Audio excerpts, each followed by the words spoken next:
Good morning. Welcome to the May 22nd Board of Supervisors meeting, budget hearings. And we're going to start with a roll call, but first we need to tend to business in regards to remote Zoom attendance by one of our supervisors who could not attend in person today. And so I'm going to turn it to the CIO to read in a little bit of information in regards to how this works. Thank you, Chair Madrone.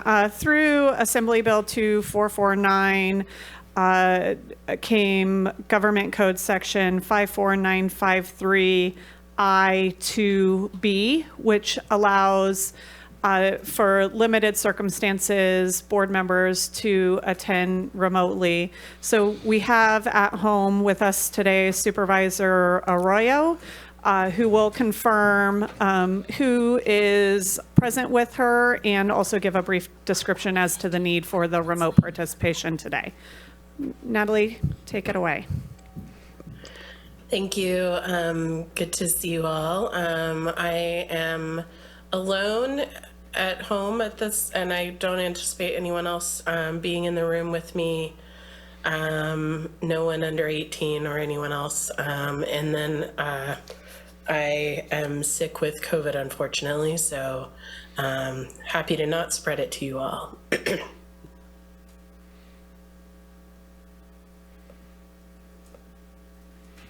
Thank you, Natalie. All right, so we'll go ahead and do roll call. Thank you, Chair Madrone. So with that, I'll start with Supervisor Arroyo. Present. Thank you. Supervisor Wilson. Supervisor Madrone. Present. Supervisor Bone. Yep. And Supervisor Bushnell. Good morning. Good morning. Thank you. And Supervisor Wilson called in to say he's running a bit late, but we'll be here in about 15 minutes or so. So please join us for the Pledge of Allegiance. I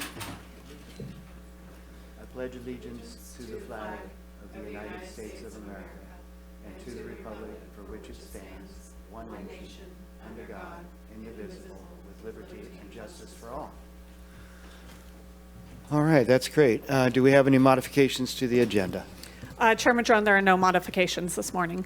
Great, we got plenty on our plate, don't we? All right, so we're going to start out with department presentations, and if you'll go ahead and introduce each one as we go along. Sure. Today's first item is for the Informational County Department reports to your board. This is a continuation of the presentations heard last Monday. And first up will be County Council, and Scott Miles will deliver that presentation from the dais. Great. Good morning, Supervisors, and thank you for the opportunity to come before you today. My name is Scott Miles, and I currently serve as the Interim County Counsel. The County Counsel's Office provides legal advice and support to the Board of Supervisors and various other departments, agencies, boards, commissions, and special districts of the county, which include but is not limited to representing the Department of Health and Human Services in juvenile dependency cases, conservatorship trials, involuntary medication hearings, writ hearings, and other court proceedings. Assisting the Code Enforcement Unit with the abatement process, including drafting notices and warrants and preparing for and appearing at administrative hearings. Assisting the Planning and Building Department with reviewing controversial projects, conducting legally sufficient CEQA review, preparing for appeals, and developing appropriate findings. Assisting the Human Resources Department with various employment-related matters, including but not limited to obtaining workplace violence restraining orders for county staff. Assisting all county departments with various types of transactional work, including professional services agreements, memorandums of understanding, requests for proposals, requests for qualifications, and other contracts and procurement-related documents. Evaluating departmental policies, procedures, and protocols, and reviewing and revising agenda items that come before the board. Evaluating the need for and advising the County Administrative Office, the Sheriff's Office, and various other county departments regarding revisions to county policy in response to new legislation and litigation. Managing and coordinating litigation with county staff and outside counsel, including but not limited to identifying and preserving documents that are responsive to Discovery and Public Records Act requests. Assisting with the preparation of administrative records and pleadings, and finally, maintaining and updating the Humboldt County Code online in coordination with code publishing. The County Council's office has had a number of notable accomplishments over the past fiscal year, which include assisting the Department of Health and Human Services and the Sheriff's Office in finding ways to obtain treatment for mentally ill defendants as quickly as possible, including developing and implementing the county's new assisted outpatient treatment program and participating in court proceedings and collaborating with the Redwood Coast Regional Center to have defendants placed in appropriate treatment facilities. Assisting the Planning and Building Department with developing and implementing rules of procedures and a code of conduct for the Humboldt County Planning Commission. Assisting risk management and other county departments with the implementation of various risk reduction policies, procedures, and practices. Assisting the Child Welfare Services branch of the Department of Health and Human Services in obtaining 2 published Court of Appeal opinions in favor of the county. Providing several trainings regarding the Brown Act, the Public Records Act, the Political Reform Act, new developments in the law, and the coordination and management of complex juvenile dependency cases to reduce the risk of litigation against the county. And ensuring the county's participation in several national opioid litigation settlements that will ultimately lead to the receipt of approximately $16 million over a 15-year period. The County Council's office has a total annual budget of $3,128,138, with $1,345,637 in revenues and other financing sources, and a general fund contribution of $1,782,501. Due to increased health and liability insurance costs, our office has submitted an additional request for general fund appropriations in the amount of $172,694 in order to fill one of the 2 positions that are currently vacant in our office. However, as a result of the proposed hiring freeze arising out of the current budget situation, the County Council's office no longer plans on filling the vacant Deputy County Council 4 position that would be funded by the additional request for general fund appropriations during the upcoming fiscal year. With that, I will conclude my presentation, and I would be happy to answer any questions that you may have. Thank you, County Council, and I think you get the award for brevity. Appreciate that. Any questions from the board? Any questions from Supervisor Arroyo on Zoom? She's saying no, Chair. No? No, thank Okay. you. Great, thank you. Yes, Supervisor Bone. Council Miles, I appreciate the report and holding back on the position, and appreciate everything you guys do over there. So it's time to recognize Terry. I know she does all the work over there, but no. She does. No, yeah, she does. But no, I appreciate it. I know you guys work hard and put up with a lot of different things coming from a lot of different angles, so thank you. Thank you, Chairman. All right, and and so our next presentation, and we're going to take public comment at the end of all the presentations, just for the public's information. At the end of the day, Well, we're going to finish department head presentations. We'll take public comment on that, and then there'll be additional information we'll discuss in regards to the whole budget. Good morning. Good morning. Go ahead. Yes, Introduce. Chairman Drone. Up next is the UC Cooperative Extension, and we have Yana Valakovic here to present. And do you have a PowerPoint, Yana? I do. Okay, and Nikki will load that for us. Thank you. Well, good morning, Chair Madrone, members of the board, staff, and those participating online. It's a real pleasure to be here. So I'm representing the Cooperative Extension Department that's been around now 110 years. Pretty exciting with the inaugural program starting here in Humboldt County. So it's kind of wild to imagine it's been that long. What I'd like to do is just give some highlights about what we've been up to over the last bit of time, and especially for Supervisor Arroyo's purpose. I know she hasn't seen me give a presentation yet in relation to what we do. So As you all may remember, we're a distributed program across California that's in partnership with county government, and we're in all of every one of the counties. Our program here is partnered with Del Norte County, so we are a combined force between both Humboldt and Del Norte County. And then we have a series of research extension centers and then several campuses that we associate with. And our goal is really to improve the quality of life of Californians, and I think we share that same commitment to public service in the way that you all do to help improve the lives of everyone in the communities that we serve. And we touch some traditional programs around agriculture, and then we've got a lot more diversification in the natural resource fields.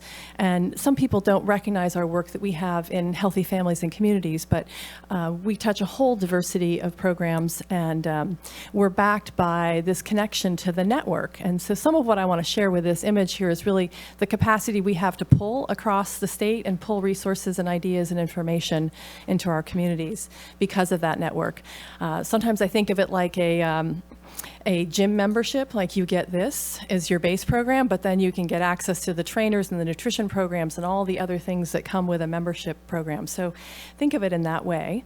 And for our department, really what we're striving to do is support the self-reliance of citizens, and we try to advance our interests in natural resources, and we've got a lot of focus in our regional economic future, as illustrated here by a recent tour we did with RCRC, and we were really focused in on what we can do in sort of our shared interests there and kind of lead in some initiatives across the state, really originating from here, so that's kind of fun.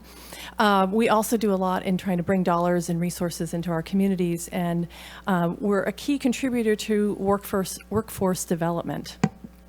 And as you know, as we try and build and create sustainability in a lot of our new initiatives, part of that is being able to have a trained workforce to be able to work on those issues. So I'll illustrate over the next couple slides how we do that. But first I want to highlight the team that we work with, and we've got some great new additions to our program. So it's very exciting to see that our budgets within the University of California side are on the uptick, and that has enabled us to hire 2 new advisors. So those are people with permanent commitment, long-term support. So like myself, I've been here 23 years, so I can expect that we will see, especially the 2 gentlemen on the right, that's Alec Dompka on the very right. He's our new advisor in ag economics and rural economics, rural development. And then in the middle, in the picture with me is Eddie Tanner, and he's joining us in our specialty or horticulture and specialty crops program. So I hope at some point soon to bring those guys in once we get out of the budget hearings and just have a chance for introduction with them. So our our team list here is color-coded. I thought I'd just share with you. So you all bring the resources for our office manager, Leslie Canifax, and our office assistant, Jennifer Steenblock. And then the university provides all the folks that are in black. And then those that are in blue are people that we bring in through our grant programs that we try and bolster out our staffing. So there's a couple of changes. In addition to those new 2 advisors, we've been able to hire a gentleman named Henry Holbrook, who I'll talk about in a minute, who is helping us with our fire program and is really being a great resource to our Prescribed Burn Association programs in California, or in the North Coast, sorry. But we also have a change in transition. Lania Quinn Davidson, who you all know, has recently been promoted to full-time permanent funding, and she is becoming the network director of our fire program across the state. So that means she's got a change in role. She'll still be based here, but her work will take place across the state. And the good news is that the university is going to backfill behind her, and we'll be able to bring on a new advisor to work specifically in fire. So you'll see basically our program expanding more than I think contracting as a result of those changes. So as you know, kind of our bread and butter work is really in education, and we do lots of technical courses, we convene conversations, and we bring people together across a whole range of topics, some of which you see us do year after year, like the Forestry Institute for Teachers, which is a key element in our workforce development program, really trying to recruit the youth of the future to work in natural resource issues, as well as to be able to be good decision makers, because as we all know, the real challenge is making decisions with imperfect information and trying to figure out how to navigate through all the complexities that you see in the media and really find your own truth in that moment. I just want to highlight one of the programs that is getting a lot of attention, which is the Certified Burn Boss program, which Lania Quinn Davidson pioneered, and the first classes have been offered here in the North Coast through her leadership, and there are now 15 new certified burn bosses across California, 3 of which are located in Humboldt. So we are saturating the market, shall we say. But it's really exciting to be able to see us move to that space, which is really critical in being able to address some of the liability insurance issues that folks who've wanted to use fire have really struggled with, because you need to show qualifications to be able to say that you know what you're doing, and therefore if you have an incident where you need some assistance from outside resources, well, you had a clear plan and you had someone who was certified to do the work that they're doing. So you'll see us work in a whole range of agricultural topics, and Eddie Tanner is starting to build a new program in climate resilience, especially for beginning farmers, in partnership with College of the Redwoods and some other community groups. So there's a lot of new things happening in the kind of work we're doing. I'd like to just highlight a couple of our kind of specialty bread and butter educational programs. You all know about our 4-H youth development program, of course. We continue to work in extended food and nutrition education, as well as our Master Gardener and Master Food Preserver programs. So a couple of the central slides there are from our Master Food Preserver program and the coursework that we're delivering throughout the community. We're also doing some new types of camp activities. The one in the center with the cute little kids, that's in partnership with the Jefferson School that we did this year, and that's at the Dunes. And then I'm really excited to be able to share that our Master Gardeners are jumping into the fire space. And one of the things that's happening is a change in California's defensible space codes. And our Master Gardeners, of which there are 7,000 of them statewide, are going to be real critical partners in being able to help communities understand how they can garden, how they can landscape their yards, and still meet the new standards for fire resiliency. So they're on board and jumping in. And that picture was from the Willow Creek Fire Fair just on Saturday, this last weekend. As you know, we also maintain a research program, so we are really very much like academics on a campus, except for it's applied in our local communities. And I thought I'd just highlight a couple of new things that are happening. With Eddie Tanner's assistance, he's working on some new strategies around tillage for row crops and maybe some reduced tillage, respectively, for that, which will be helpful from some of the carbon marketing and carbon payments that are coming through. And then he and Jeff Stackhouse are working on a new trial looking at cauliflower to expand into the wholesale market. We have a window where we think we might be able to, with testing, be able to get into the early spring market in a place where no one else is capable of producing cauliflower exactly in the same time period. So we're going to do some trials over the next couple of years to see if that bears fruit, so to speak. And then, we have lots of activities happening in the natural resources. I'm going to highlight one in a minute. Just also to say, though, that we're working in food systems, and one of the things that Dorina Espinoza, our Youth Families and Communities Advisor, worked really hard during COVID was thinking about local food systems and tribal food sovereignty, and she's got a couple of new projects in that space in partnership with a whole lot of folks across the North Coast, and then with the Hupa Valley and Yurok tribes. So lots of good things happening there. I just thought I'd highlight a piece about showing kind of a program that we've been investing in since 2009 and watching how it's come full circle. And that's in the space of oak woodland restoration, which is of importance because we've seen through the loss of the regular reoccurrence of wildfire that the pathway for densification and small trees to get advanced into systems that they would normally be removed from through periodic fire has really changed and transitioned our landscape. So we don't know what the exact number is, but it's probably somewhere between 20 and 30% of our grasslands and oak woodlands have gone through major transition in the North Coast. So we took that issue on starting in about 2009 and did a base experiment to try and understand the age and structure and composition of this encroachment piece, which you can see in the central side there. And as a result of that, we were then able to take that to the Board of Forestry and the legislature and create a change in the forest practice rules so that we could create 2 different permitting pathways to make this work legal.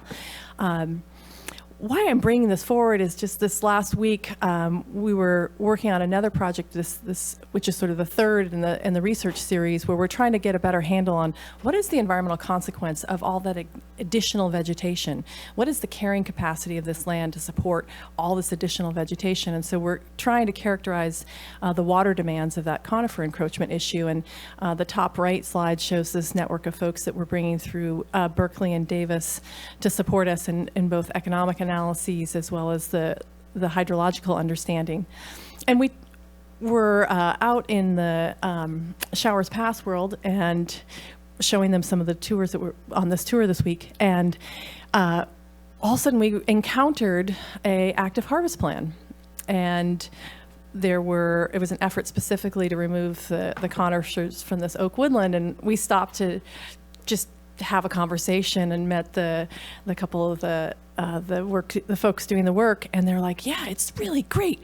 Now, because of these new permits, we're able to do this work that we've always wanted to do. And they, of course, had no idea that we were the folks that led to that change. And it's just really fun to now get to the place where it's becoming much more commonplace, opening up new doors of opportunity, new financial incentive programs, and really trying to grease the wheels of restoration. Along that line, though, we've also been able to bring in $1.3 million in funding to help landowners work in the space. And then we've been also able to guide some of the conservation programs through the Natural Resources Conservation Service and U.S. Fish and Wildlife, who fund this kind of work. And so we've been able to do some refinement in practice because of that. So in a 13 or so year time frame, we've really made a significant difference in this issue and leading that effort for people throughout California. Sometimes I think of us also in the space of being like the public health department, but for animal agriculture. And I just thought I'd highlight one of the projects that Jeff Stackhouse is working on in deworming. You pick as a grazing animal, you pick up all kinds of parasites and other things that are in the grass systems, and so worms are one of them. And Jeff is part of a larger regional study trying to look at the effect of worms, trying to understand how much of the economic impact that comes from having the decline associated with carrying a lot of worms in the ruminant systems of our beef cattle. And so what he and his team have been able to figure out is that worm loads vary widely, but there seems to be some level of background resistance, which is interesting to understand. So his next work is really trying to look at that bottom dollar investment about if we do some more sophisticated treatments to manage those worms, what is the added benefit and the value that comes with that? And what we're trying to get to the place is being able to manage worms at the ranch scale instead of really at the individual scale. So just some illustration of the kind of impact that we're making here. I just thought I'd highlight also the Prescribed Burn Association effort, and that is a community effort that really brings all parties to the table. Everyone has something to contribute, and this is a great illustration of our workforce development effort. And we do a lot of work with the volunteer fire departments and helping them get experience, helping them to work farther along in their efforts to be able to reach the next level of qualifications. And so this last year we had 23 burns in Humboldt County. 17 of those were in southern Humboldt, where we've really seen a lot of expansion and interest in the program, and we want to give a shout out to Kai Ostro, who's been real important in that effort. And I'll conclude here with just coming back to 4-H, and This is Noah Waterhouse. He's an Arcata High graduate. In just a couple of weeks, he's going off to Cal Poly Humboldt to study environmental science and engineering. On the youthful picture there is he is at Redwood Acres at the Veggie Fair, and he's repping some of his peppers that he grew there. And these are from the Feig Tucker Scholarship applications, and so I thought I'd just clip a couple of these. I would not be as confident in the classroom, at events, or among peers had it not been for 4-H. 4-H has taught me useful life skills from being compassionate to being a selfless member of the community. I love that, selfless member of the community. Without 4-H, I would not be where I am today. So great to be able to see the investment we're making in our youth. And I'm just really excited that he's going to stick around, that he's not only going on for an advanced degree, but he's really focusing on staying here. And that's just a really good testimonial to both the development that Cal Poly Humboldt is doing in their programming, as well as the integration with what we do here. So I'll conclude just by saying that, it's a real pleasure to continue to work with you all. I appreciate the investment that you make in our community, and I thank you for your sustained investment in us so that we can in turn give back to this place and this landscape and these people that we love so much, and continue to serve in that way in which we're a bridge between communities, and we are really trying to support that critical human and social capital infrastructure of the North Coast. So thank you for your time. Great, thank you very much. I wish the state would have more programs like yours where most of the costs are covered by the state. That'd be wonderful, but you guys do amazing work. I'll bring it to the board. Any questions, comments? Supervisor Bone. Yeah, I can't believe it's been 10 years since we had that party at Redwood Acres. That just amazed me when you said that. No, I'm not so sure I didn't buy his rabbits when he was 8 years old in that picture either. But yeah, Supervisor Madrone said it best, and watching everything, and then being Fair Board President for 11 years at Redwood Acres, I know exactly what the 4-H and FFA bring to the table and what kind of kids we get out of that. It's kind of like a second stage, first five as far as I'm concerned. And as he stated, you are the best bang for a buck. Nothing against our other departments, but you are the best bang for a buck. I know we've supported an office position a little bit up there and a few other things, and I fully support your involvement. Air quality meeting, we just had Lania, Henry, and Jeff. Jeff and Kai was there, trying to fast track a little bit of these prescribed burns, because it seems to be a lot better when we choose to burn it than when lightning decides to burn it. So I think we're making great strides there through air quality, and it was a very good meeting. So thanks. And then I know there's a master food preserver program starting this week, I think, or next, just a new one I just heard about this weekend, and along the other lines. And we never upgraded the kitchen, did we? We did, actually. Okay. We've got new appliances in the Good. kitchen, and we're still working on getting the camera system and Okay. some of those other details to become more like, I don't know if you ever went to the program. That did work. Oh, good. That the co-op has, where you can have cameras from above, and so you don't have to stick your head over the pot necessarily, and have a cauldron of something splashing up to you, but you can actually see visually what's happening. Well, and big thanks to develop. everybody, and I know we co-share the building up there, but it seems to work out rather well. So thanks for all you do. Supervisor Bushnell. Thank you for the very detailed report. I want to commend you for all the work you do in Southern Humboldt, in my district, and the participation that you have down there. 4-H, of course, is a great thing for the youth and adults as well, to bring families together and just to learn a lot about not only animals, but gardens and anything to do with outdoor living. So I really appreciate that. And thank you for always being available for questions. And Supervisor Wilson. Apologize for being a little late today, but I did get to hear most of your presentation and the one before on the drive-in.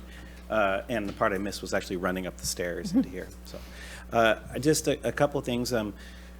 I've been, a big fan of the department and the work that you do for a long time. And some of the conversations we have are sometimes around how do we expand sort of the, the diversity and the inclusion within these programs, because historically, it's not necessarily been an intention, but I know that it is now. And I was just kind of wondering, can you sort of elaborate on some of those activities that how we are doing that? Sure.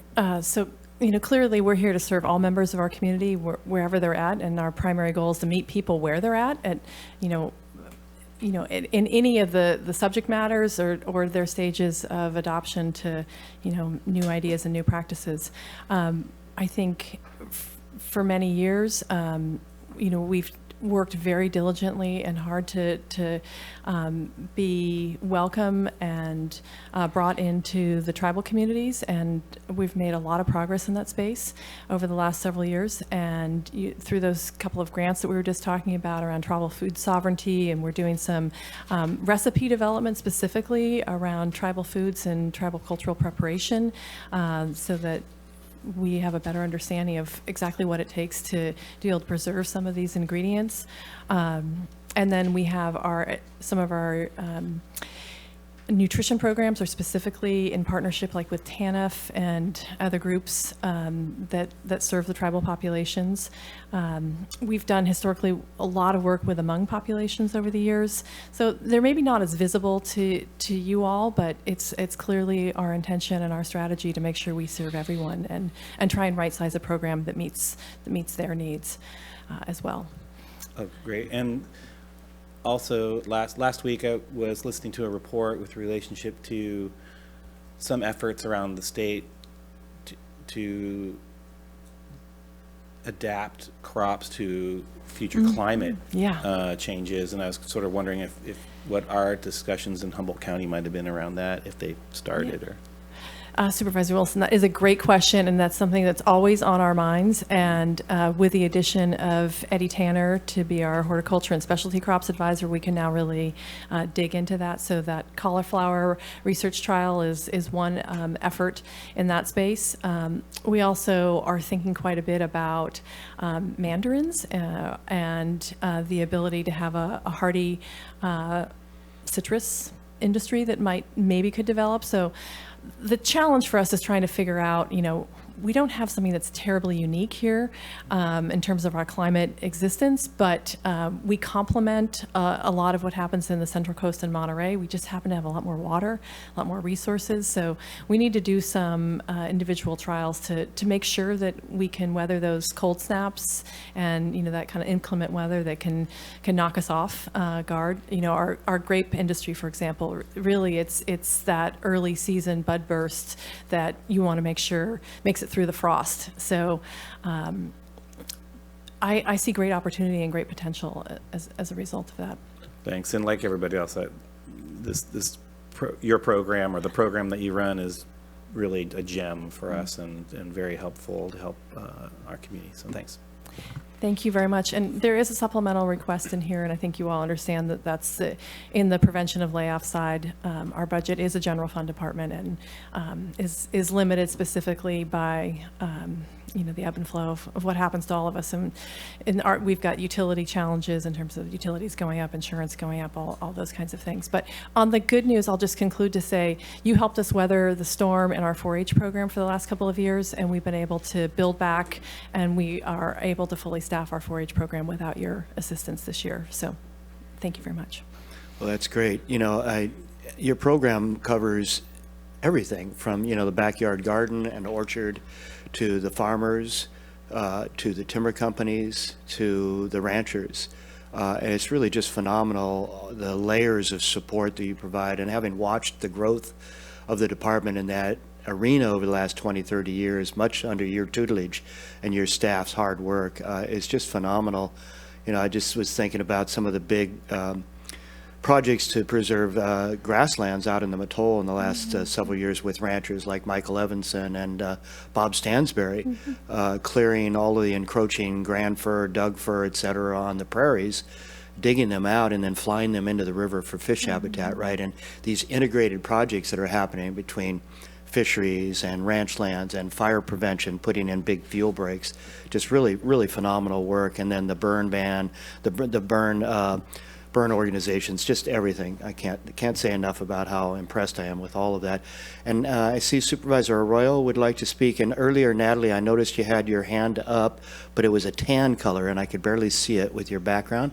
So I'll change use it. my real hand. And or change it to the orange or yellow color so I could see it easier. But yes, please, Supervisor Arroyo. Hi, thank you very much for the presentation. I just wanted to, and I apologize if I've asked you this before and when we met in person and then I forgot, but for the Oak Woodland restoration in particular, have you all pursued the Forest Health Grant Program? So that's a great question. How have we utilized the research dollars and the other assistance programs? So at this point, the programs, the research projects that we have going are funded through other sources of dollars, and we're working on just wrapping up what we've committed to at this point. So those forest health dollars would be potentially available to different landowners that might want to try some novel programs, try bringing some of those projects to bear. Our strategy really on that front has been really to create a commercial market, so it's possible to be able to merchandise some of those conifer trees that are now of commercial crop size, and then be able to help the landowners get some economic return on it, so we're not so dependent on those cost share and assistance programs. That being said, of course, when they're in the non-commercial scale, we may be able to use prescribed fire as an early intervention, or at least as a maintenance treatment, and then we're reliant on the Natural Resources Conservation Service and the U.S. Fish and Wildlife Service programs, as well as some of CAL FIRE's programs like the Forest Health Prevention Grant, to be able to help landowners. They're in that kind of transition between sizes where pre-commercial, but still costs a lot of blood, sweat, and tears to be able to control that and process. So it's great to see that the state has resources available. It's been a long time. Great. Thank you very much. And just again, for the public's information, we're going to take public comment at the end of all of the department presentations. So write down your comments, questions, and there'll be an opportunity later this morning or early afternoon to be able to do that once we finish the department head presentations. So FYI. Okay, our next department. Next up, we have Treasurer Tax Collector Amy Christensen with us, and she does have a PowerPoint available as well.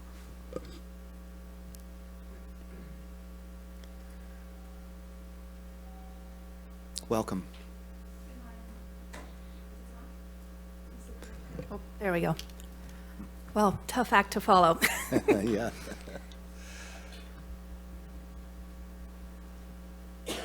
There we go. I am Amy Christensen, the elected treasurer tax collector. My department has 3 budget units, and I'll give you a brief overview of each of those budget units.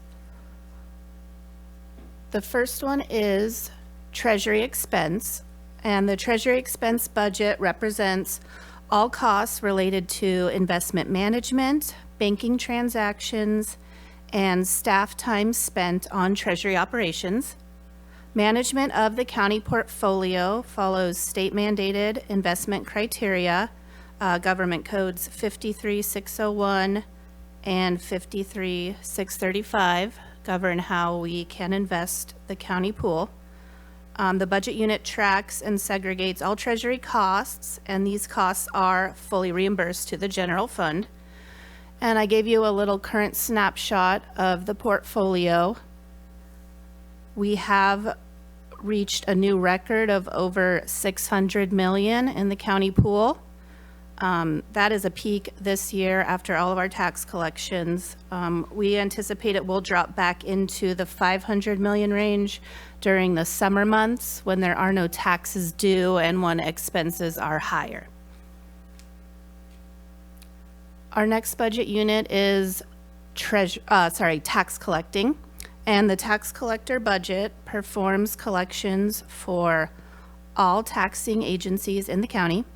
It's a state mandated program, revenue and taxation codes 2501 through 5911. It's one of our core functions in the department with secured and unsecured property taxes, transient occupancy tax, which is the TOT, and the Tourism Business Improvement District, the TBID. And we also collect all Measure S excise taxes. And our tax collecting staff also process business license applications and renewals. Revenue recovery is our third division, and they represent the cost of a comprehensive collection program to collect court-ordered debt for the Superior Court. And we have effectively managed resources to ensure sustainability of services by relocating revenue recovery staff to the Treasurer Tax Collector's office. And we've been cross-training staff on all duties within the department. Which leads me to the next plan. I have a new organizational chart for this upcoming fiscal year. And we will continue to invest in our employees by implementing a reclassification of job descriptions and job duties. A new classification of revenue and tax technician is combining our previous treasury tax assistants and revenue recovery officers. So this has been developed to unify the department now that revenue recovery is in our office, and facilitate the ability to continue cross-training on all duties within the department. My total budgeted positions this year have decreased by 1 FTE to accomplish the reclassification with no additional general fund dollars needed. Amy? Yes, sorry, our Zoom just crashed, and we have Natalie Arroyo, who is remote, so we'll need to take a pause for a moment. What do you need, about 5 minutes, Eric? Or it's at Nikki's? It's not Eric, just it's spinning. just spinning, so It's I just don't know. there it is. It's back.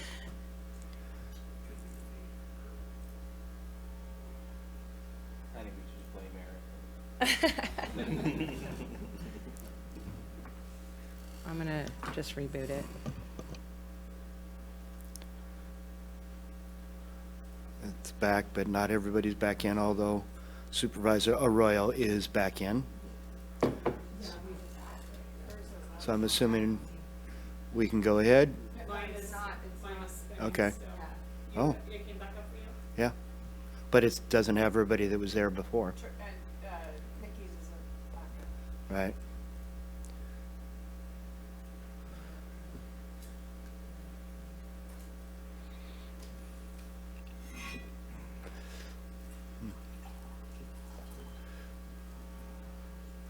Now mine's spinning as well.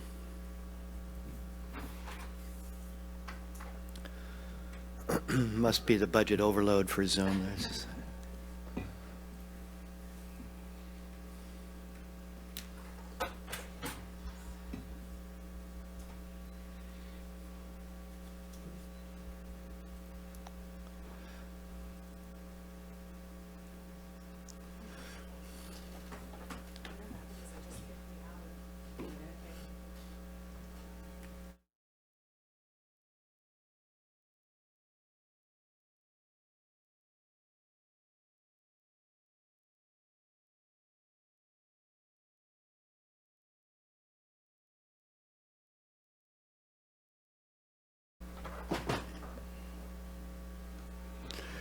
Okay, welcome back. We are live once again. Thanks for bearing with us with these technical difficulties. We've got Zoom back up, the internet's working, so we're going to go back to Director Christensen's presentation.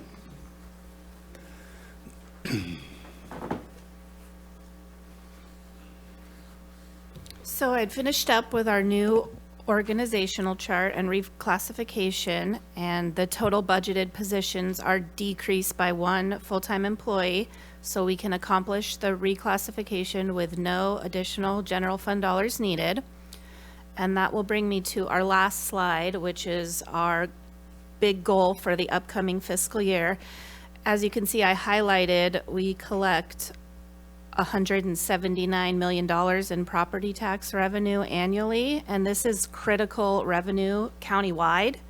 So we're going to be implementing wholesale lockbox services for property tax payments. So the property tax payments will no longer get mailed to the courthouse and manually opened and scanned by our staff. They will get mailed to an off-site wholesale lockbox location, and staff there will physically open the mail and scan it and deposit it, and then our staff will review electronic files and balance and post those to our system. So that will ensure that if a situation occurs where we cannot access the courthouse or we do not have appropriate staffing levels, that the property tax payments can still be deposited and processed, and we can keep the county moving with cash in the bank.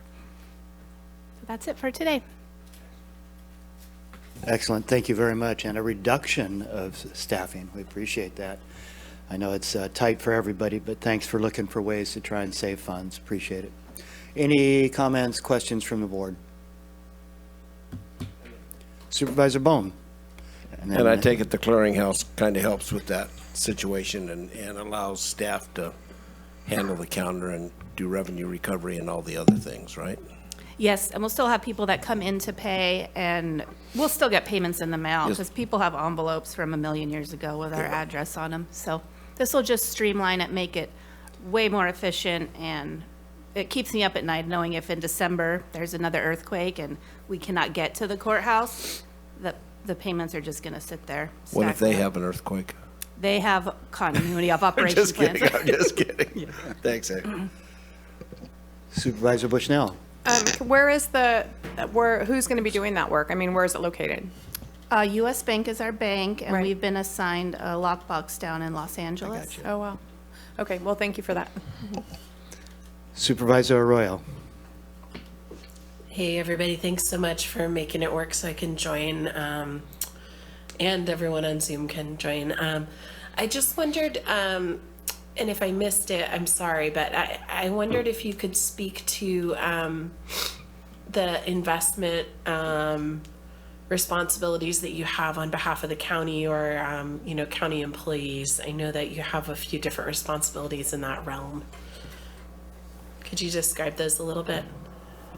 Yeah, our treasury expense budget is all county departments and voluntary special districts, and then all of the school districts and College of the Redwoods are required by state code to pool their money with us. So we handle all of their banking, and we invest all of the dollars according to government codes 53601 and 53635.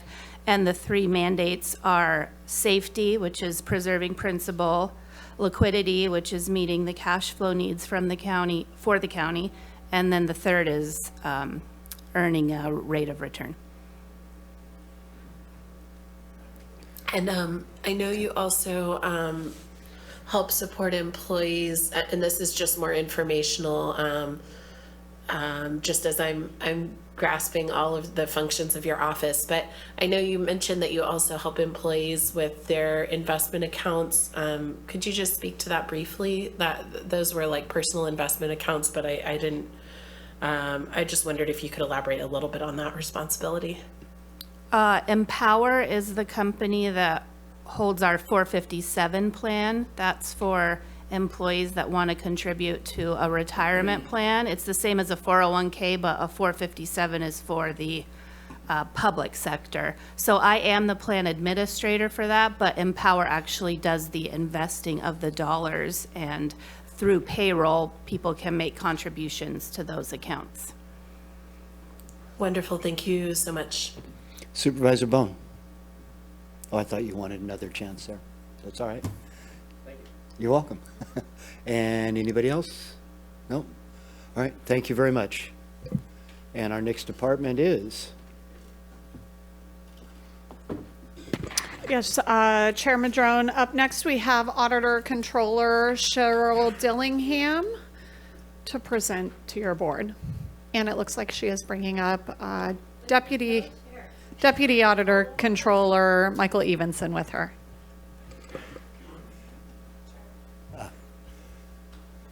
And did you get my... So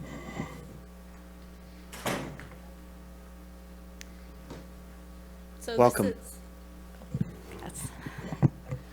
Good morning, Chair Madrone and members of the board. I'd like to start by thanking County Administrator Alicia Hayes and her staff for all the work they've done on the budget, and say that I think that we're working well together and collaborating on doing things like calculating fund balance and trying to close the fiscal years and working on budget schedules and special district budgets and a lot of other items that go on that impact both of our offices. I'd also like to thank all of the county staff that have been very cooperative during this challenging time of trying to get caught up. I have with me Michael Evanson, who was just recently promoted to Deputy Auditor Controller, and I did underfill that position. It is an assistant position in an effort to have some budget savings. So I will start the presentation with seeing if I know how to do the buttons. Michael, he's my tech guy.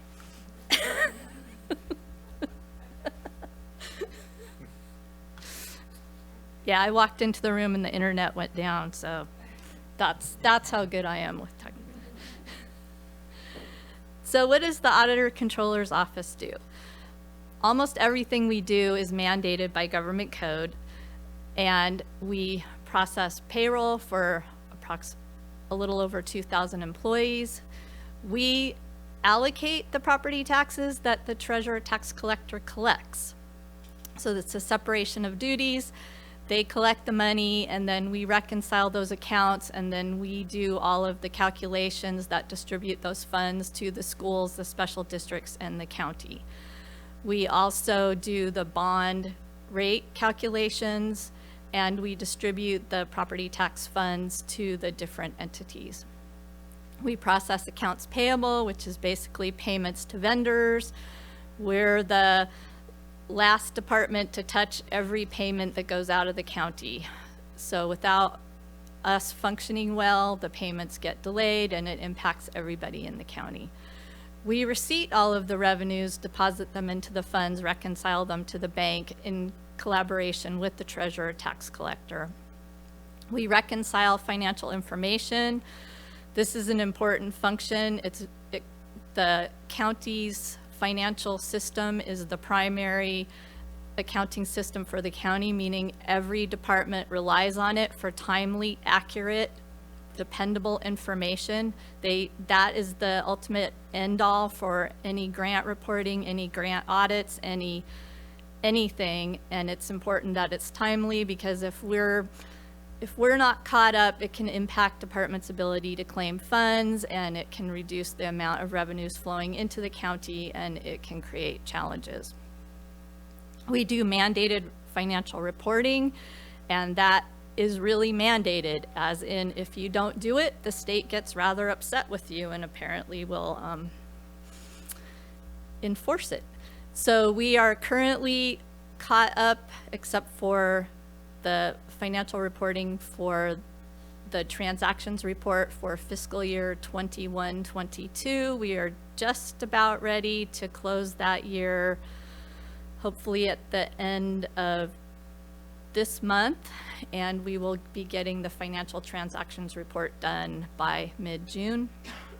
And then we implement required accounting standards such as all of the GASB statements, which we're currently at 90 something, and we are implementing 84, GASB 84 right now as part of the fiscal year 2021 audit. So what were our accomplishments over the last year? We eliminated the backlog of journals, accounts payable, and property tax apportionments. We are currently running a little over 2 weeks to process accounts payable. At one point, it was over a month to process accounts payable. We are current on property tax apportionments. When I started, we were over 6 months behind on that. We have completed and submitted the fiscal year 2019-20, 2020-21, and the 2021-22 delinquent reports required by the state controller. We have filled 5 vacant positions and trained new staff. We have finalized the 2019-20, and we're right in the middle of well, right at the end of the fiscal year 2021 audit, which should be wrapping up the end of this month, and we anticipate to have the report done by the end of June. We are closing fiscal year 2021 and should be current going into fiscal year 22-23, meaning the fiscal year 22-23 will be on a normal closing and completion process. We reconcile cash to the bank and treasurer tax collector. This is actually a very important function. It makes sure that all of the money is receipted to the correct funds and correct agencies. It also ensures that there's no transactions out of the county that aren't properly authorized or not properly accounted for. What are our goals? Our goals are to try to eliminate many of the findings that are in the 2019-20 audit. That includes closing all unnecessary trust funds. Currently, the county has over 140 trust funds. That number needs to be reduced. Trust funds aren't actually an allowed accounting method anymore, and that was actually under GASB 34, which happened quite a while ago. What the county does is budget in what we call operating funds and then transfer funds out of trusts. This isn't proper accounting, and it results in a lot of transfers, which has become problematic, and so we need to eliminate that. We're going to finalize any remaining past due reports and become current. We're going to complete the 22-23 audits and all reports on time. We're going to work to improve relationships with departments and start doing outreach and collaboration. I would like to create a accounting working group to help implement some items such as review and closing of trust funds and other work on the audits. And then we're going to, that goes right into the help remove the long-standing audit findings. So the Auditor Controller's Office has a additional funding request for 4 positions. Part of the reason we have, because there's a 10% vacancy rate, but 4 positions represents more like 20. Part of the reason we're challenged is because there hadn't been a budget, a budget submitted for the auditor's office for 4 years, so our base budget wasn't quite where it probably should have been. So this graph right here, and the reason I chose fiscal year 86-87 was because that was when I started working for the county in the Auditor Controller's Office, and I just thought it was funny. So when I started as a comparison to, as a percentage of staff in the county, the Auditor Controller's Office was higher than it is now. And there were 17 positions then, there are 19 positions now. The lowest position count that the auditor's office ever got down to was 12.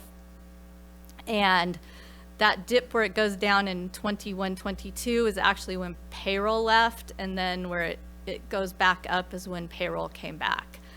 So our challenges are, we're a small department with big tasks, and currently with the backlog that we have, I feel the need to have all of the staff positions filled. We also have one long-term employee that has expressed that she may be retiring, and it's important that we have full staffing so that we can cross-train and make sure that there aren't any gaps when that person leaves. We're working on professional development and training. We're working on documentation on all of the positions. We're doing a lot of, as an example, stale dating checks hasn't happened since 2011-12. So there were a lot of things that stopped being done when staffing was reduced in the Auditor Controller's Office that really need to get caught up and back on track. There's also a lot of GASB requirements coming up, and there's a lot of potential change with different accounting and workflow items that can be implemented. So basically, that's pretty much the end of my presentation. Our total requested general fund allocation is $2,255,270. That includes the additional request of $345,729 for 4 FTEs. It also, our total budget is $3,047,495 and does include $690,000 for the auditor controller office remodel, which is being covered with the finance plan. I do believe that at mid-year of 2023-24, we can reevaluate our staffing and there's potential for reductions, but at this point, I feel it's very important to have all of our positions filled and allocated so that we can address the challenges that are still facing the office. And I guess I didn't let you talk. Do you want to talk a little bit about Gowski? Or do you want to? He put a tie on you. He's we're just making it's you know, it's like putting your big toe in the water. Well, thank you very much for that presentation. I think you all deserve a great deal of thanks from us, everyone in the Auditor Controller's office, the CIO's office, and in all the departments who have worked so hard over this past, whatever it's been now, 4 months you've had in office here. Thank you. I mean, an incredible amount of work being done to get caught up, and it seems like we're on track for doing that. So just wanted to make sure we thank you for that. Other comments, questions from the board? Supervisor Bone. Oh, almost a year now you've been in office, it seems like, just elected. Yeah, I appreciate everything. I really appreciate the department heads and your open arms and being able to work with everybody, especially with our treasurer, tax collector, which you two are joined at the hip, whether you want to be or not. But the way you guys work together has been great, and it's been pretty seamless the last, as you're getting caught up. But it's, Michael, thank you and everything else for what you've done. I know staff retention is something that had been lacking for quite a while, and now we're getting some longevity, as short as it may be, but it's more than it has been, and people are staying and stuff like that. So that makes we get a lot less people in our office complaining, so I appreciate that. Supervisor Bushnell. Thank you through the chair. I just want to recognize all the efforts that the auditor's office has made in the last Sorry about that. year. Accidental hit. That's okay. I love it when Peter Frampton shows up. And the efforts that your office has also made in communication, and every time I go in, everybody's just so welcoming, and I've had all my questions answered promptly, and also the communication with the constituents has been really good. And I want to recognize that from you, Cheryl, and from your employees. Okay, I do not see Supervisor Arroyo's hand up. Okay, we're good. Thank you very much. And next. Thank you, Chair Madrone. The County Administrative Office is up next, and so I will be presenting that item, and we'll share my screen to bring up my PowerPoint.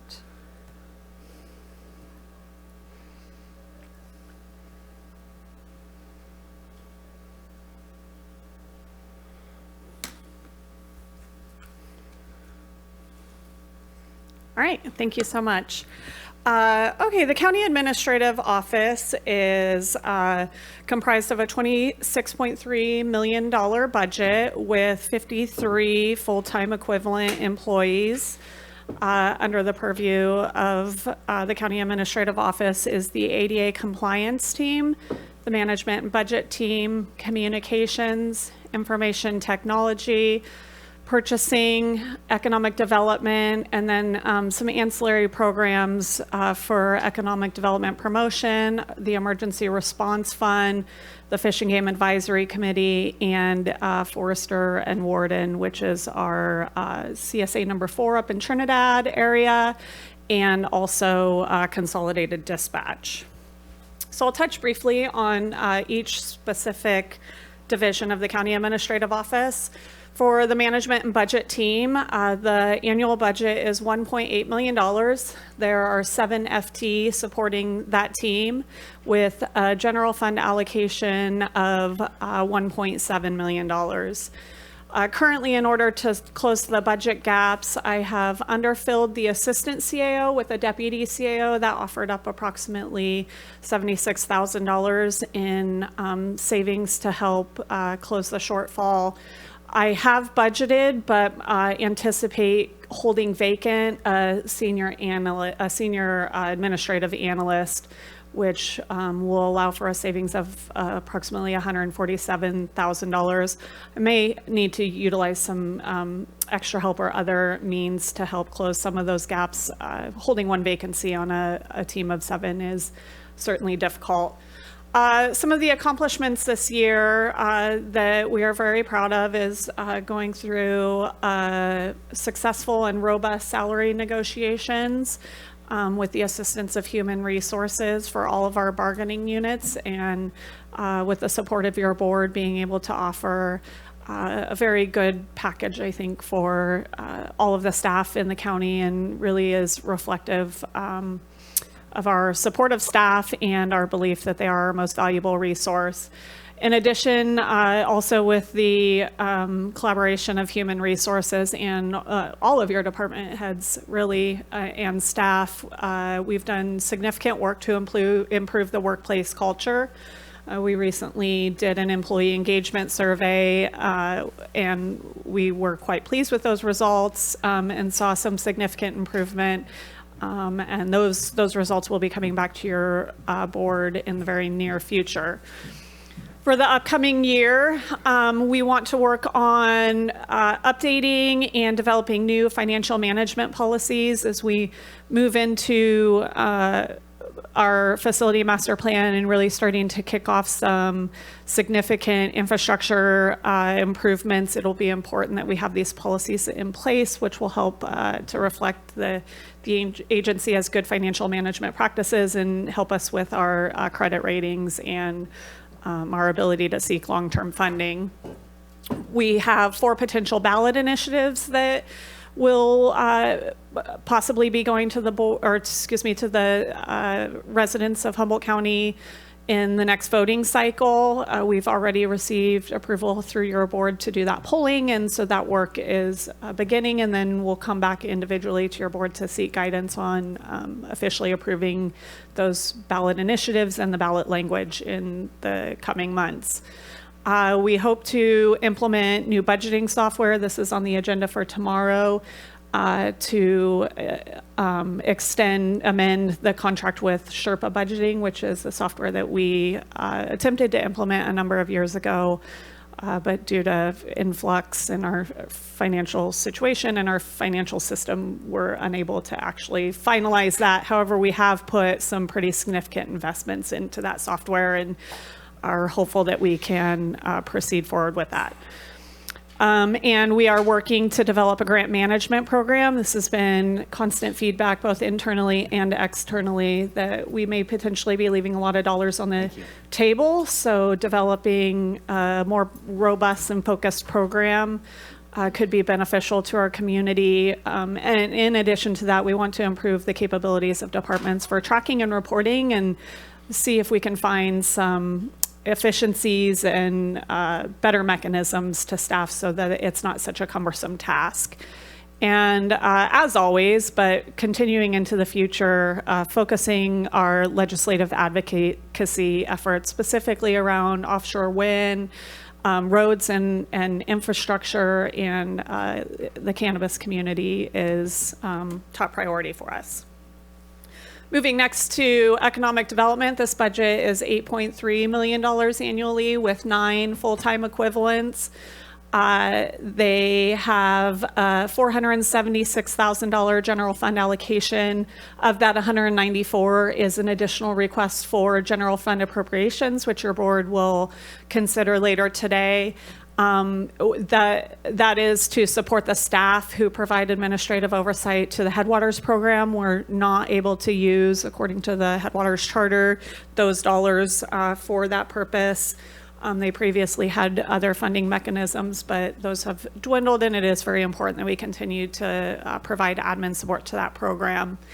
Their goals and accomplishments, which are well underway this year and will remain the focus next year, center heavily around offshore wind. Last week, the Economic Development Division put on Power CA. This was a really successful event, and it was a shoot-off event of a conference that was held down in Sacramento. Many folks came up from down south to our area to collaborate and network and meet local community members who are heavily involved in offshore wind. Furthermore, Economic Development has received an $851,000 grant to be utilized for strategic planning around workforce development and stakeholder partnerships related to offshore wind. They have been heavily involved in Project SOAR. This is an initiative to promote aviation and economic prosperity surrounding a robust aviation division. They are well underway in continuing with the SEDS engagement. That's the Comprehensive Economic Development Strategies. This report allows us to pull down grant funds. It also provides a platform for other cities and local jurisdictions to rely on our SEDS to also capitalize on grant funding. Project Trellis will continue in the coming year. Looking through my notes, I believe it was $1.24 million that has been allocated by the state to continue to support the cannabis community. And then finally, economic development is heavily focused on offshore wind workforce development. While offshore wind is many years down the line, it's really important to start building the workforce up now so that they can be prepared to support emerging industries that will be centered around offshore wind, and then also being available when offshore wind is actually in the manufacturing stage. For information technology and communications, budget for the IT side is $7 million. The communication side is $451,000. There are 28 full-time equivalents supporting this program, and there is no general fund allocation required. In the last year, IT has implemented Laserfish. This will help us with document execution and routing and workflows surrounding the review process of electronic documentation. They've implemented Office 365 with improved security measures. They continue to work on the radio infrastructure project, which will improve our radio communications, particularly in our most rural settings, and have done a phone system upgrade. In the coming year, the hope is to focus on time and attendance improvements. We still have some departments who are on paper time cards and have clunky processes around time and attendance, so we hope to identify some efficiencies there. Continue with finance enterprise improvements, and specifically around reporting capabilities of the system, which are somewhat out of date and not super user-friendly. And also develop a maintenance and replacement schedule for radio and phone equipment. For Americans with Disability Act, that budget is $5.9 million annually. There is no general fund allocation, and there are 5 full-time staff who support that program. ADA really focuses on aligning projects with our facility master plan, which sets a priority of investing in county facilities, supporting campus-like concepts, continuing with ADA compliance, and maintaining projects and prioritizing projects that are within our ADA compliance plan. In the last year, ADA has been able to implement the Clam Beach mats. This is the northernmost beach with wheelchair accessibility in California, so that's kind of a cool thing to be able to say we are able to offer to our residents. They are working on the Garberville Public Health ADA improvements and have completed those at the Garberville facility, along with the Garberville substation and the correctional facility showers project. In the coming year, there will be a focus on courthouse restroom renovations and hearing from our staff that gender neutral restrooms are an important priority, trying to identify opportunities in the courthouse to be able to provide gender neutral restrooms, working on the 4th Street entrance project, the Department of Child Support Services and Economic Development renovation project. Last week you heard from Child Support and their desire to share some of those spaces, and we are happy that Economic Development has been able to partner with Child Support Services in that area. Doing ADA renovation projects at the Big Lagoon Campground, Ferndale Veterans Building ADA renovations, agricultural building renovations, and the Auditor Controller's Accessibility and Tenant Improvement project that has been approved by your board. Purchasing, it has just over a $500,000 budget with 4 full-time staff supporting that program. There is no general fund allocation. In the last year, they've been able to implement the virtual card number program, which provides for streamlined travel capabilities for staff and securing hotel rooms when out of the area, and assisting human resources with assisting IT with the Laserfish implementation. Next year, SB 1383 compliance with procurement requirements will be a priority, as well as updating the purchasing policy, which is somewhat overdue and necessary at this point in time to stay in tune with current practices and needs of the agency. And then finally, CalCard program updates. As mentioned, there are a couple other ancillary programs that are supported by the County Administrative Office, one of which being the Economic Development Promotion. This is a $1.5 million budget with a $1.3 million general fund contribution. These dollars support the Film Commission, the Visitors Bureau, and recently through the increased TOT taxes, also providing funding for housing, sheriff supports, and the arts. There is 2 additional funding requests in this budget this year, $50,000 for an audit of the Visitors Bureau and the Humboldt Lodging Alliance. We are under contract with them, and for as long as I can remember, we haven't really gone through that with a bit of a fine-tooth comb to make sure that those dollars that they receive are all accounted for and that the parameters of the contract are being met. We are underway. We are having conversations with the Auditor Controller's Office to see if they might be able to assist with this, but currently we have been looking to contract with Clifton Larson Allen, our external auditors, to help us with this work. And then finally, $20,000 to do a countywide marketing study to really assess all of our tourism assets and develop a comprehensive strategy countywide using our partner agencies as well to sort of pool our resources and our expertise together to have a more robust marketing strategy of Humboldt County. We also manage the Emergency Response Fund. This fund contains the American Rescue Act funds and the local and tribal consistency funds. In the coming year, there will be approximately $2.6 million of those funds that are still available for allocation. That's a conversation we'll have with your board through the proposed budget process. And overall, this budget next year will be $7.8 million, and that less the 2.6, the remaining dollars in there are carry forward funds that your board has approved in the prior year for projects such as the child care childcare funding, funding for the Behavioral Health Center, and other projects as approved by your board. The Fish and Game Advisory Commission, very small budget, $13,500.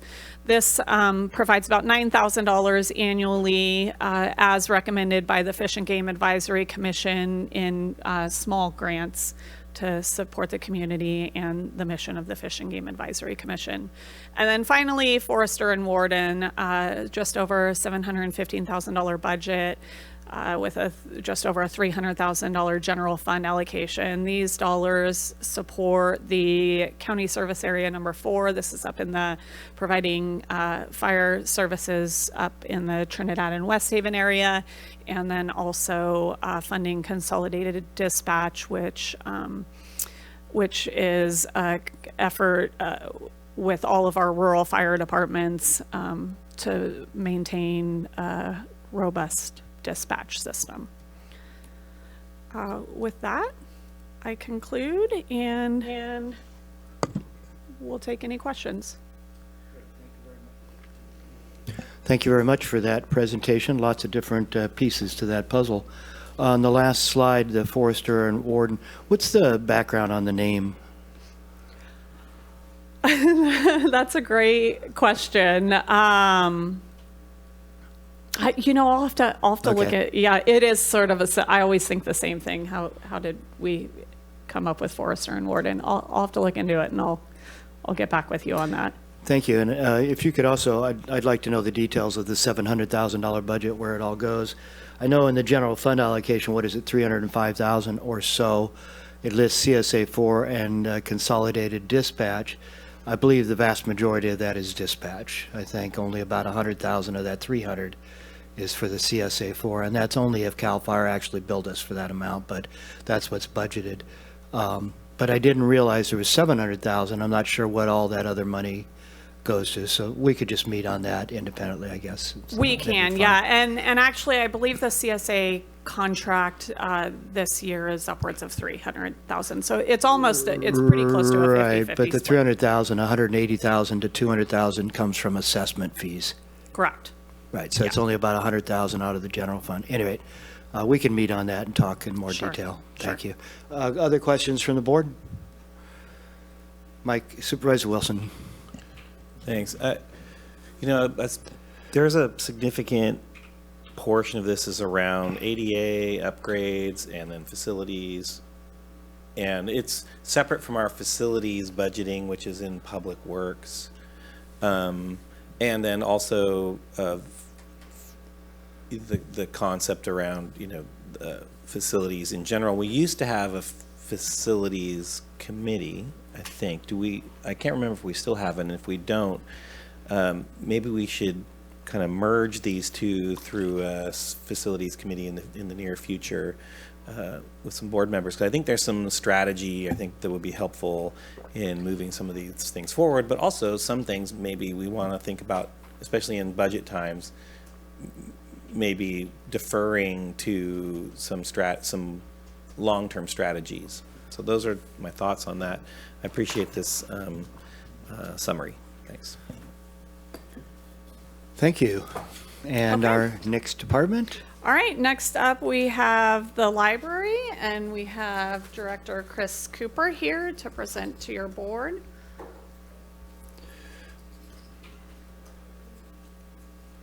And also Anna Jordan as well. And Chris, did you have a PowerPoint? Yes.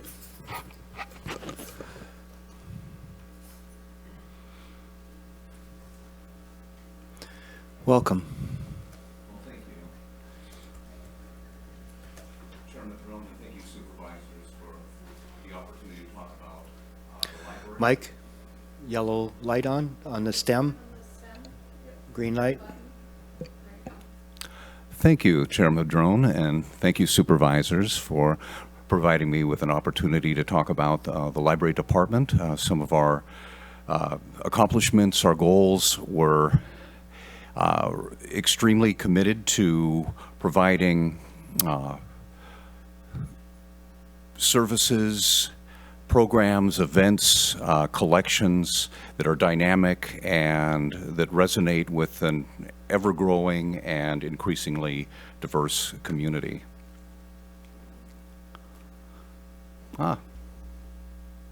So we have central services provided at the Eureka Library, and then we have 10 branch locations and a bookmobile that serves outlying areas. Like I said, our priorities are customer service, community engagement, providing educational opportunities, recreational opportunities, opportunities for people to connect, and for people to develop their creativity. Can't be done without outstanding staff. I feel very fortunate to have a forward-thinking, nimble, innovative team. Some of my staff are new and have been with us for just several months, and some have been with the county and with the library for over 50 years. We've been through some challenges. We've had wildfires to deal with. We've had earthquake, situations where you needed to respond, especially in Rio Del, serving that community that was really devastated, people losing their homes and being displaced. We went down and offered some in-person programming at the community center, helped our friends clean up their bookstore. And then we've had severe snow.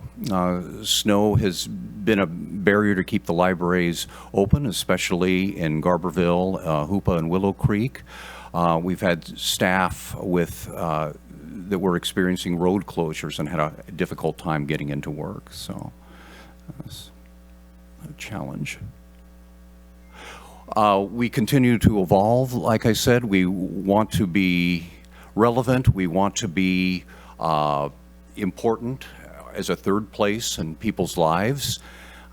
We have both the library strategic plan and your board's strategic framework as guidelines on what's important. The community has identified these are the things that we want to see with a library.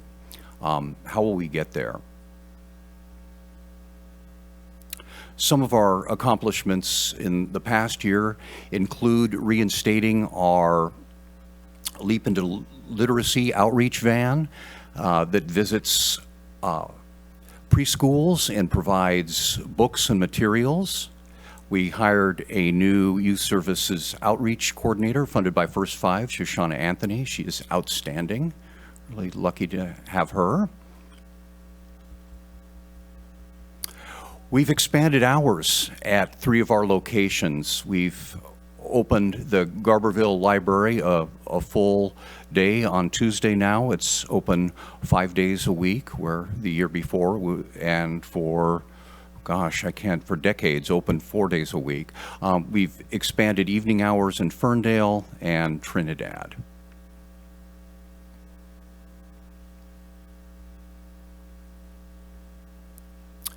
We're back, and we're back with people, and people want to attend in-person programs.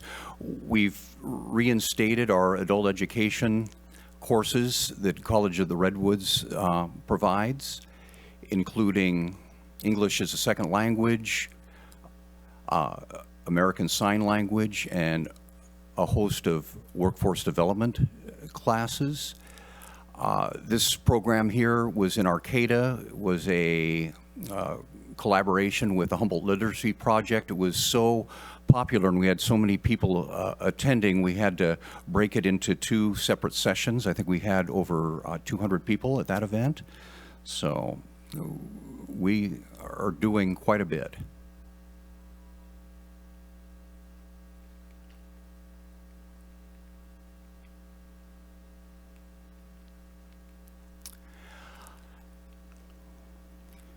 This is seen of the parking lot, we had 3 events concurrently at the Eureka Library on a Saturday in March, and there was nowhere for people to park. It was just showing how popular our programs are and how relevant they are in people's lives.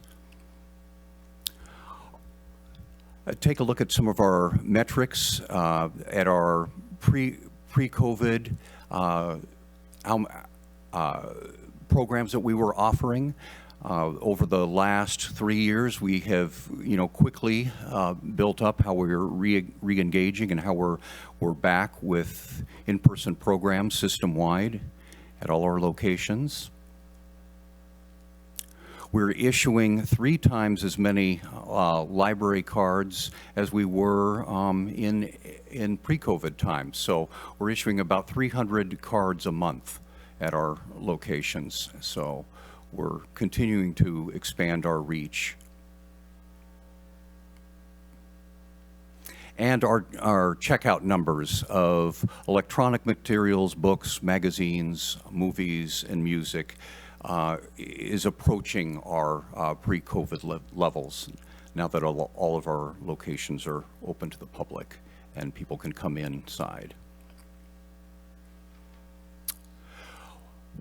We secured over $600,000 in grant funding for library infrastructure projects for the Arcata, Eureka, and Fortuna libraries. I wanted to thank the ADA compliance team and Public Works for helping identify improvements that needed to be made, and also it's been a pleasure to work and forge bonds with the Fortuna and Arcata staffs in developing these plans. We're launching a Library of Things, and we've had a series of courses in expanding traditional knowledge and sharing traditional knowledge with the Hoopa Valley tribe.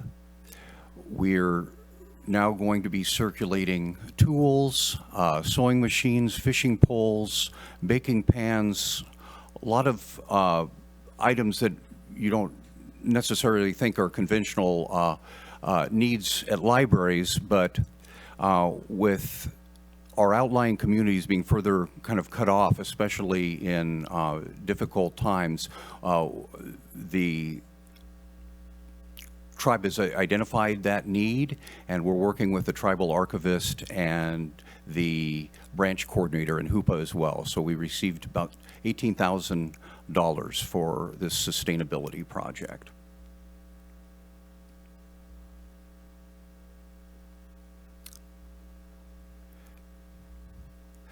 I was going to say the classes include wildfire prevention and also leadership capacity building for the tribe.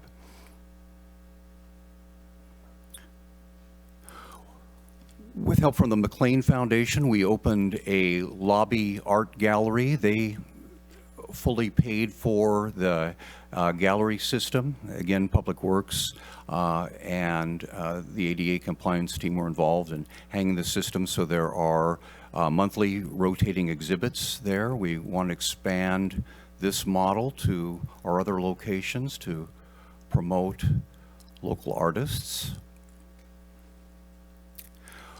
Our volunteers are back, and they play such a vital role in the services we offer. Without the volunteers, we couldn't keep our Humboldt room open.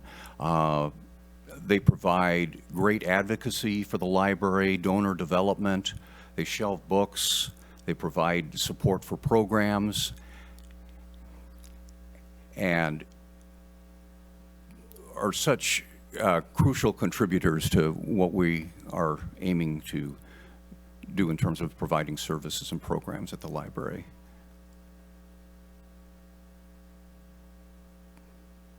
Goals. All right. Looking at this upcoming year, we want to continue to seek new opportunities for revenue and ways that we can provide programs and services with other sources and other agency involvement. The county library is working with the College of the Redwoods and Cal Poly Humboldt library staffs to look at sharing resources, collaborative programming and initiatives. I just applied on behalf of the Eureka Library for more funds for building infrastructure. After meeting with the ADA compliance team and the Public Works team, we decided that we wanted to put most of the funding and projects that we could secure from this grant opportunity from the California State Library toward our own facility. So we're looking at ADA access to the Eureka Library, and then refinishing what is referred to as the exterior envelope, finishing the redwood siding on the building and repainting the stucco. We have high-speed broadband in all our locations. This year, we were able to add the Hoopa and Willow Creek sites. We have one outstanding facility that we want to bring up to that standard, and that is Ferndale, and that has not been without its challenges, but hopefully we will have broadband in Ferndale, high-speed broadband in the fall, and that would provide broadband service at all county library locations.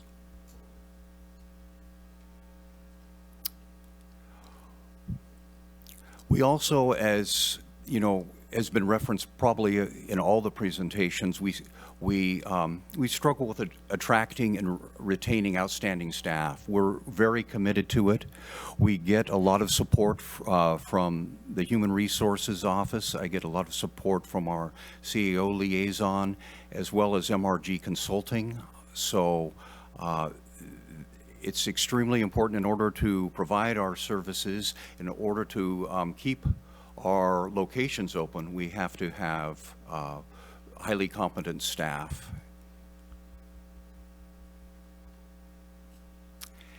And I know you've probably seen this slide in this program before. We are hoping to, this year, this fiscal year, launch our Library at Your Door home delivery program. We've had supply chain issues in terms of sourcing a vehicle. We have finally heard good news after about a year and a half that we've located 2 vehicles. Our program coordinator is going to visit the dealers in the valley, and we've had help from Public Works with accessing the vehicles. Also, they need to be taken to a refabricator so the vehicle will be ergonomic and will be able to provide those services easily, and we hope we can do that in the fall. And we want to launch a customer-friendly interface to access our catalog that includes pictures of the books, information about our library programs in a user-friendly interface that will work well with not only with your home computers but your tablets and phones. And finally, we would love to be able to have a seed library. Looking at the California State Library's sustainability grants again, we're looking at launching a seed library and putting in a proposal for the McKinleyville location. And thank you very much, and I appreciate your ongoing support. Questions? Thank you very much. Supervisor Bushnell. Thank you. Through the chair, I just want to recognize the efforts in Fortuna, Riadel, and Garberville around the libraries, especially during the earthquake down there. I appreciated your guys' help and getting the library back together after that. You guys had quite a bit on the floor. Oh. Also with the Garberville Library, the extended hours, the community has been very excited and happy about that. when I am there, usually a couple times a week, it seems very well used, and I see a lot of people in and out of there, so thank you for all that. Thank you. I will, Supervisor Wilson. Well, I'm just really excited about the increase in library cards in use. That's really awesome. Thank you. And anything we can do to encourage people to have those cards. My family's like, okay, kid, you got to get your card, and then they go get their card, and we used them for years. I was kind of wondering, even if can we automatically, and this is a question for the CAO, can we automatically issue library cards to new employees at the county, in terms of just like just like we're offering bus passes? Is there a way that we, to encourage the culture of libraries in general? Is that something we can do? Yes, I think quite easily we could probably do that, and there's no cost or anything associated to it. So Chris and I can certainly have a conversation with Zach around that. And for years, I know my my grandparents, when they were living in, I think it was Berkeley, they used the tool library, and they also donated to the tool library as well. And to see this library of things sort of going beyond the tools and even into seed distribution, I think is amazing. And it really speaks to the institution of libraries and how they're expanding in so many ways. It's not just about words on paper in a book. It's really about expanding our community knowledge base. And I just really appreciate the work that you guys are doing on this, and it just shows in the participation and the support. So appreciate that. Thank you, Supervisor Bone, and then Bushnell. And excited to hear about all the other libraries getting all the upgrades, and kind of looking for Ferndale to get on that list, so someday. But Yes. I appreciate it. Broadband, as we know, it's available everywhere else, so and I know it's an issue, and we're actually working on a couple other things that'll hopefully make that a little bit easier. We have county property down there that may support a tower or some other things that are available, so maybe we can get better reception in Ferndale also. So, Supervisor Bushnell.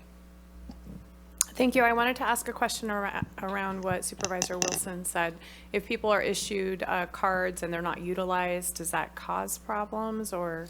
No, I think we periodically will purge records that aren't being used. So, if the card isn't active for, say, I think it's 5 years, but don't quote me on that. Do you know what it is?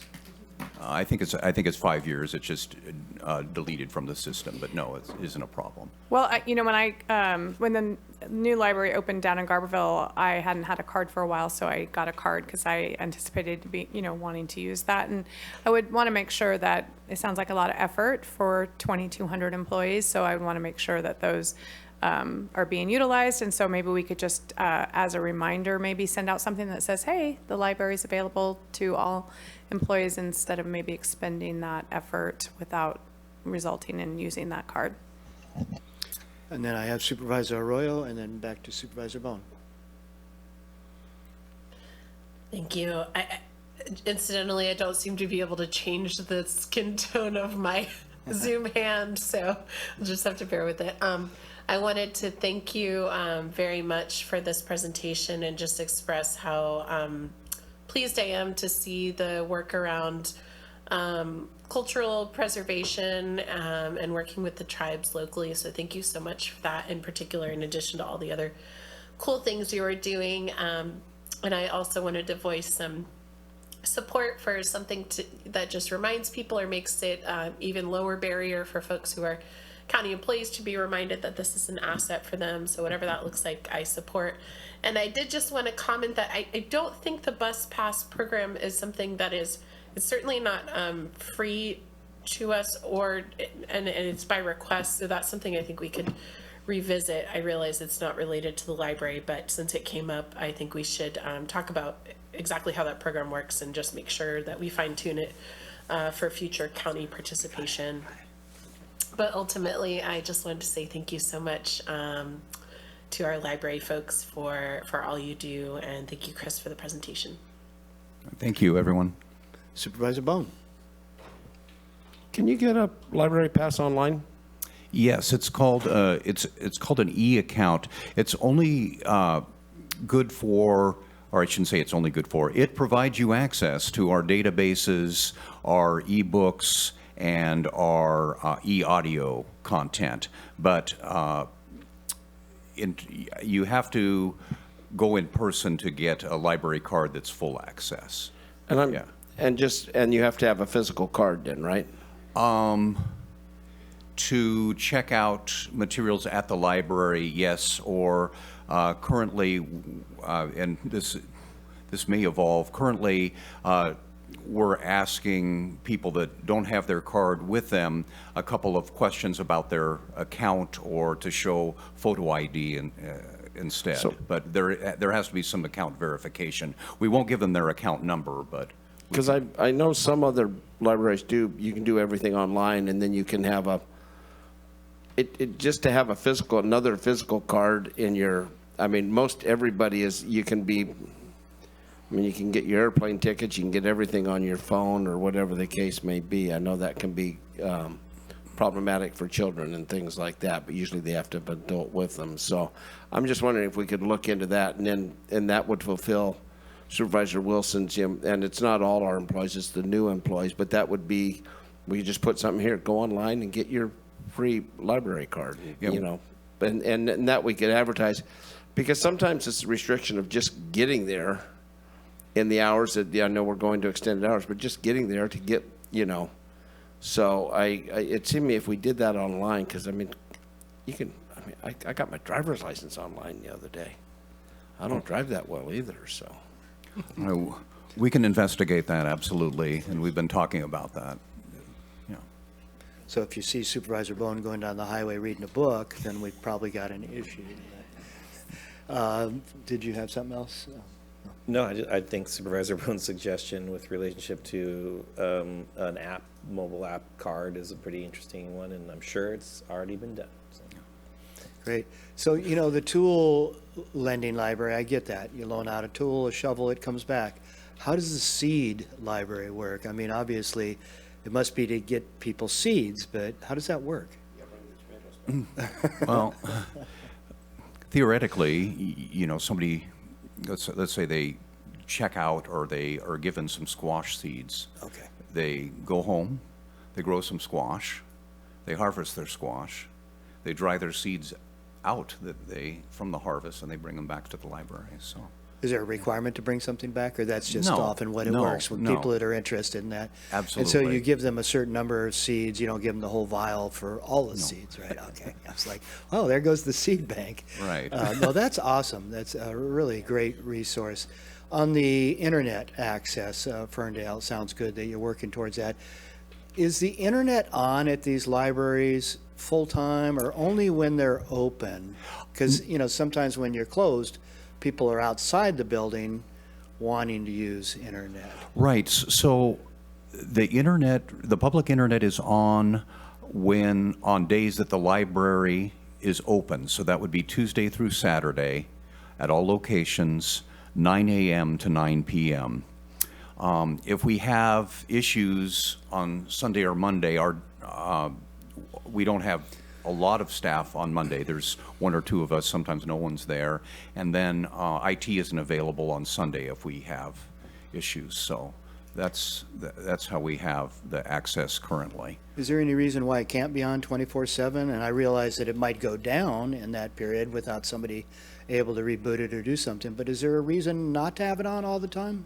I think that's a great conversation that we can have with county council, IT, and the library leadership team in the CAO's office. But Sure. yeah, Yeah, I know like out in Willow Creek, there's very few areas you can go and get access to internet, except the library, but it's really only open from 12 to, so it doesn't get turned on till noon.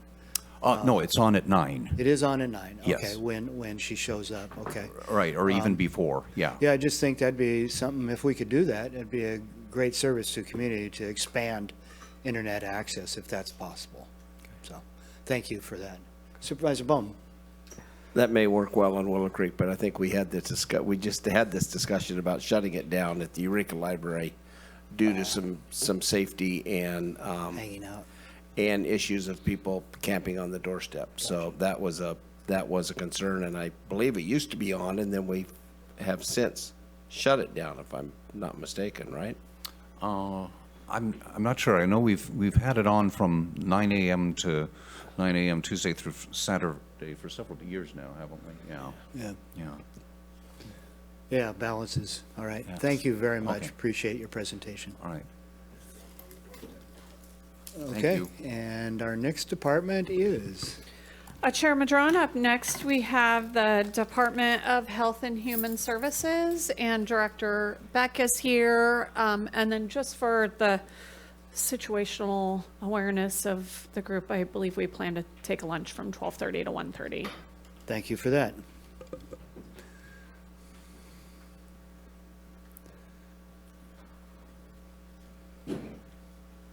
Okay, we brought the heavy hitters this time.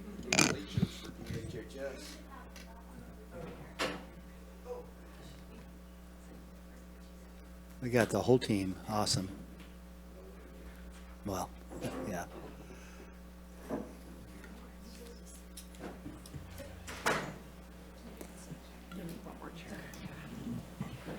And I've turned on the mics at my end, but you at this end need to do your little green light on the stem if you want to speak.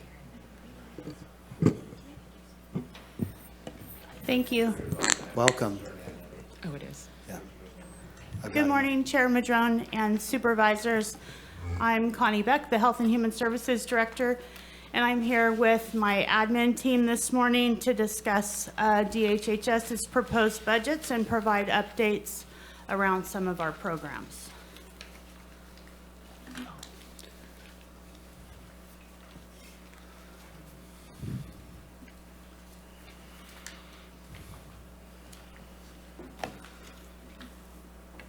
So the total proposed budget for fiscal year 23-24 is $312 million.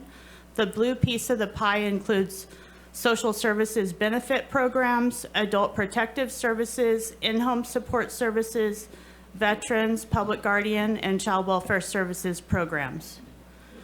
Preparing this year's proposed budget was more difficult for staff than usual given the increases in expenditures.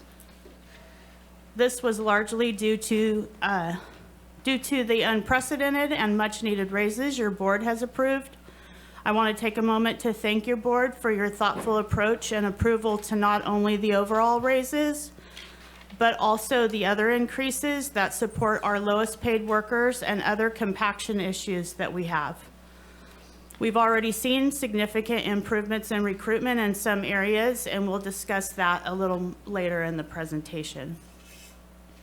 Staff were strategic by delaying one-time facility and other costs of over $24 million in this proposed budget.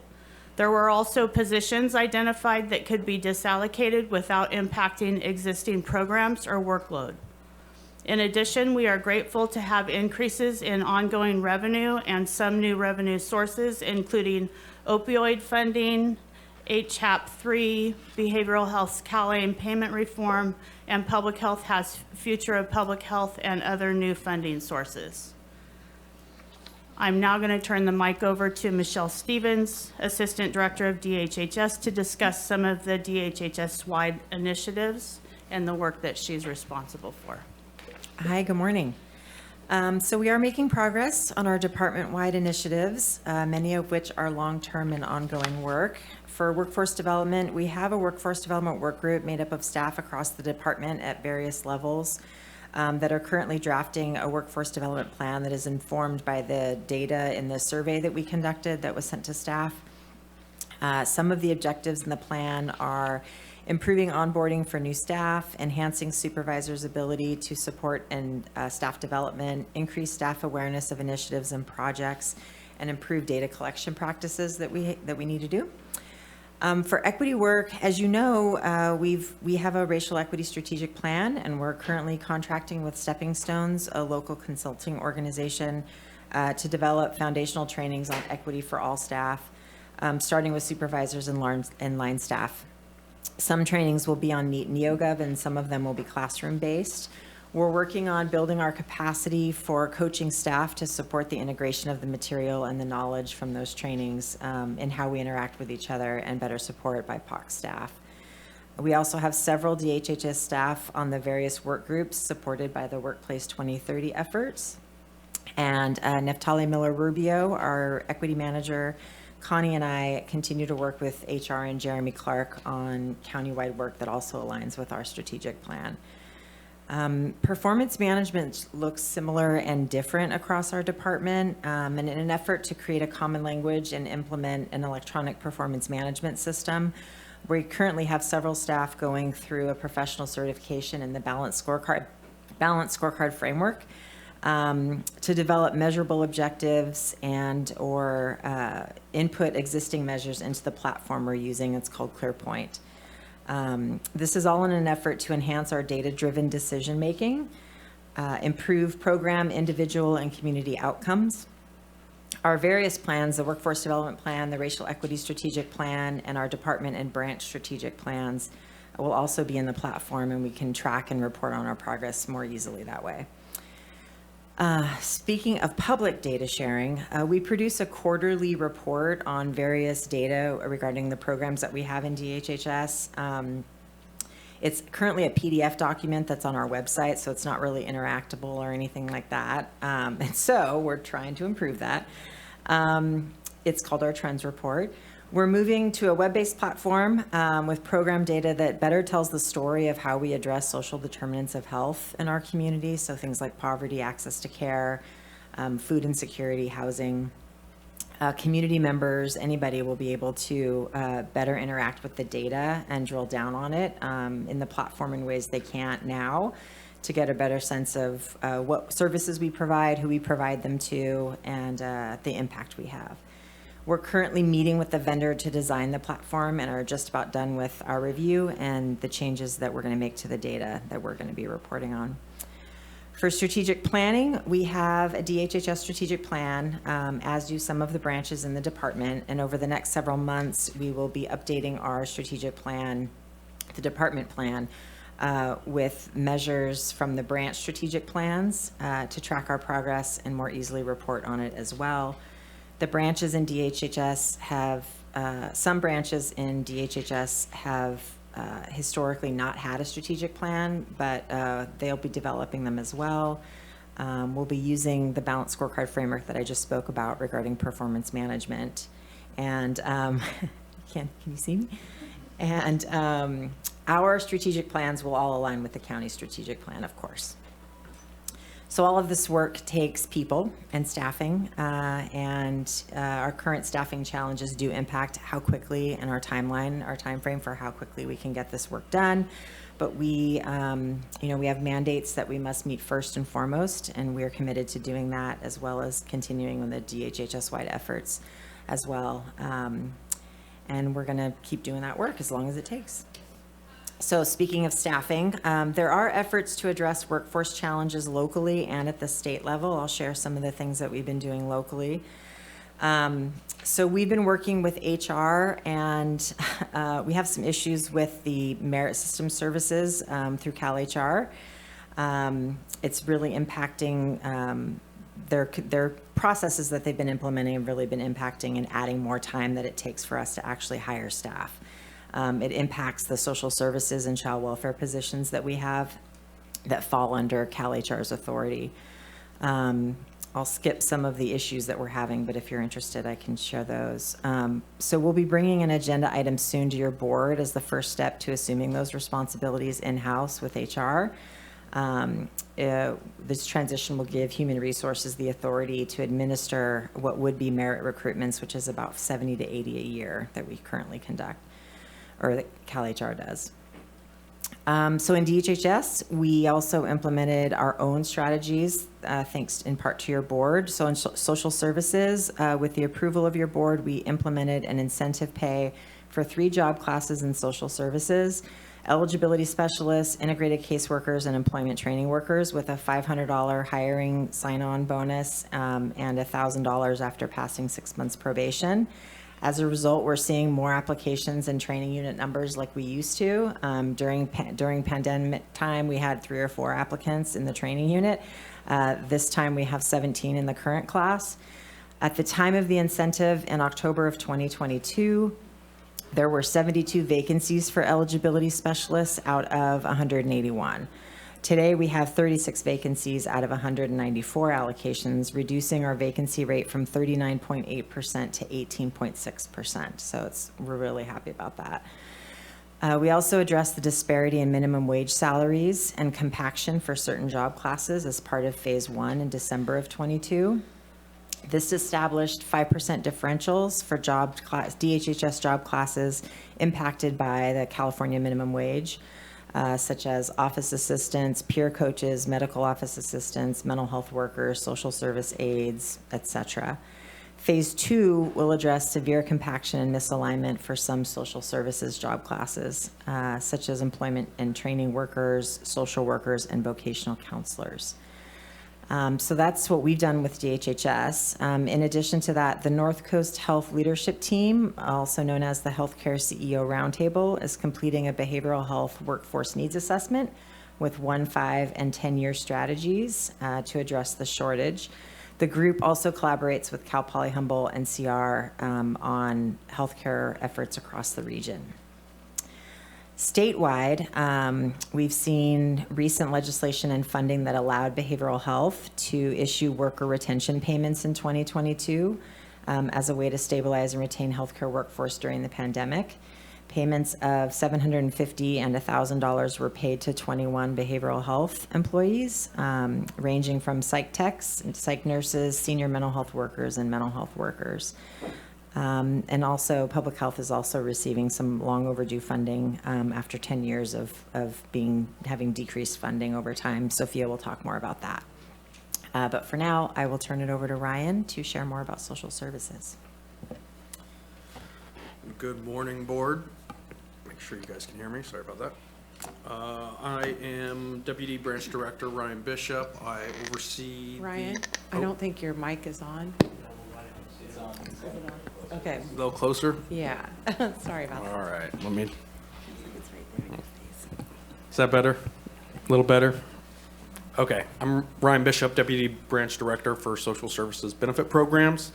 Today, I just want to talk about some of the successes and challenges of our eligibility and employment programs. To start with, Humboldt County residents received approximately $84 million in CalFresh benefits in 2022. This is a success that we're definitely proud of. We issued about $52 million in traditional CalFresh and $31 million in emergency allotments during the pandemic. Thanks to the board and being able to get raises, we've been able to increase staffing thanks to our employment services team and HR. And we've been able to bring in our CalFresh interview schedule. It was just a few months back, almost 2 months out. It is now 2 weeks out. That means people who desperately need those benefits can get interviews and receive those benefits a lot sooner. We were also able to reopen our call center 5 days a week. We were only open 4 days a week for quite some time, over a year. And now that our staffing is coming back up, we're able to reopen that and provide better service to our community. We were also recognized during 2022 from California Department of Social Services for our excellence and CalFresh expedite timeliness. We consistently processed over 90% of all our expedite applications within the mandated 3-day window. We also received an award for excellence for our internal processes and minimal case review findings during our 2022 management evaluation from the state, which is something we're also proud of. We also successfully relocated staff from 215 4th Street, which was our old call center location, to 929 Coster. We made this move to alleviate quite a few staff safety concerns and to decrease unnecessary program spending. Eligibility still facing some challenges, and those challenges do include we are currently under a corrective action plan from the Department of Social Services for our processing timeliness for non-expedite applications. That's our 30-day timeliness. And call center wait times are still fairly excessive. At our call center, in November and in January, those average wait times were over 50 minutes. We are making headway, and our average times these last few weeks have been approximately 30 minutes, 35 minutes. So we are making some headway as staffing continues to improve, and training, of course, training those new staff continues. And the training of these new staff is very significant and time-consuming. But we do realize that's temporary, and we hope to continue to see improved productivity. And of course, another challenge is counties are now mandated to begin processing Medi-Cal renewals again as part of our Medi-Cal unwinding. These are these post-COVID rules. And Humboldt does have over 36,000 active Medi-Cal cases. For perspective, in 2014, which was less than a decade ago, we only had about 13,000. So it's almost tripled. So I wanted to make you aware of that. And I'm going to talk a little bit about our employment programs, some of the successes and challenges here. Our successes include securing some additional grants. Our Cal CRG grant is bringing funding approximately $450,000 over the course of 3 years. And this grant aims to advance health, wellness, and economic justice for populations and communities harmed by the war on drugs. And we are also bringing in some funding for our Breaking Barriers grant. This is a bit smaller. This is in partnership with the Westside Community Improvement Association. And that'll be bringing in about $58,000 to our employment programs. I also wanted to just highlight a couple projects that we're working on in our employment programs. In our Helping Humboldt program, we just completed 101 bird nesting boxes in partnership with the Redwood Region Audubon Society. This grant was secured, grant was secured by Sequoia Park Zoo Foundation to purchase all the materials for our bird nesting box project. What we do in Helping Humboldt is we help folks gain employment skills and soft skills while learning real job skills. Woodworking is this example. Helping Humboldt is also just now starting our bed frame project, and it's not the greatest picture, but the one on the left here is a twin bed frame. And our Helping Humboldt participants are now going to be building these bed frames for our homeless populations as they gain housing. They'll be able to receive a bed, because we noticed a lot of folks, when they finally get housed, they don't have any furniture. They got these kiddos sleeping on the floor. They're sleeping on the floor. So in partnership with our CalWorks Housing Support Program, we're going to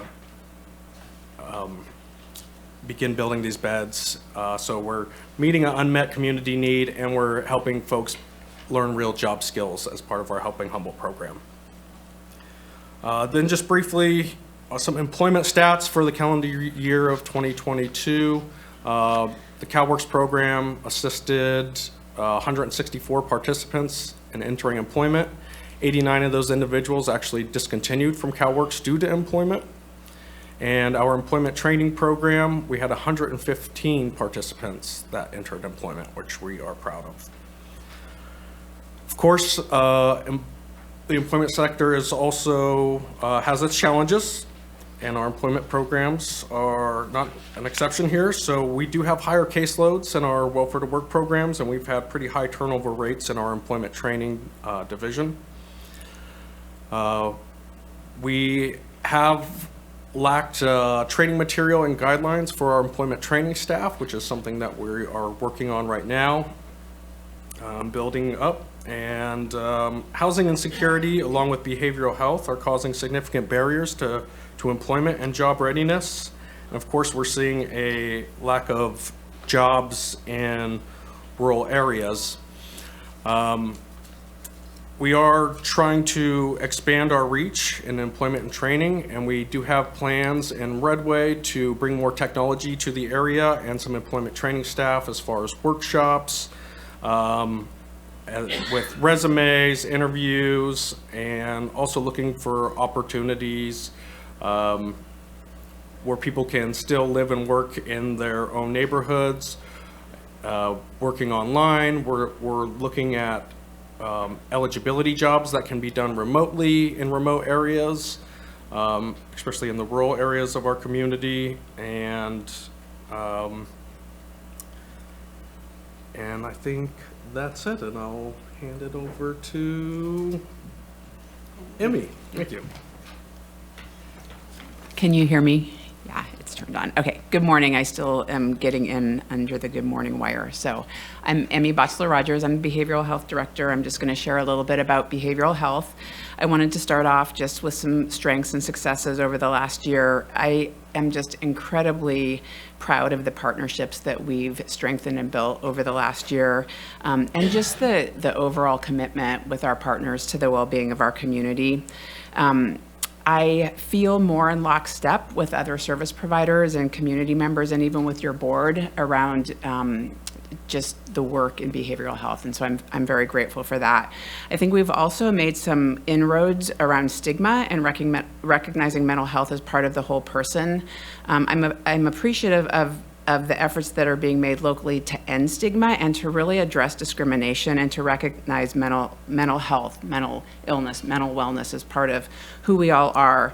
I think you can see some examples of that in the May is Mental Health Month work that's happening, the activities. And I also just want to recognize that more and more often I hear in statements made by your board, the language that you use, just the compassion and kindness for mental illness and mental health in our community. So thank you for that. I think that the ongoing challenges are evident to all of us. We have acute and growing mental health and substance use disorder needs in our community. We all continue to hear and see those needs, and it can be very hard and heartbreaking on a day-to-day basis to recognize what exists. I think I use the word desperation within our community and pressure to address the problems, because it is so substantial. And along with that, I think consistently concerns are lifted up and questions about who's responsible, like who's going to take care of this or who's going to fix this problem. Ultimately, it's all of ours, and it's hard to continue to have to look in the face of people who are struggling, even though we know that we all have a piece in it. I think it just continues to be really taxing for our community. There are gaps in our continuum of care and lacking resources, and part of that is because we're a small, remote rural community. I think that there are a number of efforts that we've made to address those gaps, but it doesn't feel like enough. It still doesn't feel like enough, and I just want to recognize that, because no matter how hard we work, it feels like there's more to be done. I just am grateful because not only here locally, but at the statewide level, there's recognition of the need to change our service delivery system. California Advancing and Innovating Medi-Cal is the state's effort to address some of the ways our service delivery system has not served California very well. There's a number of initiatives, very broadly, some that are rolling out, some that have already been rolled out. Things such as creating better access to care, allowing more flexible and appropriate care, improving communication and coordination between multiple service providers, changes to the access criteria, new transition of care and screening tools, and data sharing agreements. We're also, in the future, several years out, looking at ways to integrate the mental health and the substance use disorder administrative functions so that we can be more seamless in providing those services. Most pertinent to our budget issue is the payment reform initiative, which seeks to change the payment structure for mental health plans. The previous structure was very defunct in many ways and has us in a fairly untenable situation as we're dealing with decade-old account receivable issues. So the state is very behind in reconciling and paying us for the services that we've provided. The new system is fee for service. It's not cost-based or cost reimbursement contingent. It allows us to provide services without that high risk of disallowance or basically losing money. It also will be adopting an intergovernmental transfer, which is IGT, opportunity for county required match for the services, and we're expected to go live with payment reform July 1. With that comes a new electronic health record, and so staff are really working double time right now to get that up and running for July 1. Just as a reminder, there's a number of programs and services that we're working on to address some of the longstanding needs in our community.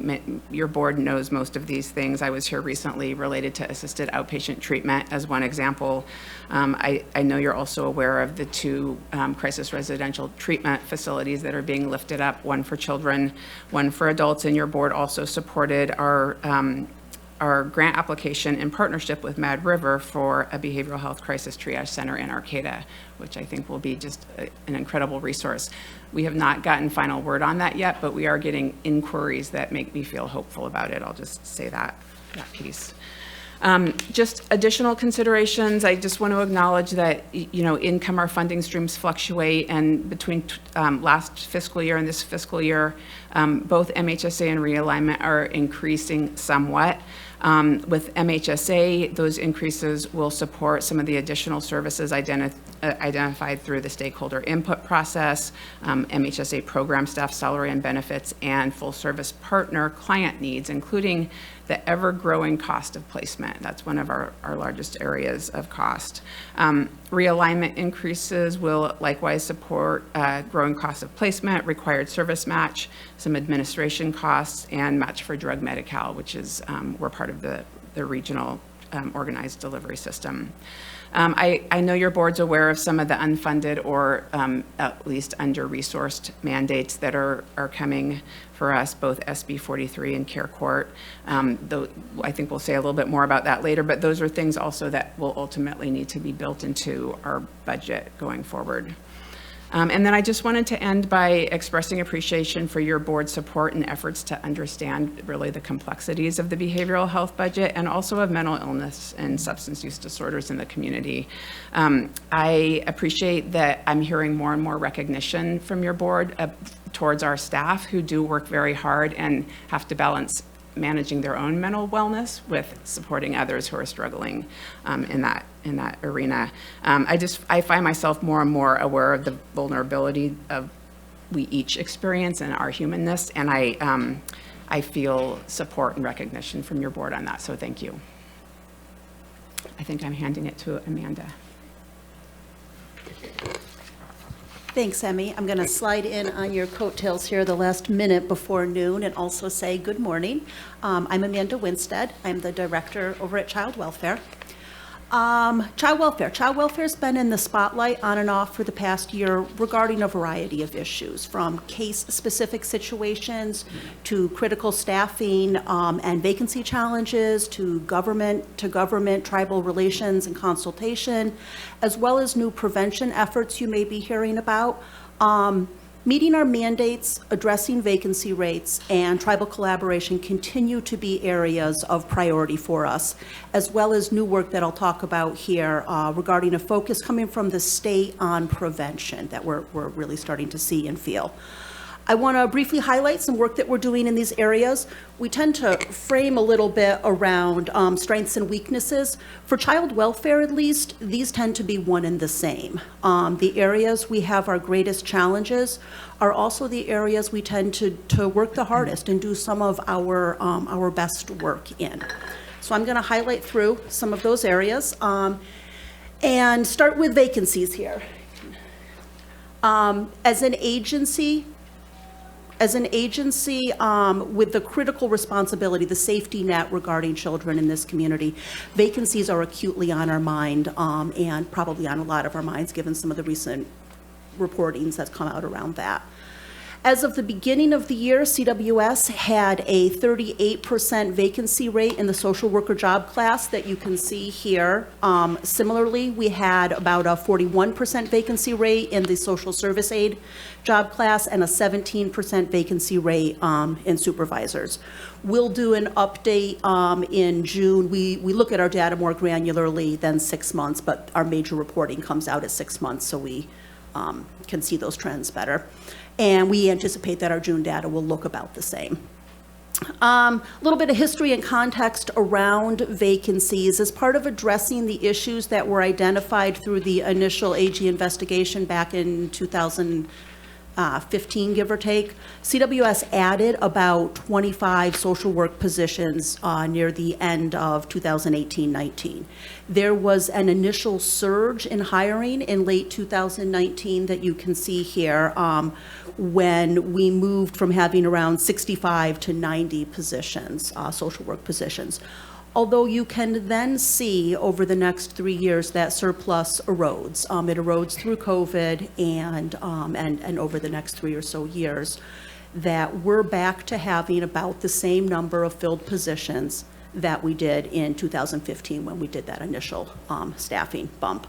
This is due to a number of factors, from the inherently difficult nature of child welfare work. There just inherently is turnover in the discipline of child welfare. It's hard work.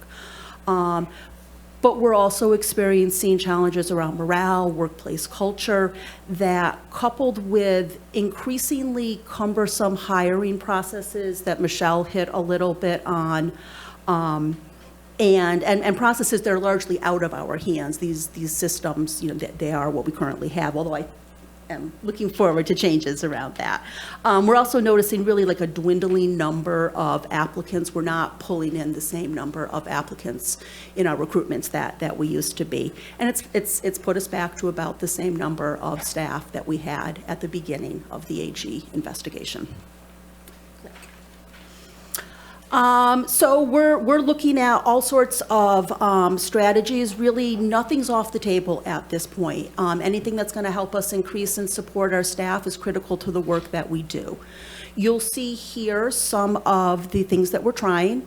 As we've had fewer people applying for social work jobs, one of the things that we're exploring, and you probably have seen through some recent agenda items and may in the future, we're looking at adding different job classes to lift parts of the work from social workers. Social workers do a real wide variety of work. Parts, not all, but parts of that can be supported by other job classes. And so we're looking to explore kind of broadening and bringing in some of those support positions, and hoping that we'll tap into a new applicant pool in doing so.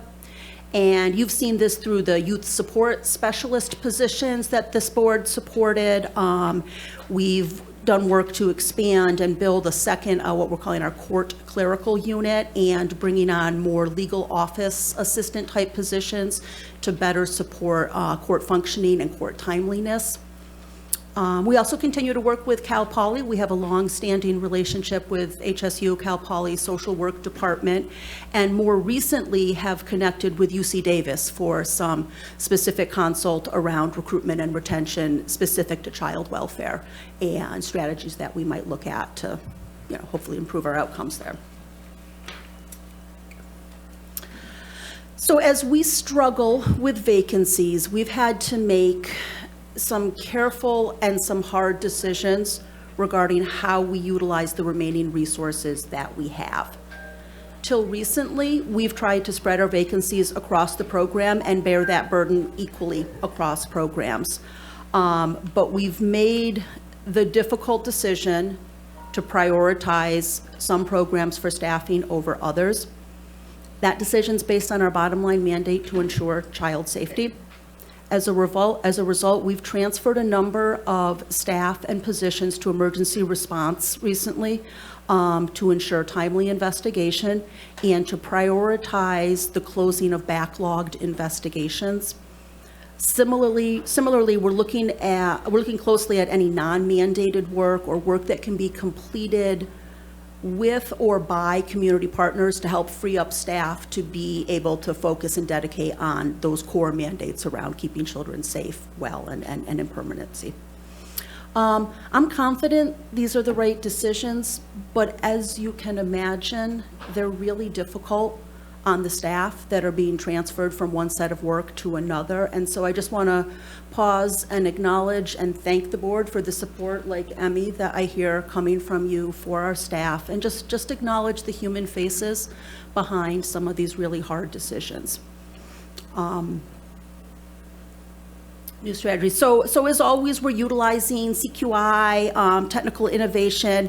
I think CQI and technical innovations are a real strength of child welfare, and we are braiding that in around all of these other strategies to try to improve our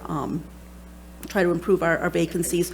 We're also looking at some specific state and federal funding to support salary incentives.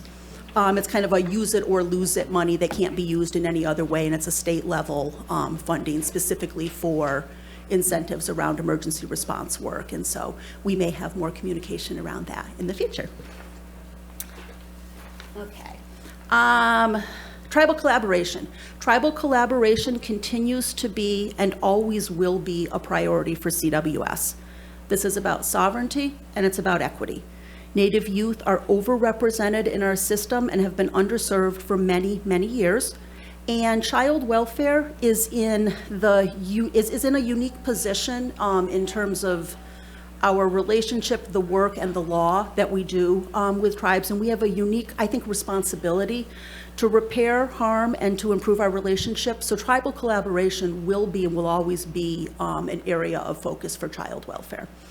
As you may know, the Indian Child Welfare Act legally establishes a specific and higher standard of practice. And as sovereign nations, tribes hold distinct and political status in relationship with the county, and we'll continue to recognize that as we move forward. We haven't sorted out all of our challenges or fixed all of our, all of our wrongs, not by a long shot, right? But we're not giving up, and I do believe we are better today than we were yesterday, and we will be even better tomorrow. And you see a number of efforts here that reflect that, from co-location to continuing to work on our protocols, working really interesting work that's coming, shared work right now between county and tribes around building a formal and articulatable vision for how we work together in a context of sovereignty and child safety. I'm going to go off script here for a second and just share, we think about equity and we think about the work that we do a lot with people, but equity and inequity live at all levels in our systems, right? And just the other day, I had the opportunity, kind of a neat report out in my mind around data. We don't think of data as much as when we're thinking about equity work, but our data in many places perpetuates inequity. And we have a system, a state level system that we locally can't change, a database system that does not allow us to accurately enter tribal affiliation. We have a small but mighty CQI team who has been advocating with the state, I'll say for several years now, to make those changes and to, advocating for just how important that is. And we tend to think of people, not numbers, when we think of equity. But just the other day, we learned that the state is indeed going to make those changes and allow our system to more accurately reflect tribal affiliation. It's data, it's checkboxes in a database. And it's really neat, and it's a neat accomplishment that Humboldt really did lead. So let's see, I'll wrap it up here. There's some interesting work, I think that I just want to put on your radar. You may have seen some of this and you may see more of it. There's interesting work coming from the state level around prevention and this tagline that we hear increasingly, support, not report, which isn't to imply that people should not report, but just to bring support into the equation when people are thinking about reporting. And so work that's coming down from the state level, you'll hear and probably have heard about Family First Prevention Services Act, FFPSA, which is a big bucket of prevention work that may start to really shift how we see some of child welfare work. Similarly, the Family Urgent Response System, or FERS, is another project coming out at the state level that's about providing upstream, both of these to provide upstream supports that prevent the need for agencies like child welfare, probation, law enforcement interventions, ideally. And then I'm thinking that you also may have on your radar the Child Protection Reporter Guide, the CPRG, which Humboldt has done a lot of really neat work around leading and supports the idea of bringing in supports kind of upstream. So, all right.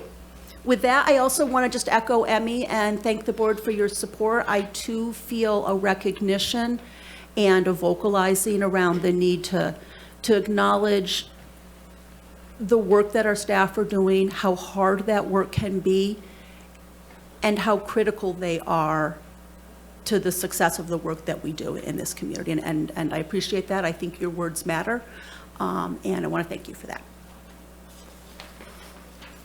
And I will pass to Sophia.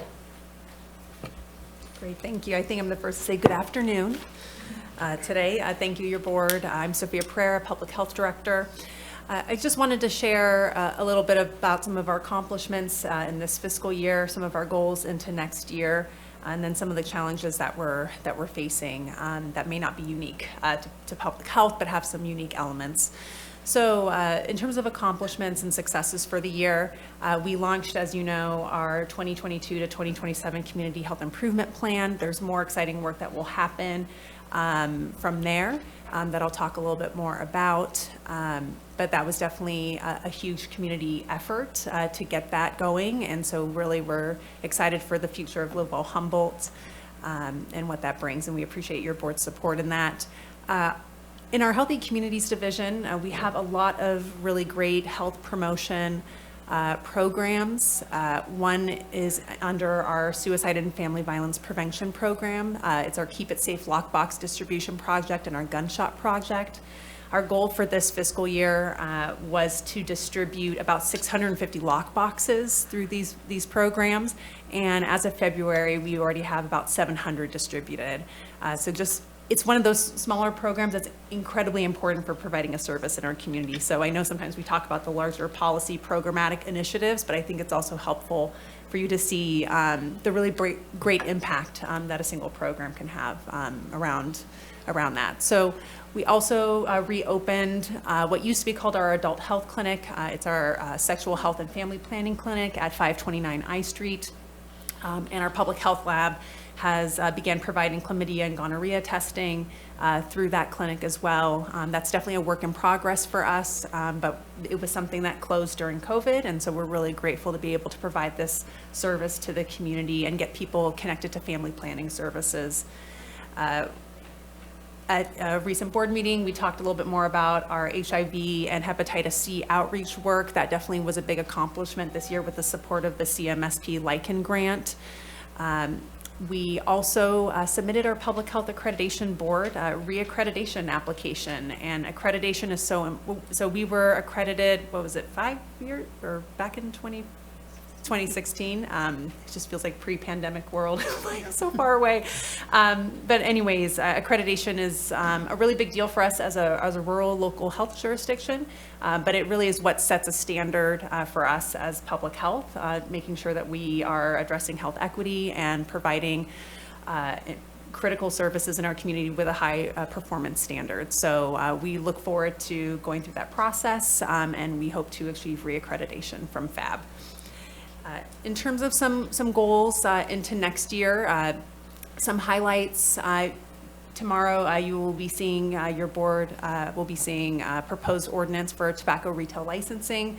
If that were to pass, then there would be the implementation, which would be a big focal point for the next fiscal year.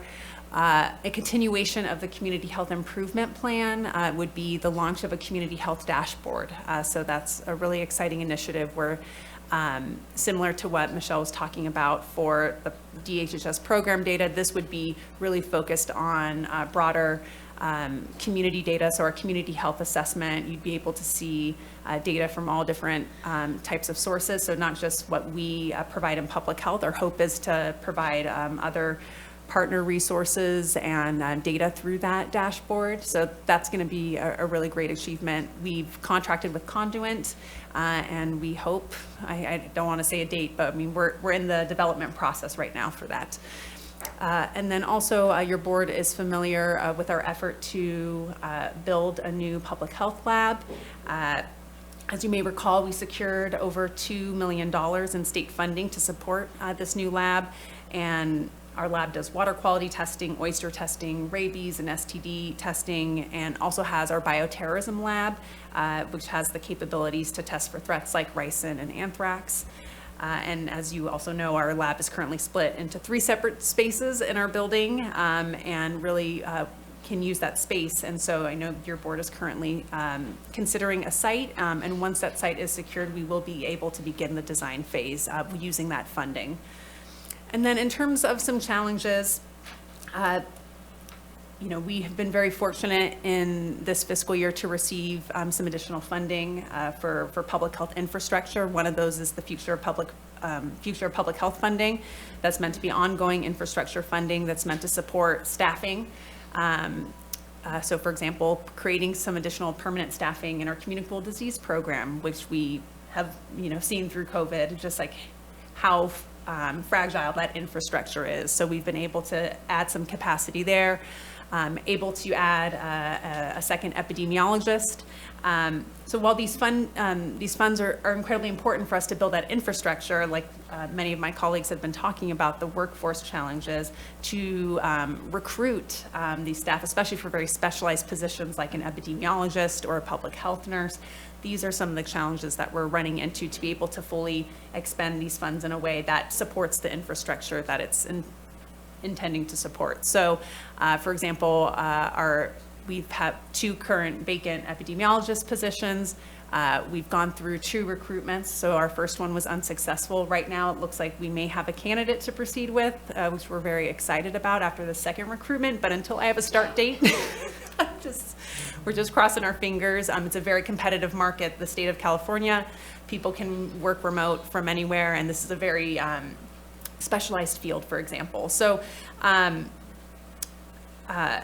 but with that, I think it's also important to note that the governor's May revision also includes about $49 million in workforce development specifically for public health. And those are the types of investments that are going to help build our public health pipeline over time. So while I think we're getting this funding and we're seeing the immediate challenges of filling these positions, our hope is that with continued investment from the state in these workforce pathways into public health, that we'll have more folks that can be ready to plug into these positions. We also, I just also wanted to highlight, there's a lot of state policy that's changing for everyone, but for public health in particular, we have some programs, especially in our nursing division, that may be sunsetting. There's a lot of functions that public health provided that may be moving over to managed care plans. And so we're just kind of in that flex of figuring out how we fund certain public health nurses, for example, that had blended funding from various programs that didn't, you know, in a bigger county would fund 2-3 positions, but for us maybe only funded a third of a public health nurse. So for us, it's just that uncertainty of these state policy decisions and how it affects what programs we're providing at a local level, and then how we're funding the positions and making sure that we're maximizing the staffing that we have and using whatever funding sources we have available to us. So those are some of the things that we are working on in public health, and I'll turn it over back to Connie. Thank you. So this is the continuum of care funding. The slide shows the continuum of care funding. DHHS is the administrative entity of the continuum of care in Humboldt County. And I just wanted to show this as an example of the administrative burden for all of the homeless and housing services that are coming into the county. But also just to, I'm only going to touch on this for a minute because we're coming back in a few weeks with a presentation on all services that we're providing through this funding and through the continuum of care. But I just did want to touch on this. The HAP1 started in 2019, and we're just finishing up utilizing the expenditures of those funds.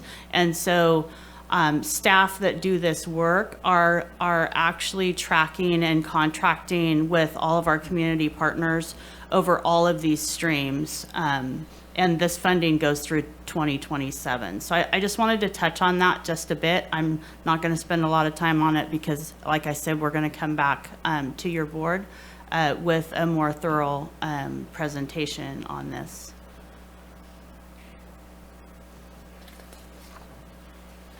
We do have some concerns about several of the state bills, which will create significant workload impacts for DHHS. Senate Bill 43, which aims to expand conservatorships, is on the glide path to becoming law in January with 0 no votes and the governor's vocal support. Combined with Care Court passed last year, these two bills may create county general fund impacts as there is no state funding contribution to the Public Guardian's Office.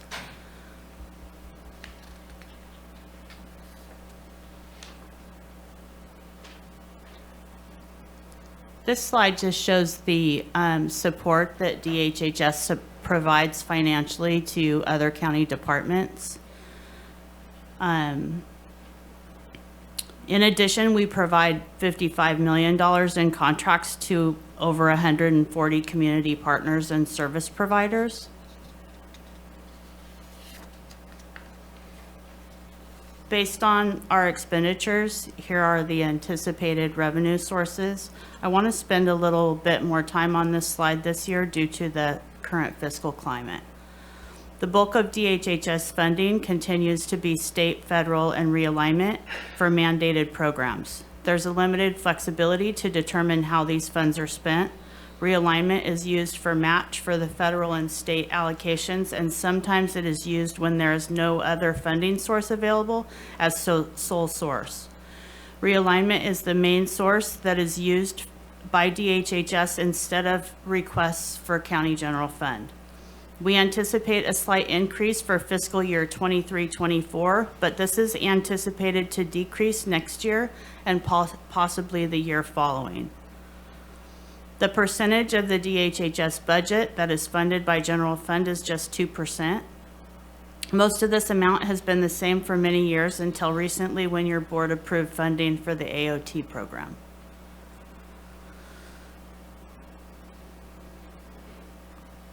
DHHS is a great example of integration and reorganization that works.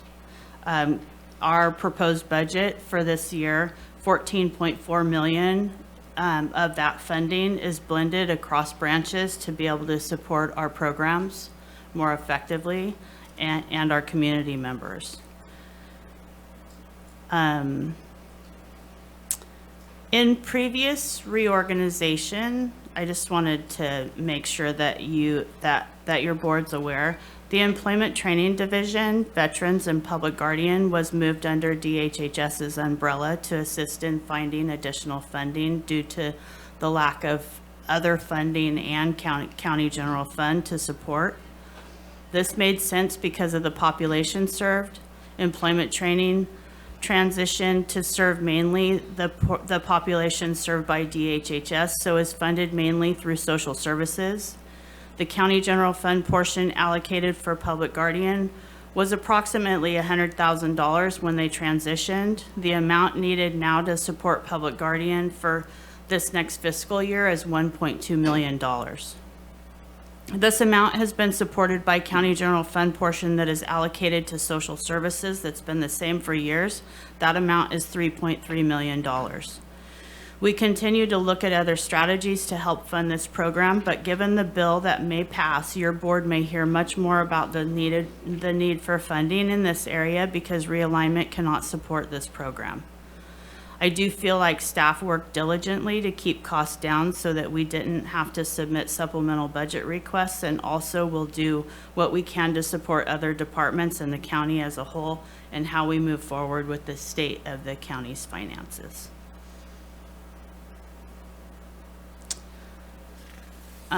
I do want to take this opportunity to thank all of our finance staff that work diligently with our programs and the CAO staff to complete and submit balanced budgets, and also to thank your board for the opportunity to share information. Thank you very much. Questions from the board? Well, I'll just say, yes, thank you all. This is just the administrative team, but you have a huge team of people out there doing incredibly difficult work, and we are extremely grateful for that commitment to that work and dealing with ongoing changes that just keep coming at us left and right. So thank you for all your efforts. Please pass that on to the employees. Anybody else? Supervisor Bushnell and then Bone. Thank you for the presentation. I want to recognize that my district's very rural and remote, and I continue to have conversations with all of you about how to serve that area. And while at times I do get frustrated, as you do, I know that it is not because of the lack of wanting, that they're just, we have to find a path. And so I really appreciate all the diligence that comes from your departments in serving the community and the district in Humboldt County.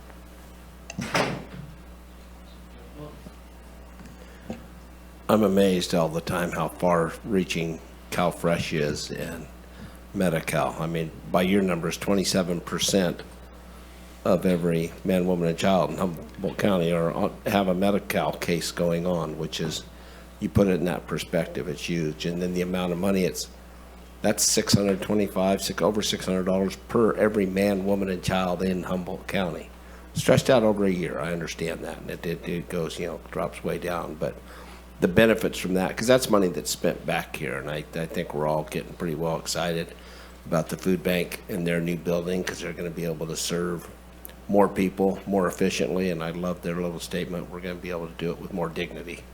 So, it's going to be more like being at a grocery store, and so I appreciate everything that's done. Yeah, I mean, we're a rural county. I've got, we've all got, most of us all have a rural location and stuff, but the biggest thing is you've got a really bad hand dealt to you, and we're expecting you to play it. So it's tough. We have all this different. We have the drug abuse. We got fentanyl settlement money, but I don't know how far that's going to go by the time it's all done and everything else. These are all things that are working, hopefully in our favor. So appreciate everything. Very aware of what we're dealing with. It's just, and I'm going to say this. I mean, the homeless, we're hearing mental health, we're hearing homeless issues and everything else. And I've been going to Sacramento a lot more than I want lately. And then I take a walk every morning. And every morning the Capitol Police come off and chase off 100, 150 people that are sleeping on the Capitol grounds, kind of sweep the streets around the Capitol. But if they can't fix it in their front door, it scares the hell out of me what they're going to think about Humboldt County. It really does, because it's such a huge, huge problem. And then we're hitting these money issues right now when we have a $32 billion deficit, and depending who you talk to at the Fed, 16 to 30 trillion problem there. So I appreciate, and then Port Humboldt County has its issues. So thanks, you guys. Thank you. Supervisor Wilson. Well, I look forward to the discussion on the continuum of care details, because I think that'll be very illuminating for folks, and just, you know, all the work and effort and the success that we're having with relationship to that. I know Supervisor Bone referred to the challenges at the state for sure, and really it's the city of Sacramento that has those challenges, and we're not dissimilar in a lot of those challenges. But I will say that we, per capita, are really having some amazing successes and having a lot of leadership in this issue with relationship to the state, and so it'll be good for us to at least see what those are and talk about those in a relative manner.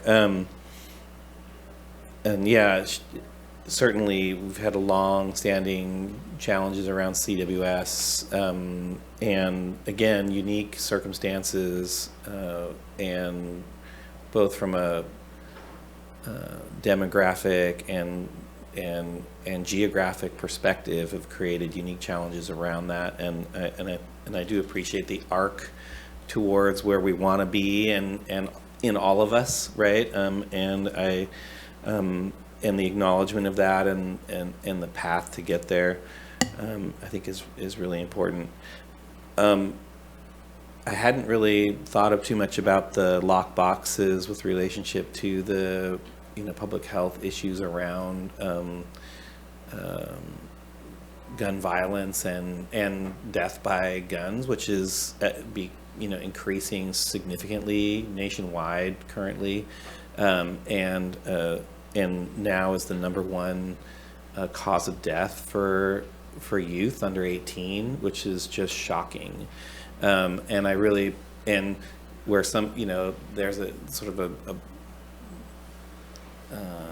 a variety of causes within that, both accidental and homicide and those sorts of things, are mechanisms to try and address that is difficult and hard, and complicated, and I just appreciate you diving into that. And I'm looking forward to tomorrow's conversation with relationship to tobacco as well.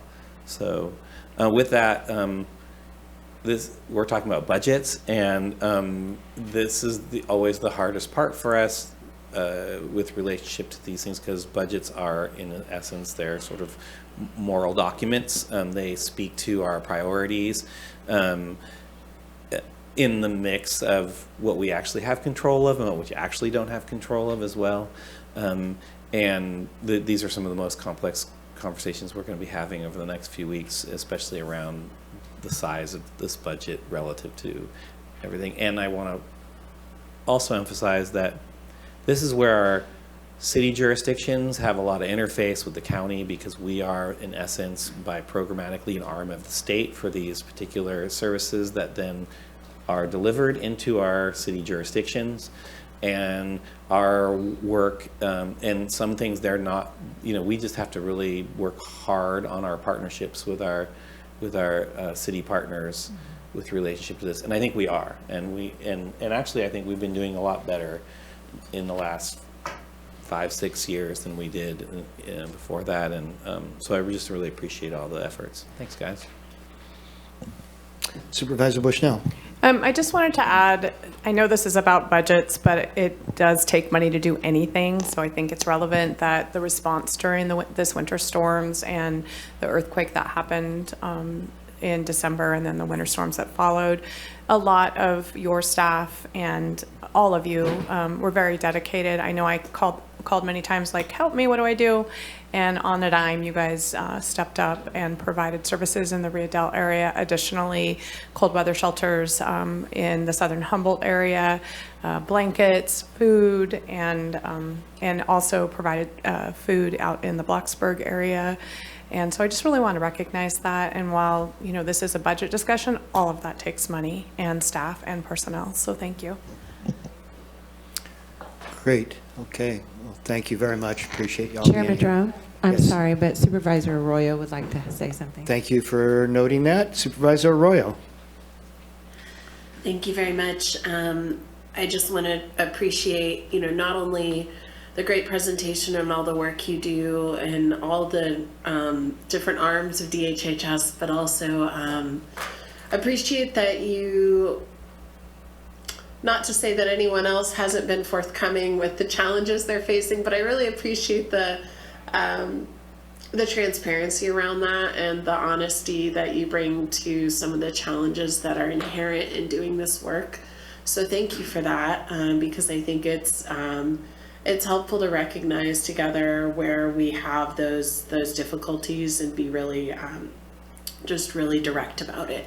And with that, I do kind of want to understand a little bit more about, I know there are a lot of unanswered questions around these, pending mandates that are unfunded, but I wonder, has anyone from the state given any indication about what, potential mechanisms could be in place to address funding? Has there been any talk about that we should be aware of, or any role that we should be taking at this time to kind of start preparing or be advocating?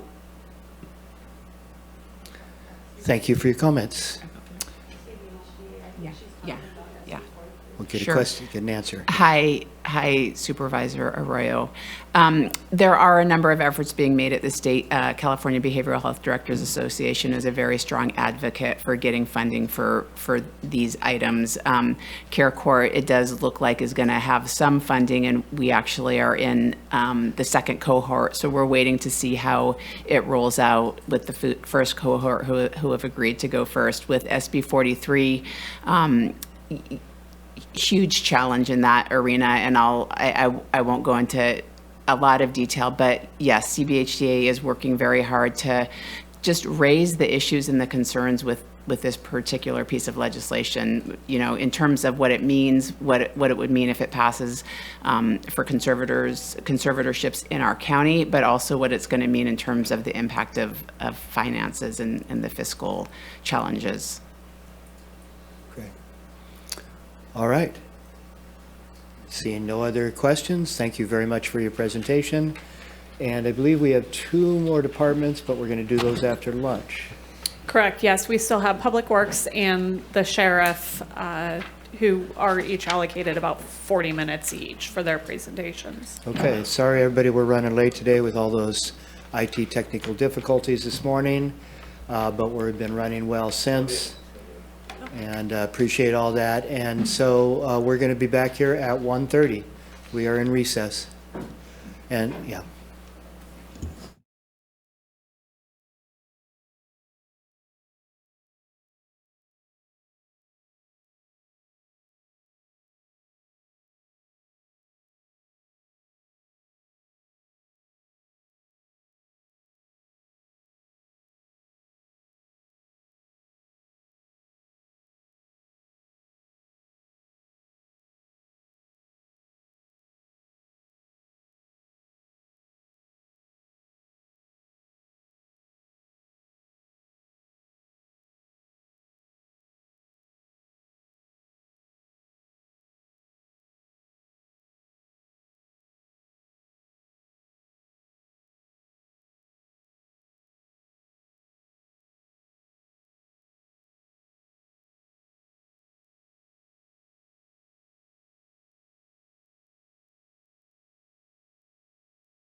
Okay. Welcome back. We are out of recess and we are finishing up our department reports, and I believe we have Public Works next. Correct. And not much more to say than we've got Director Tom Matson here to present on Public Works. Good afternoon, Chair Madrone, members of the board. Tom Matson, Director of Public Works, and I do have a PowerPoint.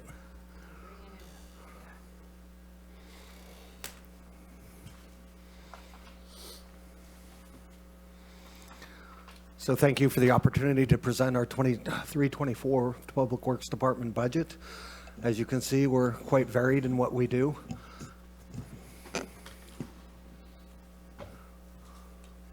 That's me. All right, what do we got here?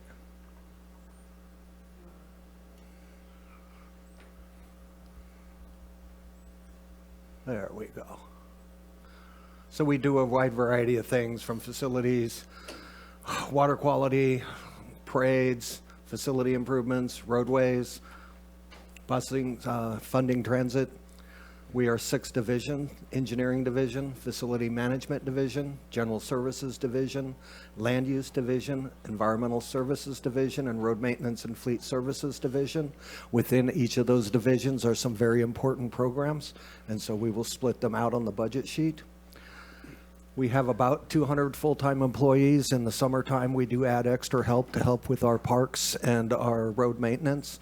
Unfortunately, this year, we're having a very hard time finding people that want to come to work for a part-time job.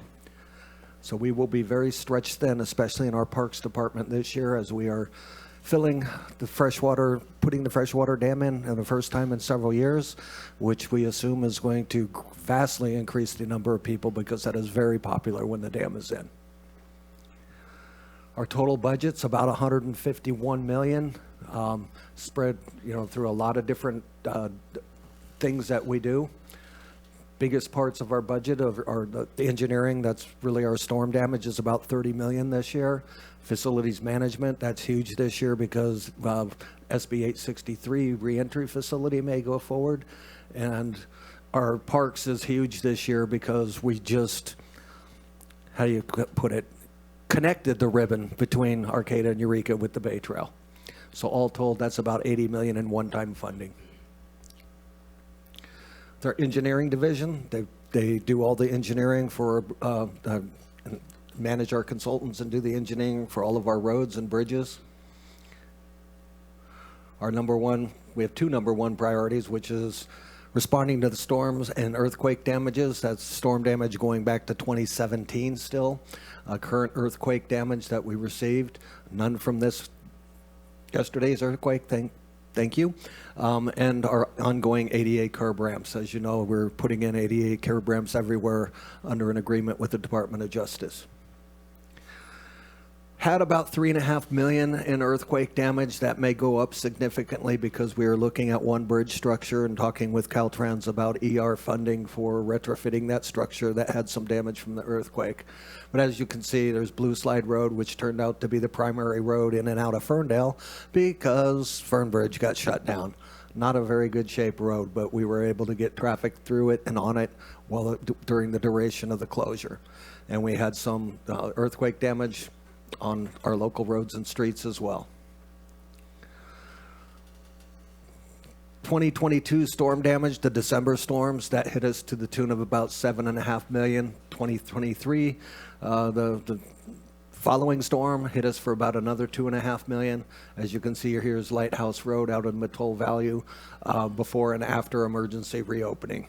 We were lucky to have a local contractor and to be able to get on that immediately before the rest of it washed out. It was very, very sketchy. And here is Park Street before and after views of a drainage structure that collapsed. Again, we have the ADA ramps going on all over the county. This is focused up in McKinleyville right now, but we are rotating throughout the county to get all of those done. Environmental Services Division. As I said, maintaining park services with the dam at Freshwater, the addition of McKay. We are pretty stretched thin. One of my most senior employees is about getting ready to retire. So that creates some angst for us because one of our favorite parks, well, my favorite park, has that caretaker at it. So I'm kind of worried personally. Environmental permitting, we do all the CEQA and NEPA permitting for all of our projects. So whether it's a slipped out road or a new bridge or a bridge replacement, it requires significant permitting, and we do those services. We also are the grant administrator for the North Coast Resource Partnership of 7 counties, and we coordinate the Humboldt County Fire Safe Council, providing leadership and coordination of hazard planning. We do water resource studies and planning for Humboldt Bay sea level rise, levee operation and maintenance. Here's the Mad River. We also have the Eel River and Redwood Creek. We did the groundwater sustainability planning, and that's ongoing in the Eel River Valley.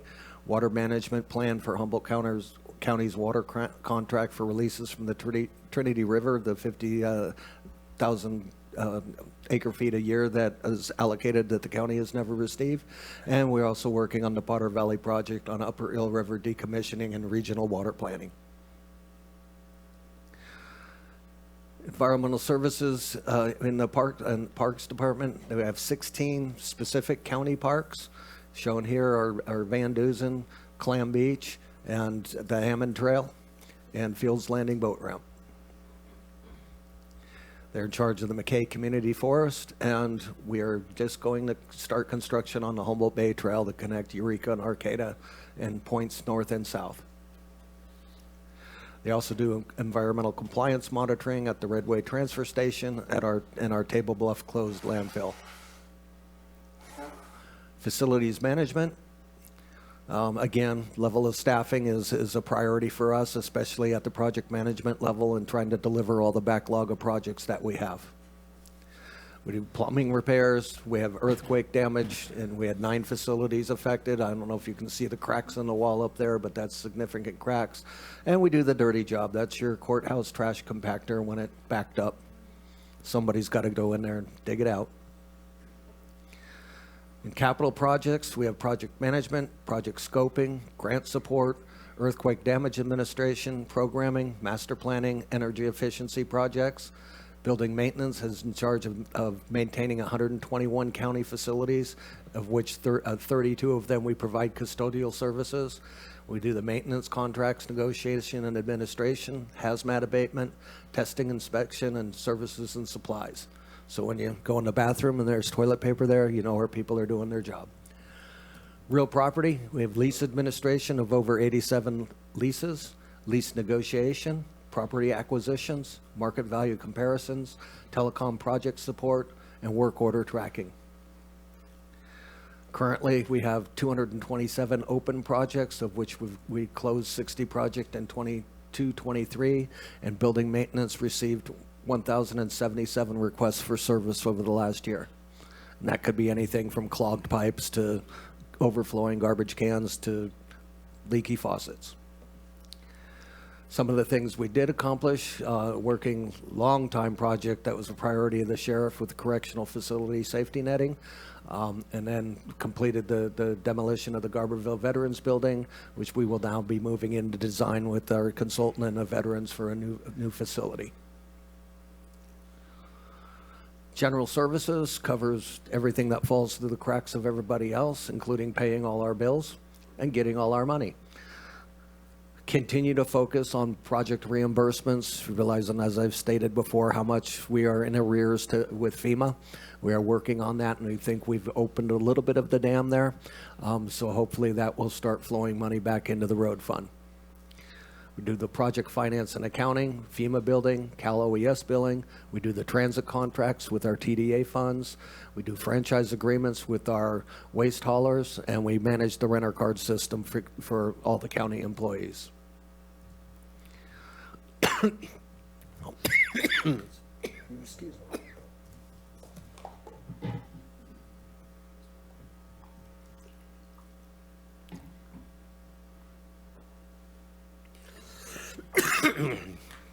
So we do have an SB 1383 corrective action plan, as well as all the other cities in the county, as we did not meet the original deadline, but we're under the corrective action plan and moving forward. That means revising our franchise agreements, coming back to the board to implement rate adjustments, to add the new programs, working with our community partners to have an organic processing facility. And we also will soon be putting out to bid the construction remodel of the Redway Transfer Station. For our land use division, they do all the permitting and the county surveying. It's delivery of projects is their number one priority. A lot of these are private sector projects, and as time is money, it's important that we turn them around as quickly as possible. As you can see, We're in a declining stretch for most of everything over the past 3 or 4 years. The two that have jumped a little bit are the survey work requests are starting to climb back, and that's basically surveying for all of our storm damage projects.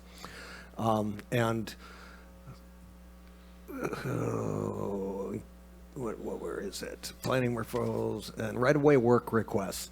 That has gone up, and that's generally from people calling and wanting us to deal with something in the right-of-way or wanting to be able to do something in the right-of-way and getting the permission of the county. It goes hand in hand with encroachment permits, but sometimes it's the county that does the work and sometimes it's private property. And finally, our road maintenance and fleet services divisions. Our number one issue is complying with Tier 4 final compliance of the CARB rules. This has been a big hit to the road division of replacing all of our equipment with newer equipment. And in the next few years, that will probably get phased out for hydrogen fueled equipment. Basic road maintenance, as you can see, we actually do some paving, do the striping, the signing,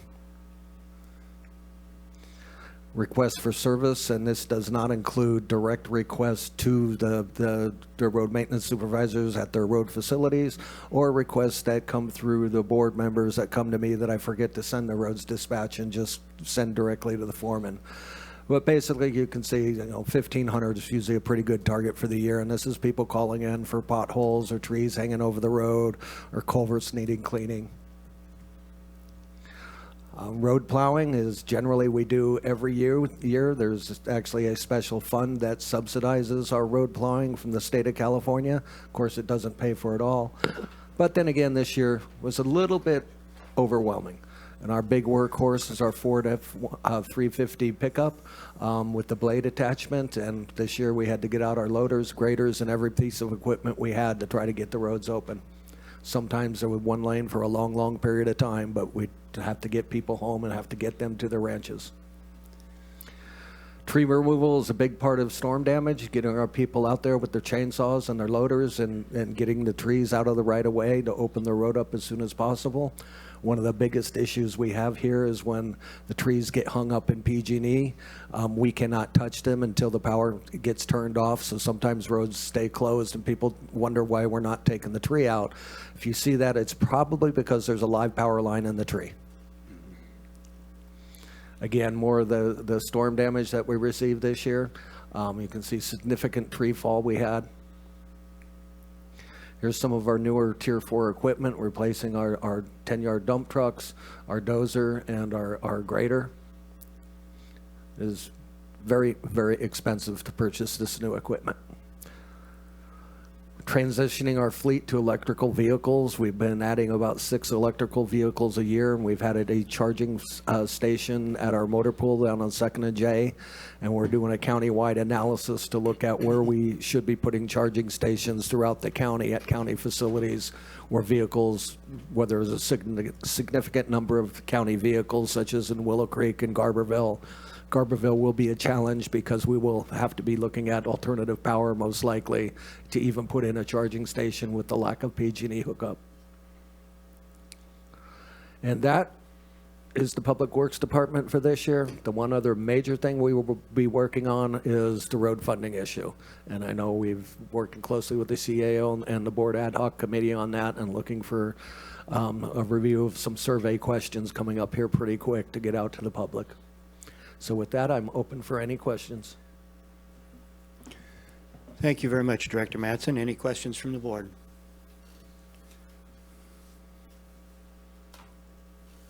Thank you. Well, I think we all recognize you guys cover a lot of ground with very limited resources. So please thank the staff for all their hard work, and we'll try and see if we can get some more funding next year, huh? The staff does incredible work with very limited resources. Absolutely. Yeah, thank you. Does Supervisor Arroyo want to make any comments? Just appreciation. Thank you. All right. Thank you. All right. Thank you, Tom. Thank you. And last but not least, before you leave, your comment about Freshwater Park reopening, I would just like to reinforce a conversation that Sheriff Hansel and I had recently about dog control and unruly dog owners.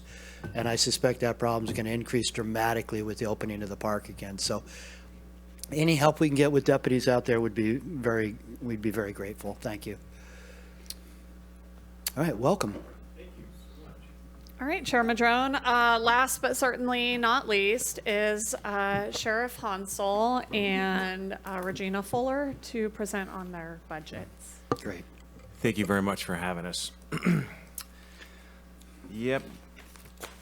Great things come for those who wait. Is that what it is? Something. So, yeah, being last, I understand that you guys have gone through several days of this, and so we're it, and there's no money left. So you've given it all away, those great presentations, but I just want to do a couple things here. Number one, just to my left is Regina, my CFO, and then behind me is Under Sheriff Justin Bro, Captain Brian Quinnell, and Captain Dwayne Christian.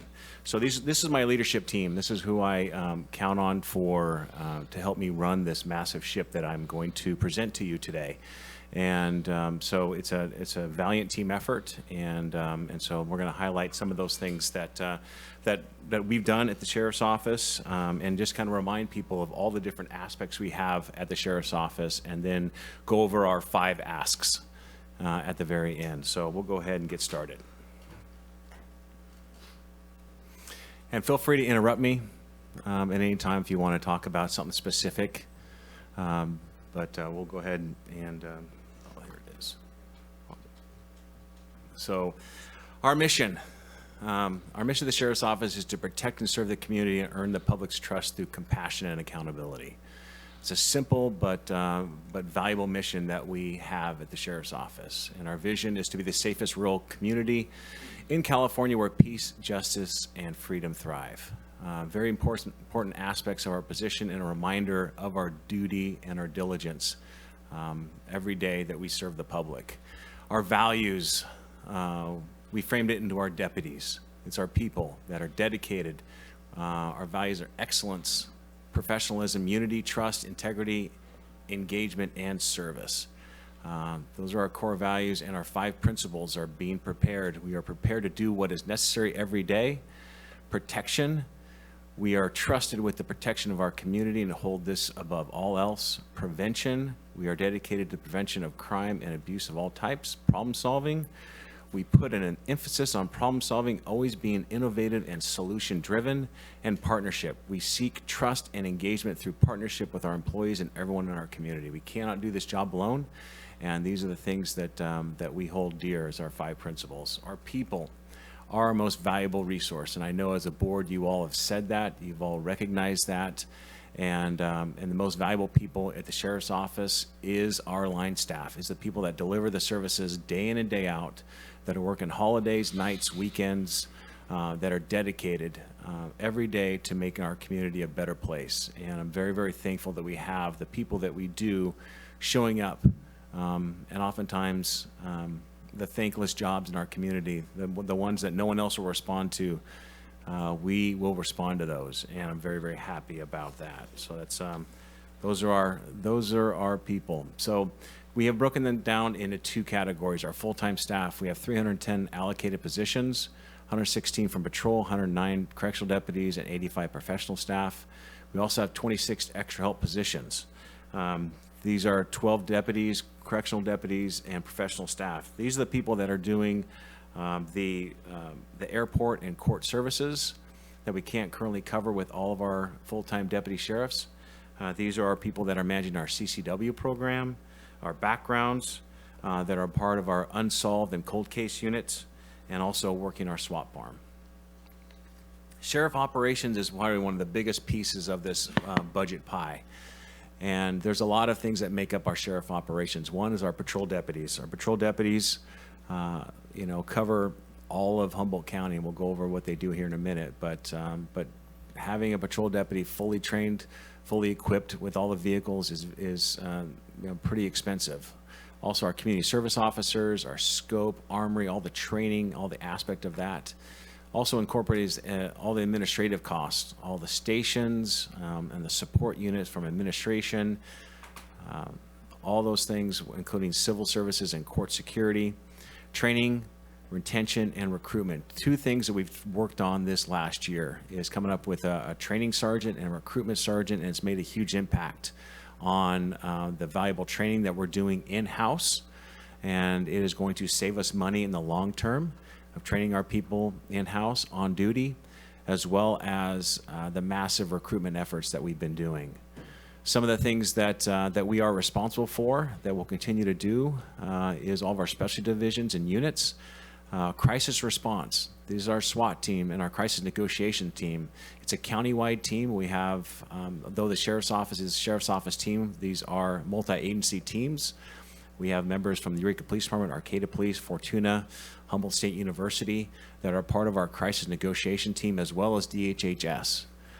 So this is a valuable team effort that goes out into the community when people are in crisis, where there is an armed barricaded suspect, when there is a high-risk warrant service. These are the teams that will respond to those type of incidents.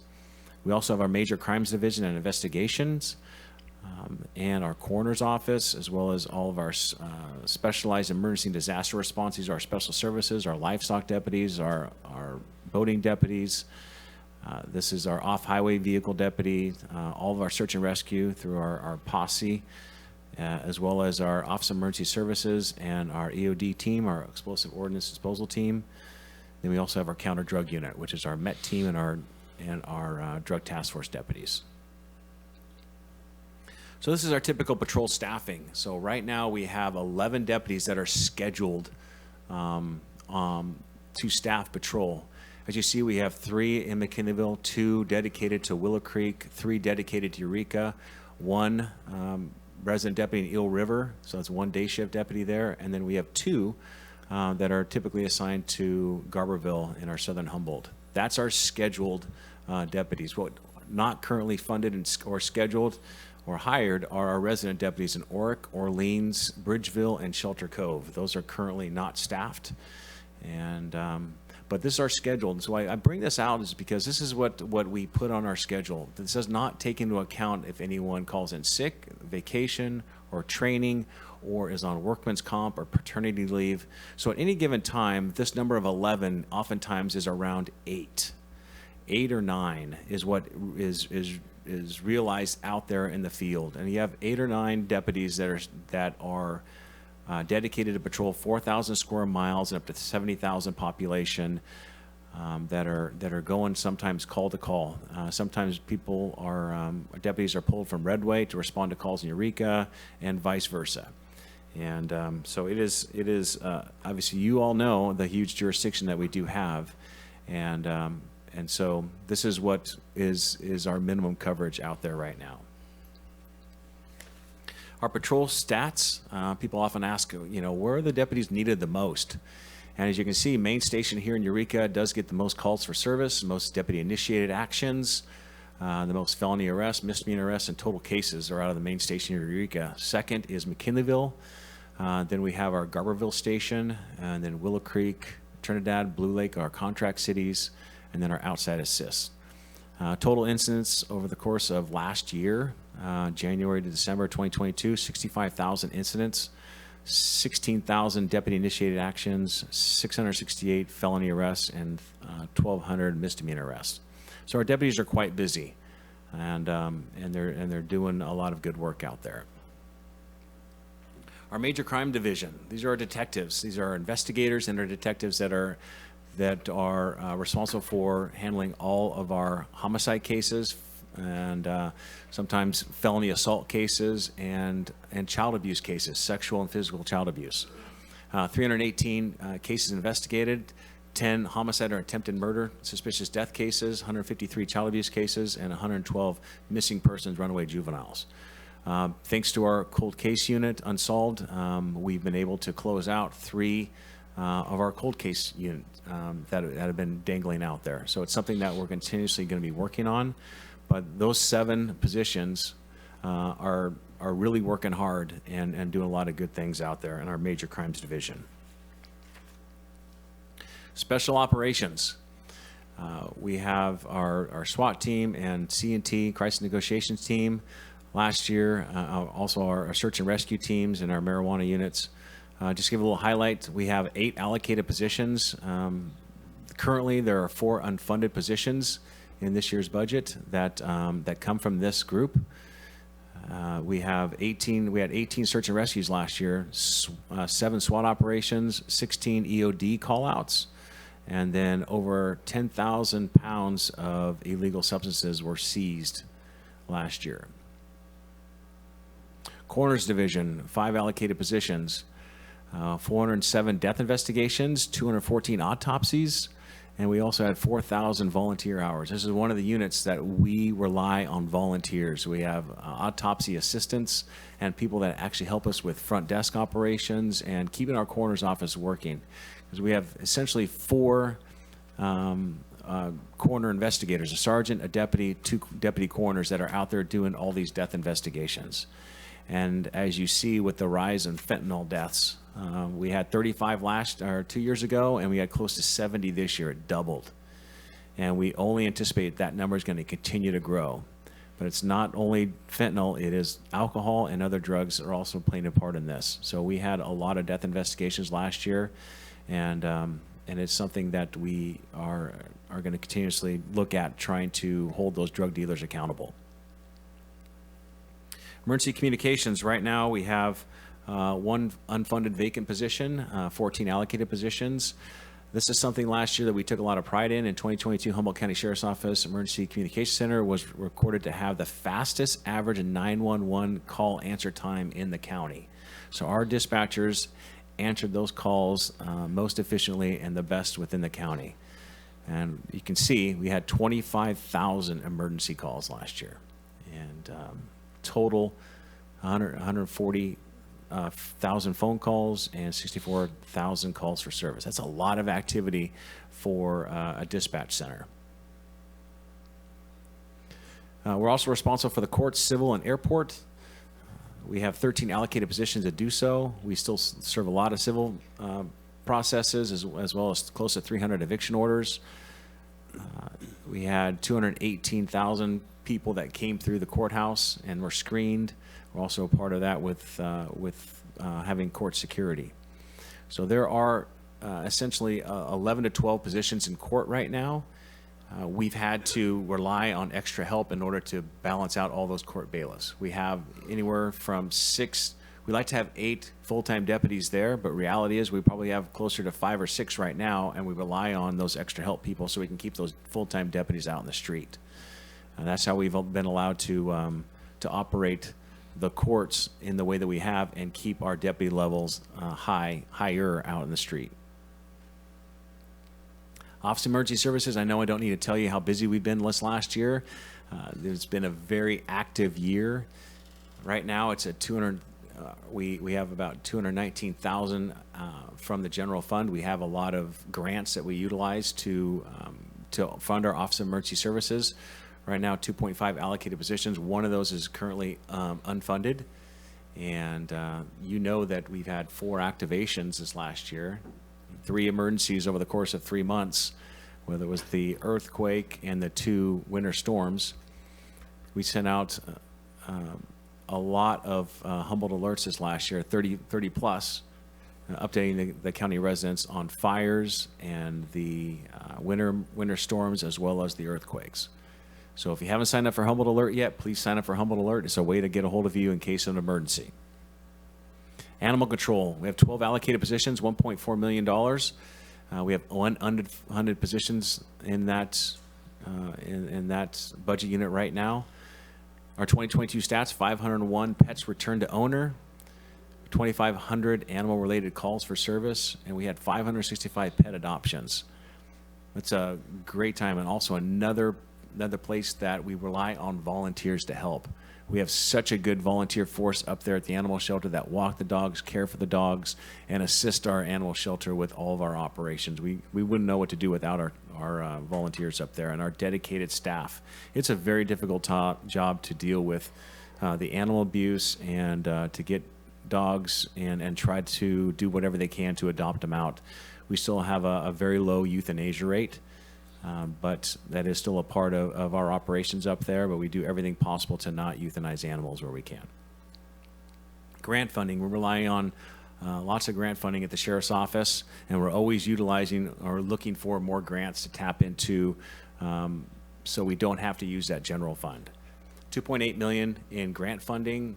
It also covers 4.5 positions. Those are just some of the grants that we have. Don't want to go through all of them, but it's, as you can see, there's quite a few that we do tap into that either purchase equipment for us, that pay for positions, or services that we do offer. So we're very happy about that. Custody Services Division. This is another major part of what we do, $21.1 million. We have 118 allocated positions. Currently, 11 of those are unfunded vacant, and we have 3 unfunded positions that are currently filled. We have average daily population is 255. We average about 17 bookings a day, and over the course of this last year, we had 4,000 inmates that were released early. As you see, we do have demographics up there of who we book in our jail or who people are booked in the jail, who's in the jail right now. It is something that this year we have finally got all of our ADA fixes done inside the facility, so we're able to fully open up the facility again. We got our jail netting, which is what the Public Works pointed out earlier, and we're ready to essentially open up the jail for more business without quarantine being in place and a lot of the COVID restrictions there. So we're able to open up the jail and do our thing. Supervisor Bone? So historically, the average has been 360 to 400. So with these changes, are we going to go back to 360 and 400? We imagine so. That's going to be in the next year or so that those numbers will go up.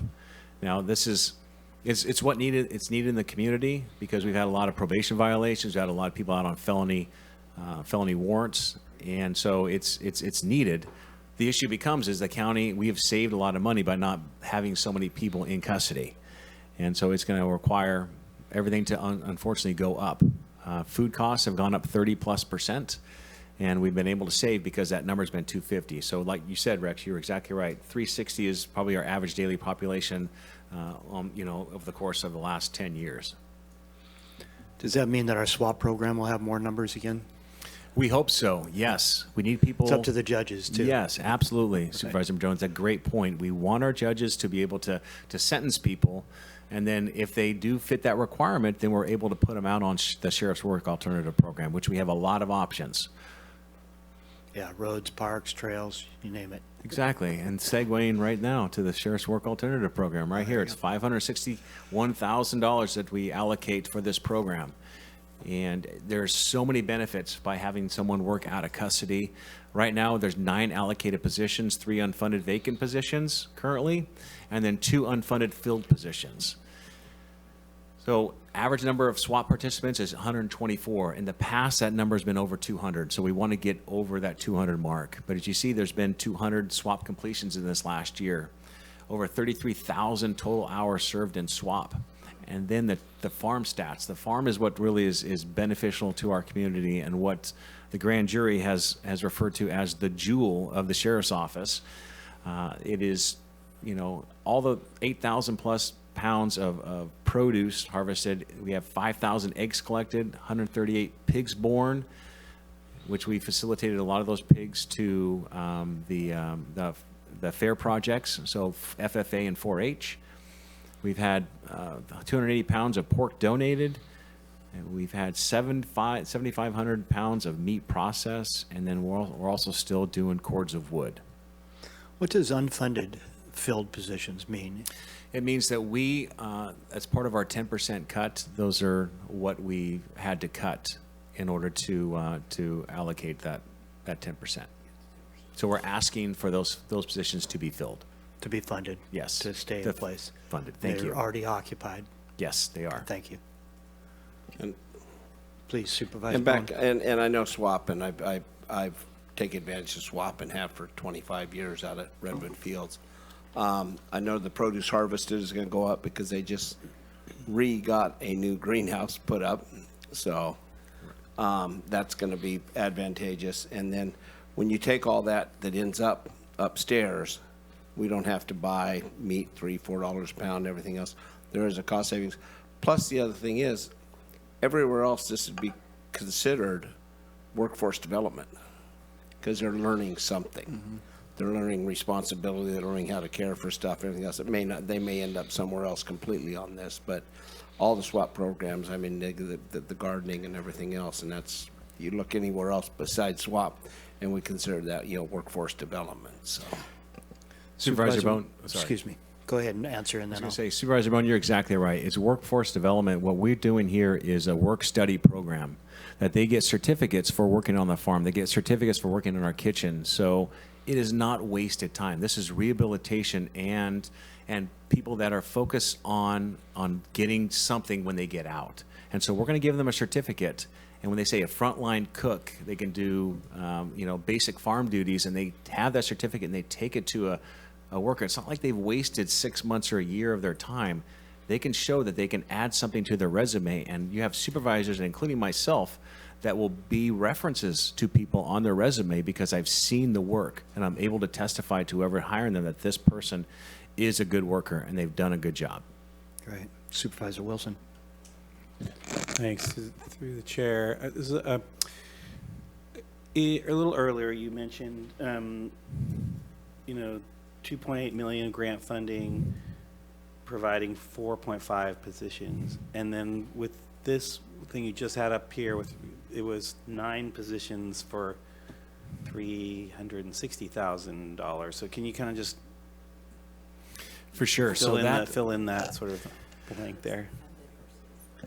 Well, and also the grant we're talking about, a lot of that is equipment too. And so a lot of those grants that we were referring to were things that are purchased and not necessarily positions. Okay. And so there's a lot of those things there.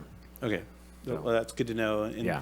But it seems like 9 positions for $560,000 seems like a lot of positions for that amount of money. So that is quite a bit, because we have several of those positions that are AB 109 funded, and so that's also what it's coming down to is that's not encompassing the general fund for all those 9 positions. Okay. So I see. Want to help me answer that? Yeah. Right. Good. Oh. Nikki, can we go back to that slide so I can explain? So basically, the $561,000 is what we were able to fund in this budget. There's allocated positions, but note that 3 of them are unfunded and vacant, and 2 of them are unfunded and filled. So what that really leaves us is 4 positions that are funded. So when you see $561,000, that is, if I did my math right, 4 positions plus operations. So all these slides up here, the number that you see is what we were able to fund in our budget, but we still showed the allocated positions we chose because of our lack of funding to hold 3 vacant. We're going to do our best. We've really tried to reduce so that we could make our request as low as possible to you. But then there still are 2 positions that are filled that are that we weren't able to fund. So those, we didn't use the word layoff, but those are the positions that we're trying to avoid layoff for. So does that help better explain it as well? It does. I mean, I'm just saying, we're getting different presentations from different departments, kind of using different vernacular around their explanations and requests. And so I was just trying to get this into a space where I can understand what you're asking for and what the allocations are. So I appreciate this very much. For sure. We'll probably have more questions. Thanks. Yes. And we'll get to the asks at the very end as well. I would have to agree that I think the SWAP program is a magnificent program, and it really does turn people's lives around. Frankly, I wish we could have a county conservation corps program that is before they get into trouble, right? Just to give them that work alternative and workforce development. But it's another discussion for another day, another program, Public Works, Sheriff, Probation. And it'd be a wonderful thing because the CCCs aren't really all that available anymore. And the conservation camps have been closing and are less available. They're all doing fuel reduction work, and they're just not available to parks and roads and everything else anymore. So another conversation for another day, but I would love to explore that further with you. Okay. Thank you. Yeah, for sure. All right, next slide here. We're going to our proposed budget now. So what's important before we talk about our proposed budget, we brought it up this last year, is that over the last 5 years, we've seen unprecedented rises in our workman's comp and insurance rates. This is just a slide that corresponds the increase in our comp and insurance rate. So that green bar going up there, that's our increase.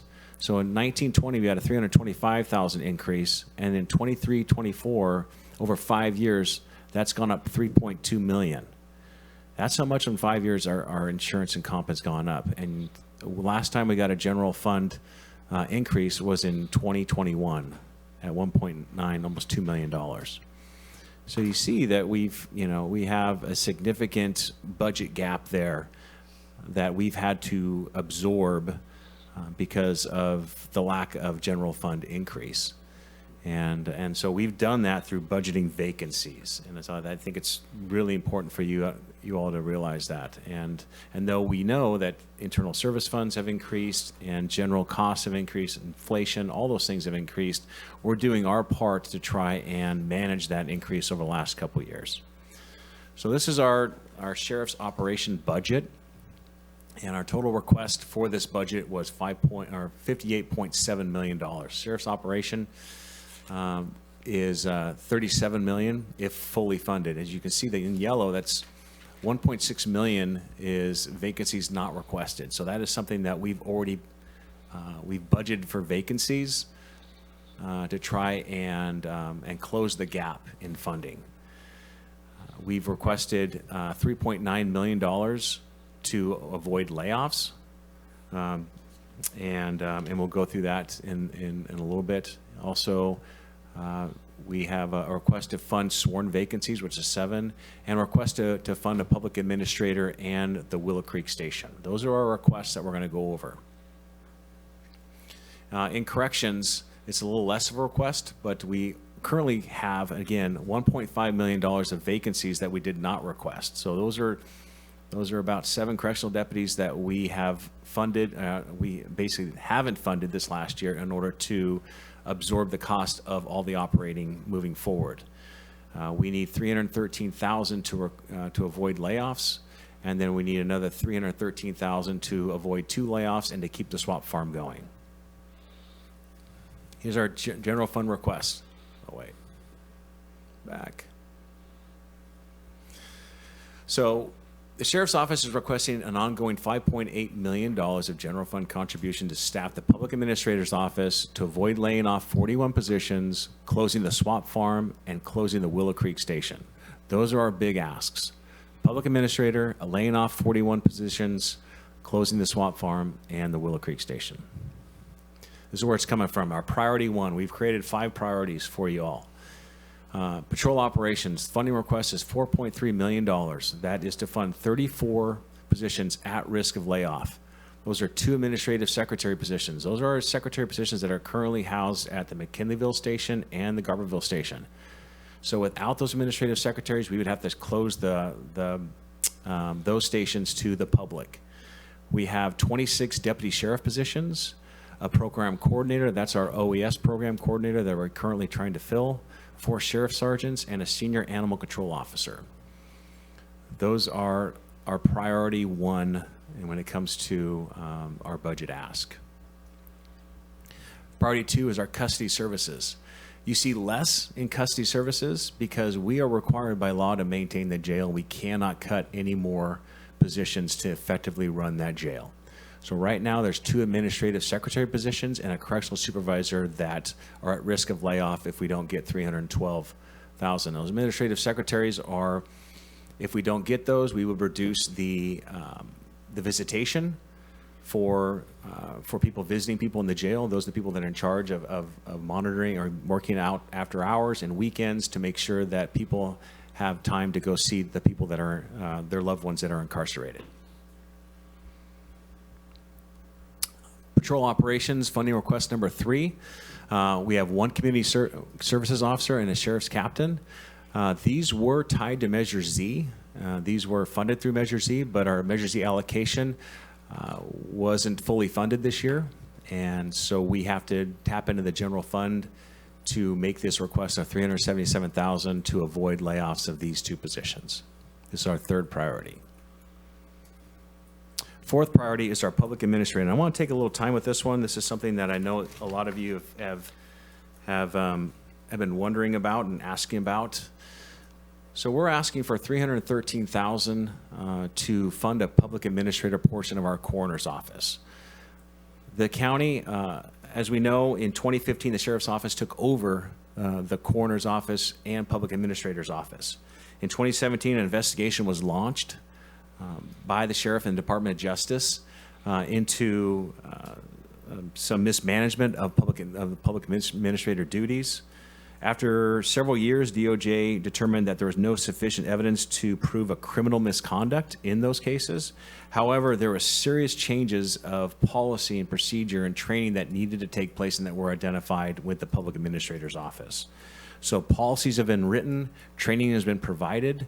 However, one of the recommendations is that we need to also properly staff this position. So we did some research, and of all 58 counties, the public administrator duties are assigned to the following county agencies: DHHS and the Public Guardian, two separate departments, take up 30 out of those 58. Only 12 sheriff coroners have the public administrator duties. And out of those 12, only 2 rely on their sworn deputies to handle the public administrator duties: the sheriff's office here in Humboldt County and Kings County. 9 of them are with the tax collector, 6 are with the DA, and 1's with the elected coroner.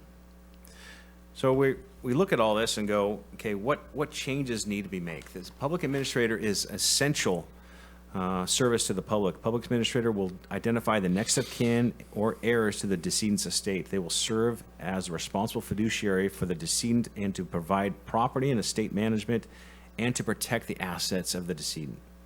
They will have the responsibility to properly dispose of the decedent's real and personal property. If a responsible or rightful heir is identified, the duties can be turned over to that person, or that person can choose to have the PA assist with the probate duties for a fee as outlined in the probate law. Over the past several years, we've found that there are estates that haven't been properly disposed of here in Humboldt County, and we've seen this through code enforcement by people who have passed away and their houses have been now occupied by squatters, and they become drug houses or nuisance houses in neighborhoods. And those have been identified and become nuisances because I believe the public administrator is not fully doing their job. The deputy coroners cannot handle formal probate cases. These are highly technical and complex cases that need special training. That's why we are requesting 2 additional positions to take over the public administrator function. These positions will have specific employment standards that require an advanced education and skills in trust and probate management. So these are civilian positions. Those civilian positions will cost $215,000. We need $144,000 in services and supplies and other charges. Total expenditures is $413,000, but we anticipate that once we start this, there's going to be about $100,000 in revenue that we can collect from fees. Now, it may take a year because through going through the probate process and those kind of things, but there is potential that with the fees that they could pay down more of that liability. But that is something that we definitely want to move forward with as a county to make sure that this function of the coroner's office, the public administrator's office, is handled in an efficient manner and done correctly. Our last priority would be the swap farm. And this request is $391,000. This is asking for 2 positions to not be laid off. Total salaries and benefits, $346,000. Services and supplies is what runs the farm, $53,000. We do make a little bit of revenue off of the sheriff's farm, but what we don't really calculate is the offset in food costs in the jail. And that's, but that's $391,000 to keep the swap farm going. And the last thing, as far as priority 5 goes, is keeping the Willow Creek Station open. Currently, we have a lease for $27,000 a year for the Willow Creek Station. It's not a public-facing station. However, it's been identified as an area that we have ADA challenges to it, and so it's going to have to be addressed eventually. However, it is a Willow Creek station that we can interview people. We have run some sheriff's operations out of there, and it's something that the community is seen as very beneficial. Without that, we're going to have to identify another location within Willow Creek to go to, and we could co-locate in another location, but we don't have one of those identified as of yet. And so to avoid the closure, we would need $27,000 to keep that Willow Creek station open. The other slide on the left here, Garberville and McKinleyville, is just a picture of the two stations that would close the public facing if we didn't get the priority one funding for the two admin secretaries. And with that, I'll submit my budget requests and open up for questions if you have any. Great, thank you very much. Questions from the board? Supervisor Bushnell. Thank you. I just have a clarifying question. You had said that main station receives, or you had calls for service around 30,000. And I'm wondering, because Eureka is also incorporated, so what, is that assisting Eureka PD? What, can you explain that? So the greater Eureka area, it's all the unincorporated areas outside the city limits of Eureka. So we're talking Samoa, Myrtle Avenue, Cutton, Humboldt Hill, Fields Landing. Those are the areas that they would be primarily responding to. Okay, so not assisting Eureka PD.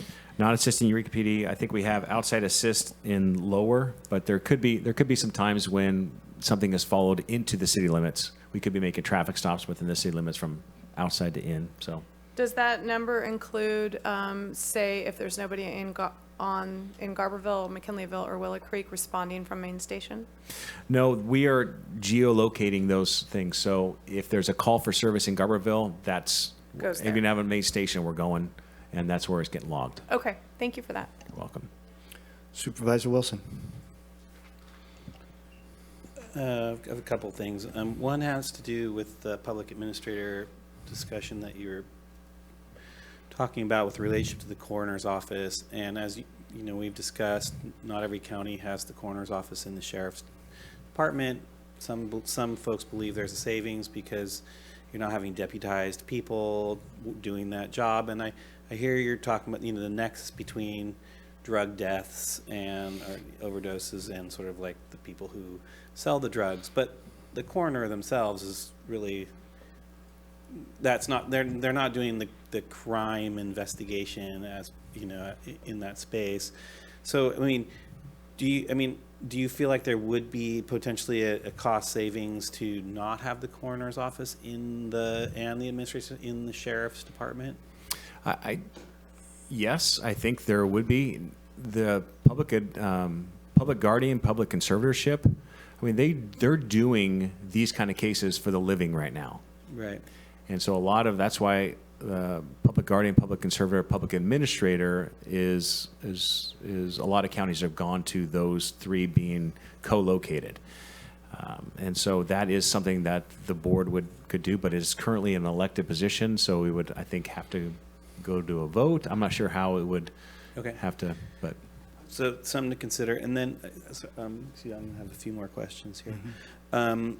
The next one is animal control. Some places, some counties also don't have animal control under the sheriff's department for the reasons similar to this, which is that, you're not having deputized folks doing the job. And I don't know what where that nexus is for us, but that's definitely in that space. And so can you tell me what you feel like in terms of the need or the advantage to having it in the sheriff's department for us or not? So the sheriff's office is managing animal control.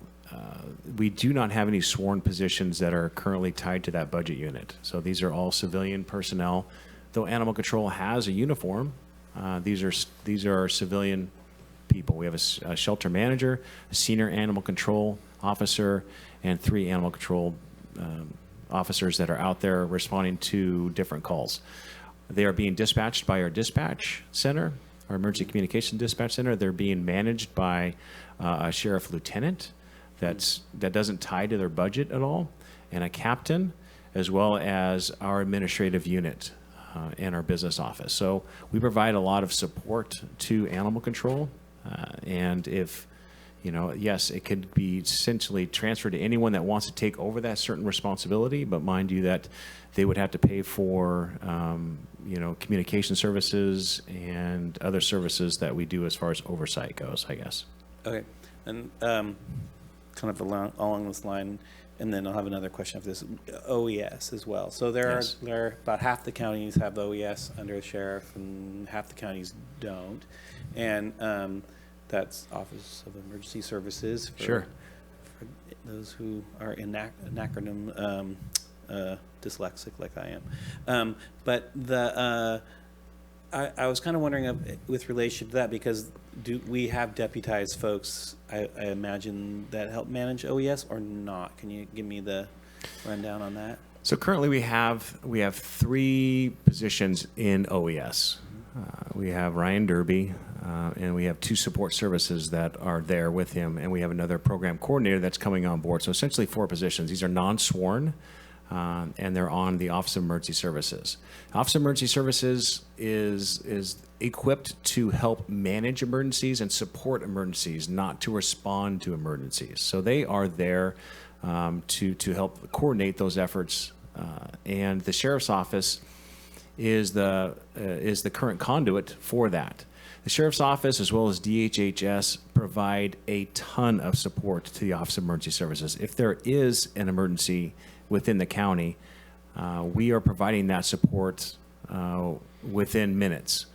Another key player is the CAO's office. So we are tapping into those three offices to help manage the emergency throughout the county. Myself, as the sheriff, is the one that can declare a local emergency at any given time. You as a board can also do that, but obviously you got to be in session to do that. So a lot of the sheriffs, half of them, have that ability. That's why I believe it's convenient to have the Office of Emergency Services co-housed with the sheriff's office, as well as to get an OES going. The sheriff's office works 24/7. 365, and oftentimes relies upon real data coming in from their dispatch centers. And to me, it only makes sense to have it co-housed with the sheriff's office, because it's that real-time information. It's also our personnel are used to being responsive and managing emergencies on a smaller scale. So if they're managing emergencies on a smaller scale, then they're more equipped to handle emergencies on a larger scale as well. And so they're providing that essential duties to the county. Doesn't mean that, some of the larger counties can't get away with having it, under another office, because they have the reps, because of all the emergencies that could happen there. But in a small county like us, it just makes sense to have it under the sheriff's office. And I think it runs well under the sheriff's office. Well, and I would say that there is discussions around the advantages of the sheriff's response time for emergencies in the short run, but the sort of like aggregated or longer term issues around emergencies that are beyond the most immediate hour, day, even a couple of days, that's where I think there's certainly sometimes a rub around that, and we can discuss that more. But with the public administrator part of this, I go back to that. Are there any counties that outsource that, as opposed, because we're talking about very specific incidences that I don't know if we're a county that's big enough necessarily to absorb all of that. And I was just wondering, have you seen a threshold with relationship to that job in the county's population? I haven't seen that. But there are professional fiduciaries that are out there, and that we can steer people to it. But it comes down to those people that really have no rightful heirs. And those people that have identified property, no rightful heirs, at that point in time, who's going to take over? And sometimes you have to take over these estates, and you're not going to make any money as far as that. It's going to be a loss. Oh, we know. We see it. We all have spots in our districts where this is a real problem. Right. And so, but it's a public function that really has to take place. And so. Yeah. And lastly, I really appreciate the breakdown with relationship to how you're prioritizing and asking for budgets in certain sections. But I have a little bit of discomfort because I don't really know we're being asked to budget. You're a separately elected officer with a control of a budget in some regards. You're really making a suggestion. Ultimately, the budget's ours. That's correct. Okay, so when you prioritize, that's your priority. That's correct. We can change those priorities. Absolutely. Okay. People have asked, what if you're only going to be funding certain things, what would you ask for? Right. And so that's why I put it into my priorities appreciate based upon conversations I had with my administration. Okay, I just wanted to clarify that, For sure. and I super appreciate it because I think it's helpful for us to understand that even for ourselves. Because again, you're separately elected. Yes. With purview over a fairly large department, or in a really large portion of our budget that we allocate through this process. And I really appreciate all the hard work. But again, those priorities are within your administrative staff, not necessarily the whole of the community having that same prioritization. So, okay, I appreciate that. I totally understand that, and I understand the impact, the general fund, and our ask. We are the biggest draw on it. I totally get that. But I just also want to remind everyone that when you ever ask the community what is their top priority, they always come back to public safety. If people don't feel safe and people are questioning crime and are concerned about violence and safety in their community, they're always coming back to law enforcement. And I want to give you what I believe is the best that we can possibly do, knowing that there's going to be cuts.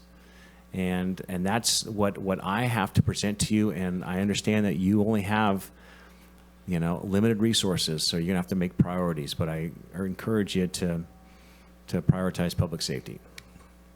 I don't question your sincerity in that. Thank you. Thank you. And Supervisor Bone and Supervisor Bushnell. I've got a couple things, and I was confused when the part came up about the coroner and the sheriff, and then the public administrator. Were you saying there could be savings if the public administrator, or were you saying if the coroner was out from under the sheriff's office?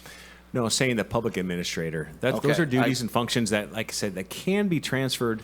However, it is something that we would have to have more staff. Whoever takes that over, if that is something that you feel like it should go to another department, it's going to require more staff no matter where you put it. But fully agree. But what I'm saying is the coroner needs to be with the sheriff, right? I agree. Okay. That wasn't the way I understood the question. I know 80% of the sheriffs in the state have a sheriff coroner. That's correct. Title. So, and then I appreciate the breakdown. I know, as you said it, much more simpler. We never have people calling us saying that they got here too soon. We just, when things go bump in the night, that's who they call. They call you. So I appreciate how you presented this today, and hopefully we can come as close as possible. For sure. Thank you. Supervisor Bushnell. Thank you, through the chair. Thanks for the presentation. I did want to just remind the board, in case you had forgotten, that there was an ad hoc of Natalie and myself that worked out a lot of the kinks prior to coming to this last Monday and today. I know that the sheriff's department ask was much larger to begin with, and so we had hoped that when that ad hoc was appointed that we could answer those questions ahead of time and maybe whittle down for the board's consideration. Mike or Supervisor Wilson, your questions were a lot of what we asked as well around those types of things. And I just want to say that regardless if the animal department or the coroner or the public administrator or any of those departments aren't with the sheriff, they're still going to be with the county and still require money. And so it might be a cost savings to Sheriff Hansel's department, but it won't be a cost savings to the county, as it has to be housed somewhere. And oftentimes when I was asking Sheriff Hansel, well, what if we did this or what if we moved that during the ad hoc process? He said, yes, but then I'm going to charge you for the portion of that I have to do through animal control or the coroner's office. And so it almost is a cost savings. And to the other staff here, departments, you know, I do appreciate the interaction that Supervisor Arroyo and I had during the ad hoc. I think it was helpful. The department heads seemed to think it was helpful. And I haven't had a lot of questions just because I did this previously and feel that what's coming to this board right now is the best that could happen, even though our budget is not in a pretty place. Thank you for that. And next I have Supervisor Arroyo. Thank you.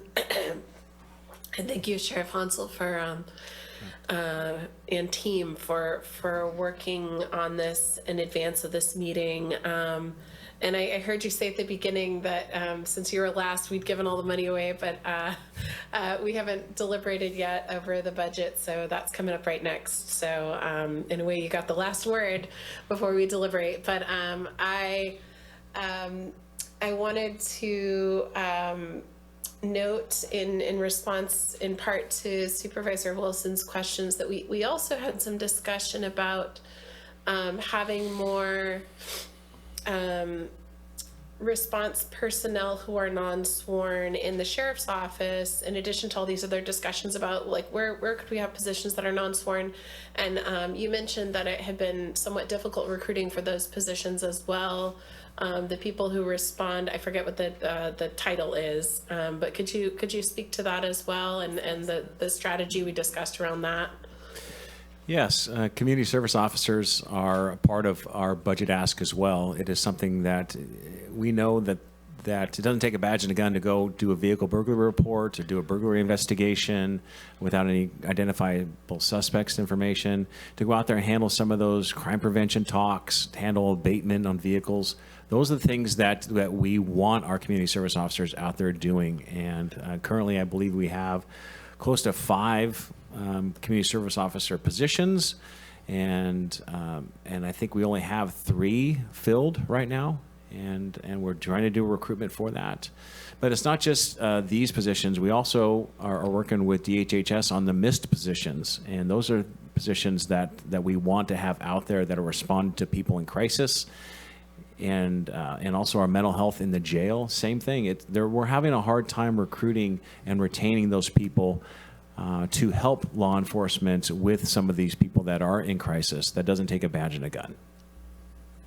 Thank you. Yeah, I thought it might be helpful for the rest of the board to know that we talked about that as a strategy as well, and that it sounds like there are just some challenges with recruiting for the non-sworn positions as well. So just something to consider as we move forward.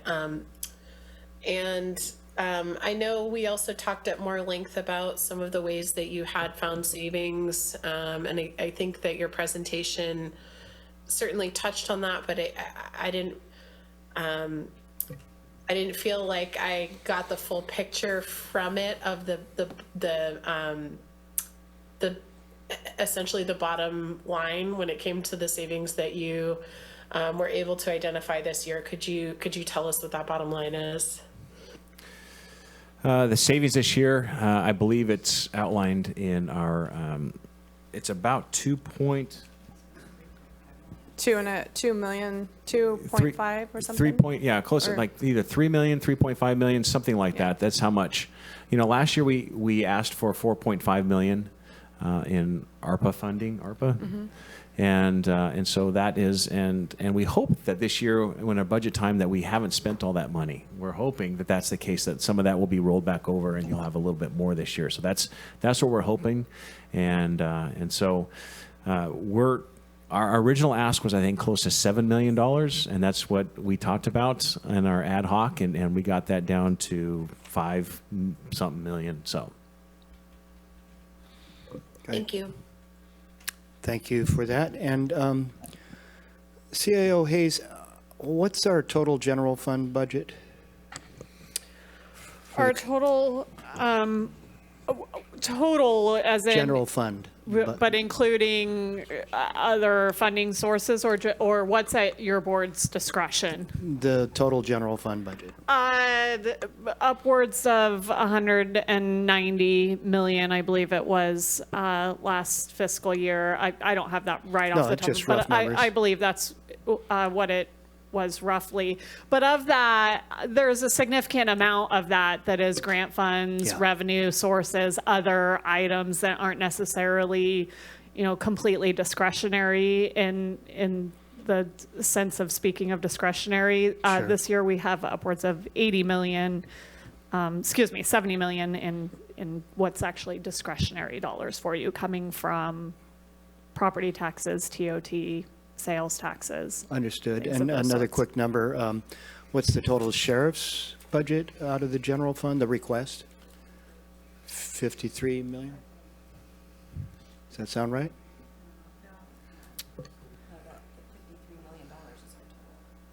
That's your total budget. Yeah, with all, 39, 39. 39, I think. 39. Is pretty close. So 40,000 out of 190,000, or about 20%, something like that. Oh, I was just Googling, and Arcata's proposed budget, 48% of their general fund is for police services. City of Eureka, 47% of their general fund budget is for police services. So I would say, just comparison-wise, we spend a lot less on our police services than the two cities do. I think that's somewhat obvious to people. It's a denser area, a lot more law enforcement officers, et cetera. Willow Creek, I'd be remiss if I didn't ask questions about the Willow Creek. Why is Willow Creek even singled out up there? Because if we lost those two positions or don't choose to fund only 27,000 to keep them in operation, that's a whole huge portion of our community, Willow Creek, Hoopa, Orleans, Witchpeck.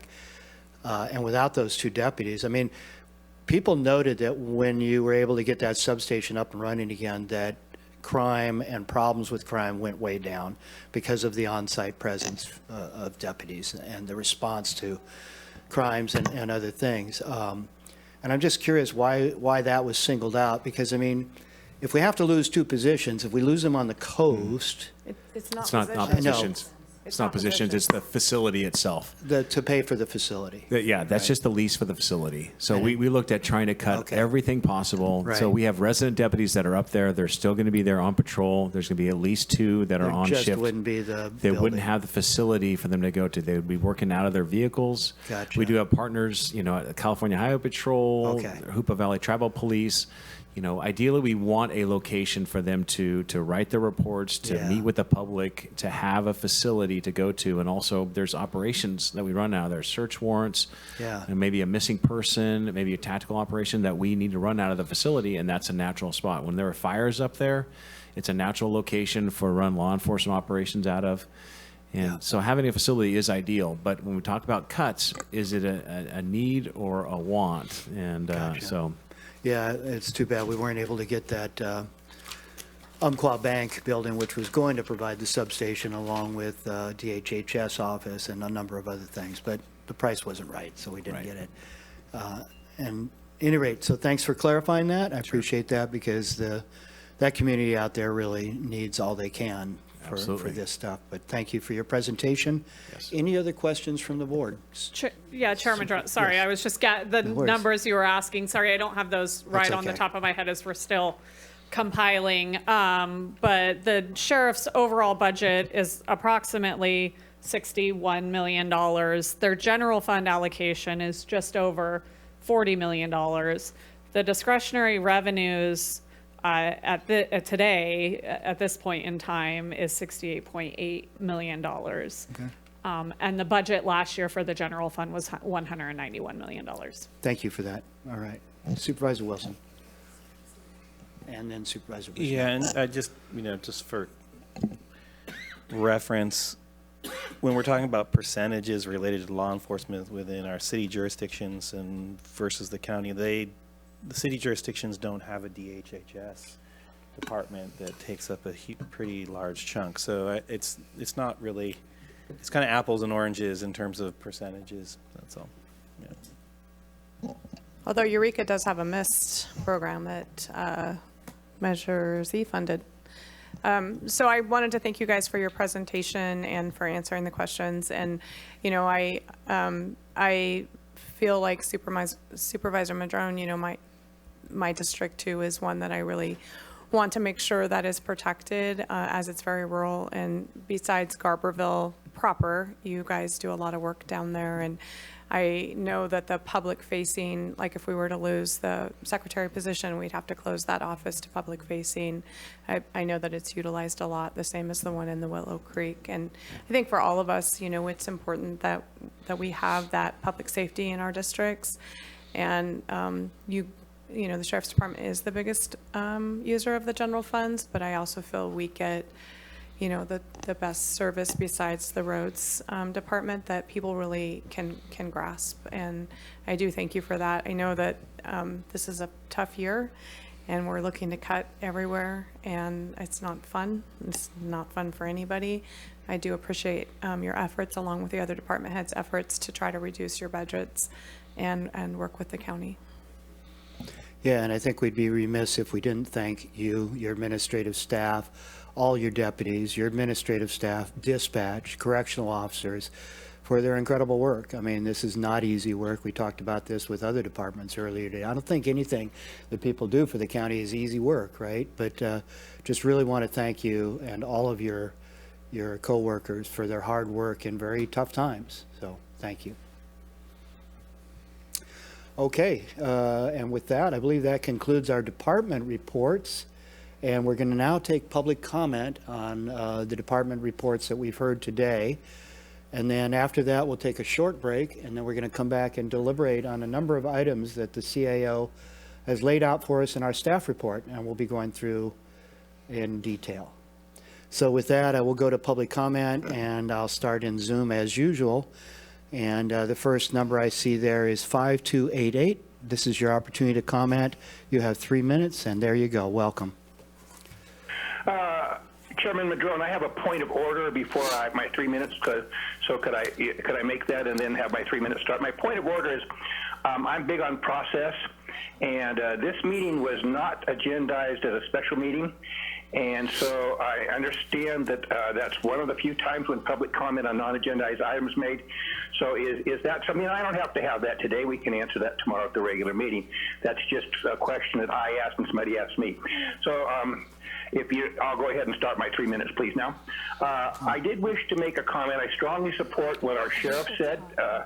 The biggest thing, our concern is safety. When the rest of your departments fail and aren't able to take care of homeless people or satisfy everybody else's needs, I think this is our biggest thing. Blue Lake and Trinidad, unfortunately, are having to go to private security systems, looks like. But I did want to make mention about the dog issue. There was an incident up in Trinity County, and the Trinity County sheriff went into a situation up there, and a person from CAL FIRE murdered a dog. Now, the county up there knew that this dog was supposed to be there. It was part of their cannabis plan, and yet they didn't show up with anybody with having the ability to take care of that particular dog. It was not restrained. It was shot. It died there, and they didn't have anybody to take care of that dog. Nothing was administered to the dog, and I think that's a shame. The other comment I have on the sheriff's department is I wish that Sheriff Billy would take care of a situation, and I think we have an officer who's rogue. He needs to be gotten rid of, my opinion. Perception is the guy he's known as the sheriff up at Martin's Ferry. He's the same one who allegedly has a dog that under his care, a police dog that was inappropriately used. And I strongly suggest that either Sheriff Billy clean house or else the sheriff deputies themselves clean house and remove this.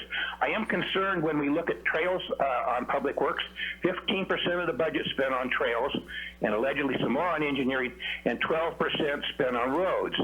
This does seem to be a little out of kilter.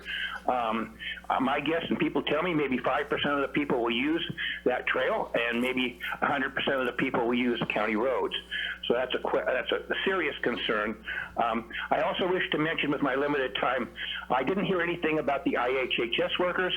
I always have their back. Next meeting, you go into closed session.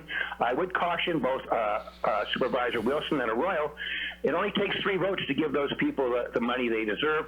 And next time you go to the Labor Day picnic, maybe you will tell them why one or both of you have not gone ahead and made sure they got their money. I know Rex shows up, Mike Wilson shows up whenever it's an election cycle. Ms. Arroyo is hit and miss. But I strongly suggest you do the right thing for the IHHS workers. Get together, you have 3 votes or should have 3 votes to do that. And I strongly support those people as I always do. Thank you for my opportunity to speak on this particular topic.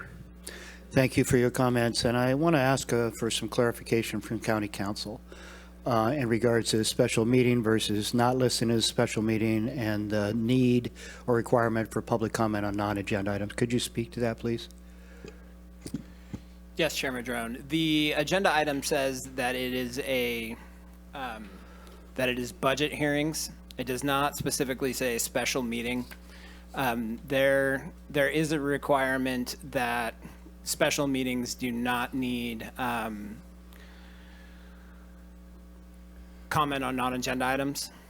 Comment on non-agenda items are usually done during regular meetings. Since this is not, has not been specifically agendized as a special meeting, we could allow comment on non-agenda items. Okay, yeah, and that's what I thought, and that's why I provided that latitude. It was a set of mixed comments, some specific to the budget, some on non-agenda items. And I guess in the future, we'll just try and make sure that we list it as a special meeting, just to be clear. Thank you for that clarification, and I do not see any other hands up in Zoom. So we'll go to those here in the audience today. Would anybody here like to come up and make public comment on any of the budget items we've heard today? And seeing nobody come forward, we'll bring it back to the board. And at this point, any final questions, clarifications before we take a quick break? And then we'll come back for budget deliberations and direction from the board. So no, are you going to do non-agenda items or not? No, we're not. There's Okay. nobody else in the Zoom, and the one commenter included both. Okay. So I gave some latitude there because that was my interpretation as well. Thank you for that clarification. Okay, we are in recess for 10 minutes.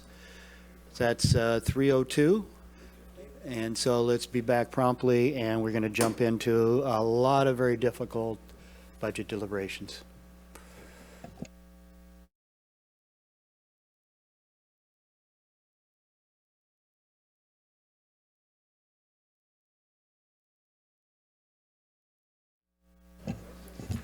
Okay, welcome back. We're going to jump into some budget deliberations. And CIO Hayes, please lead us through this discussion. Thank you, Chair Madrone. Today there are a number of decisions before your board to prepare for the fiscal year 23-24 budget cycle. This is a little bit out of the norm this year because we do have a significant shortfall, and many departments have made requests that relate to potential layoff of employees. That's caused a lot of anxiety across the agency and wonder with our employees of where your board might go with these decisions. And so typically we would hear this, the additional funding request through the budget process deliberations in June. However, in order to sort of clear the air with where your board might be going in terms of additional funding requests, we have bumped that up to today's budget meeting.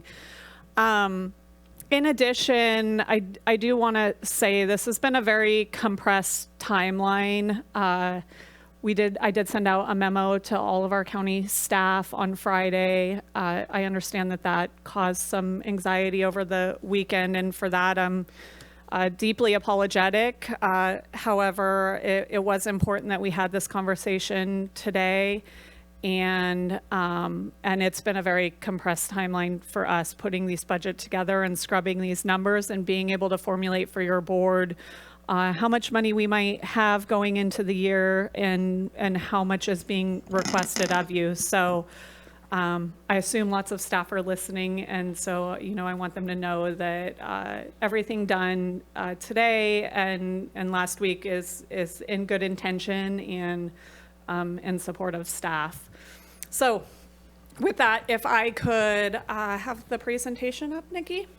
And while she's doing that, let me just say thank you to your staff and yourself and all the department staff and heads that have been working so diligently to figure this whole thing out. None of this stuff is easy. We're going to do our best to try and take care of everybody and all the needs in the community, but money only goes so far. But I want to thank you for the hard work coming on with, lack of data over the last year or two. It wasn't easy to get this together, so thank you. Yes, Yeah, thank 5 you. years. Yes, and thank you for pointing out departments as well. It has been a big lift this year and very stressful. So I mirror your sentiments. Okay, so here are some preliminary estimates. I say that these are very high level because they are most definitely going to change. I sometimes joke that when you see an estimate from me, the more zeros you see, the lower my confidence level. So you can see we start with a $40 million estimate of how much we might have in fund balance beginning this year. Typically, we would have this number locked down pretty well at this point in time. However, the auditor controller is mulling through an immense amount of data and multiple fiscal years to close out fiscal year 2021 and 21-22, and then begin the audits on 23-24. So there is still very much that is in flux as the auditor controller continues to close prior fiscal years in a very condensed timeline. And I would like to say thank you very much to her and her staff for all of their work they have done. They've gotten us to a much better place than we were 6 months ago. For fiscal year 22-23, it's estimated that of the $40 million, 15 will be spent down through expenditures exceeding anticipated revenues. Again, these are estimates. We did ask departments to give us their best guesses, but even though we've only got a month and a half left in the fiscal year, it is still very difficult to know exactly where we're going to fall. For fiscal year 23-24, discretionary revenues are estimated at $68.8 million with $86.6 million in discretionary expenditures.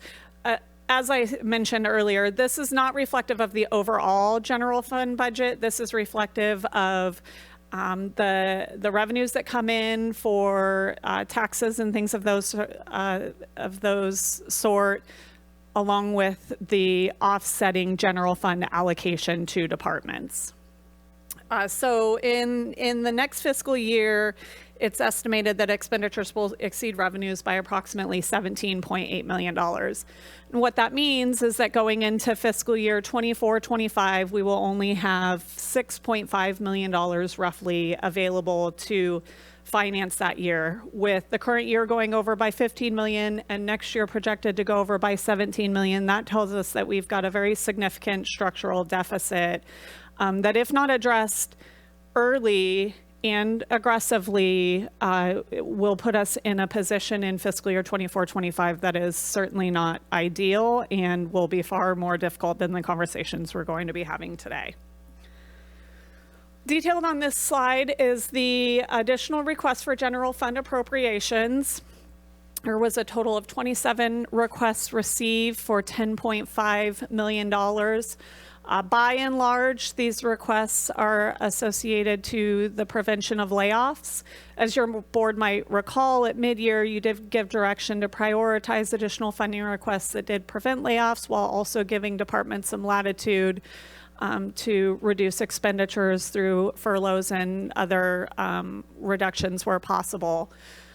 Of the 10.8 million, and in line with your board's direction through mid-year, my office is recommending 21 of those be funded for a total of $8.7 million. And we did heavily focus on filled positions that currently were looking like they would be unfunded.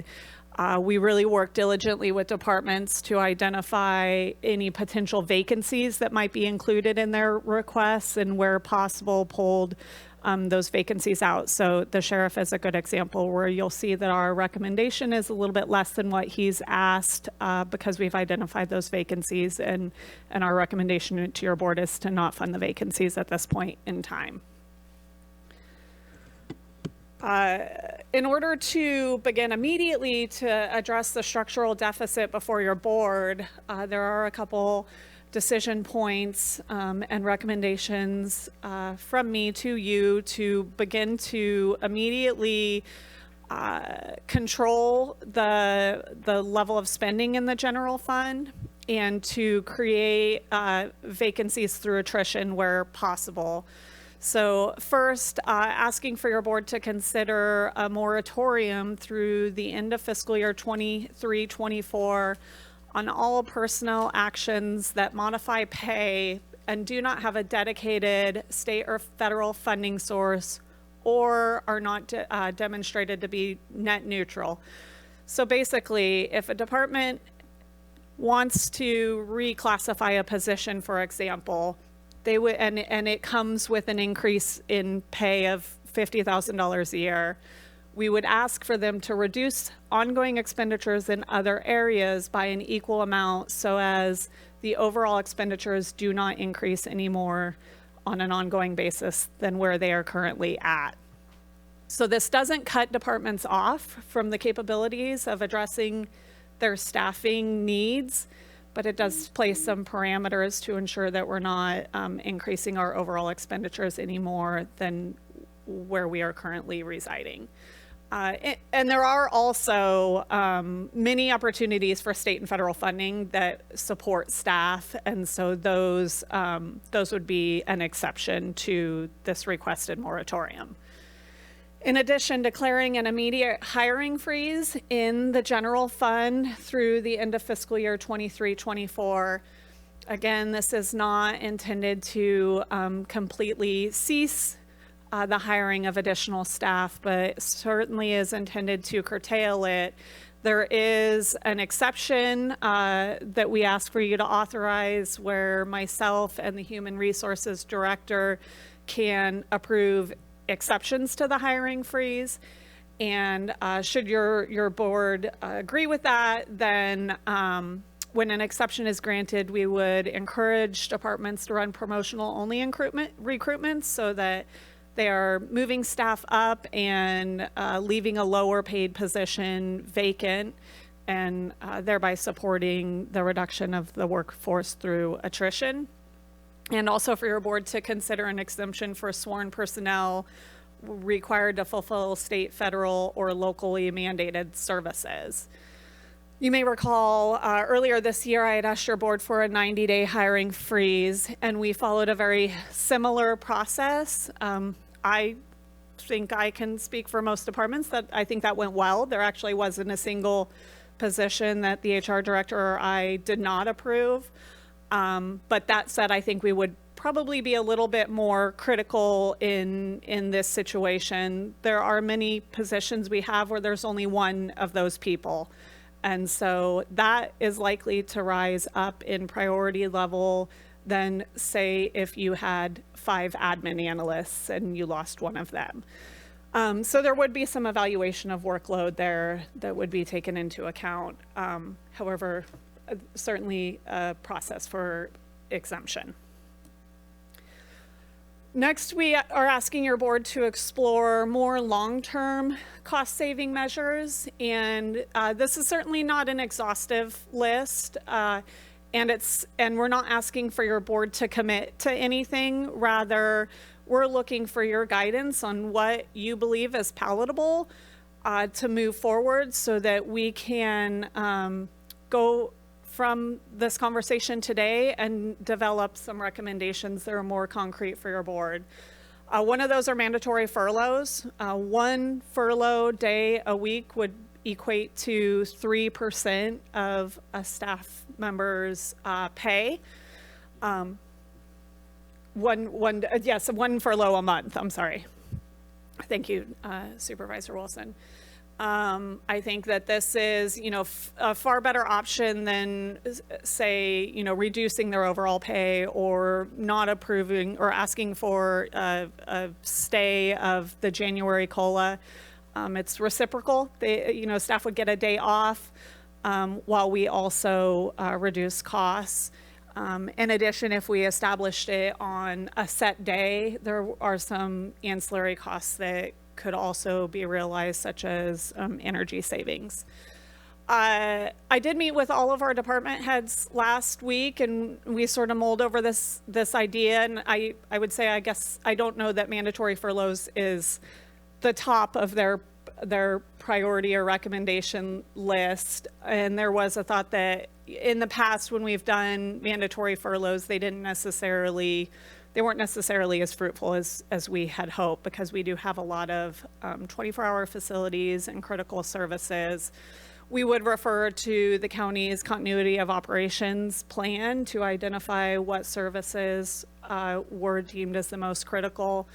And we would also likely explore some accommodations for folks who fall into the lower tier of pay, so that because they would be, more dramatically impacted than staff who are at the upper tiers of pay. In addition to that, we have voluntary separation incentive programs. This is something that we explored back in 2010, 2011. Essentially, it offers a set payout to staff who willingly separate from employment. There would likely be a requirement that position, if vacated, then be held vacant for a period of time. I believe last time we did this, it was a span of 3 years. Would also require department head approval, so it's not a free-for-all per se. Some positions are a position that we can't function without, and others have a little bit more flexibility. So the department head would have some discretion over that approval process. When we did this before, it cost approximately $230,000 and resulted in $1.8 million in overall savings. And so I think that is a viable consideration for your board. Furthermore, when we did it before, we did tier the payout, the notion being that having staff separate earlier in the fiscal year was more fiscally reactionary than if they waited till later in the fiscal year. And so every quarter, that amount would fall a little bit more if staff were mulling over that decision. The reorganization of departments was sort of thought of as, possibly the most beneficial option. If your board were to have interest in exploring this, then a working group of department heads and staff would be put together to evaluate cross-departmental functions and to identify where potential duplication of services is occurring, or efficiencies could be identified, and then return back to your board with some recommendations. This is a pretty robust recommendation. I don't know, we wouldn't be prepared to come back to your board at the beginning of the new fiscal year. It would more than likely be something, if your board is interested, to come back around mid-year. Evaluation of unmandated services is also an option. This would come with a lot of department head discretion, but we could use the previously mentioned working group to help chew on some of those services and what those impacts might be to our communities. There are lots of things the county does that is not necessarily required or getting us the best bang for our buck in terms of providing citizens to, or providing services to Humboldt County. The deallocation of vacant positions wouldn't necessarily provide any immediate savings. The sheriff was a good example, as he was talking about how he had a significant amount of unfunded vacancies. This basically gets those positions off of our position allocations and reflects a better picture of what the current staffing levels are. Sometimes it's confusing when you see a department that has, 300 FTEs, but 50 of those are being held vacant and unfunded. It also provides for difficult position control because HR, my office, the auditor's office, payroll, we don't know that a position is necessarily unfunded because it's an internal calculation and designation and doesn't provide the utmost transparency. And then finally, expenditure evaluations and restrictions. There are opportunities to reduce travel, to reduce extra help or overtime expenses, to evaluate our fixed asset purchases to see if they rise to the level of critical for the time being, to explore our services and supplies where we contract for professional services and evaluate if that is an effective use of dollars or if there are potentially some services that we could put aside for the time being. So again, this is not exhaustive. I welcome your board and department head feedback on anything that could be added to this list that is worthy of exploration. And your board might not be interested in any or all of these ideas as well. This is really just getting direction of where staff should be spending their time in the coming months preparing for budget reductions.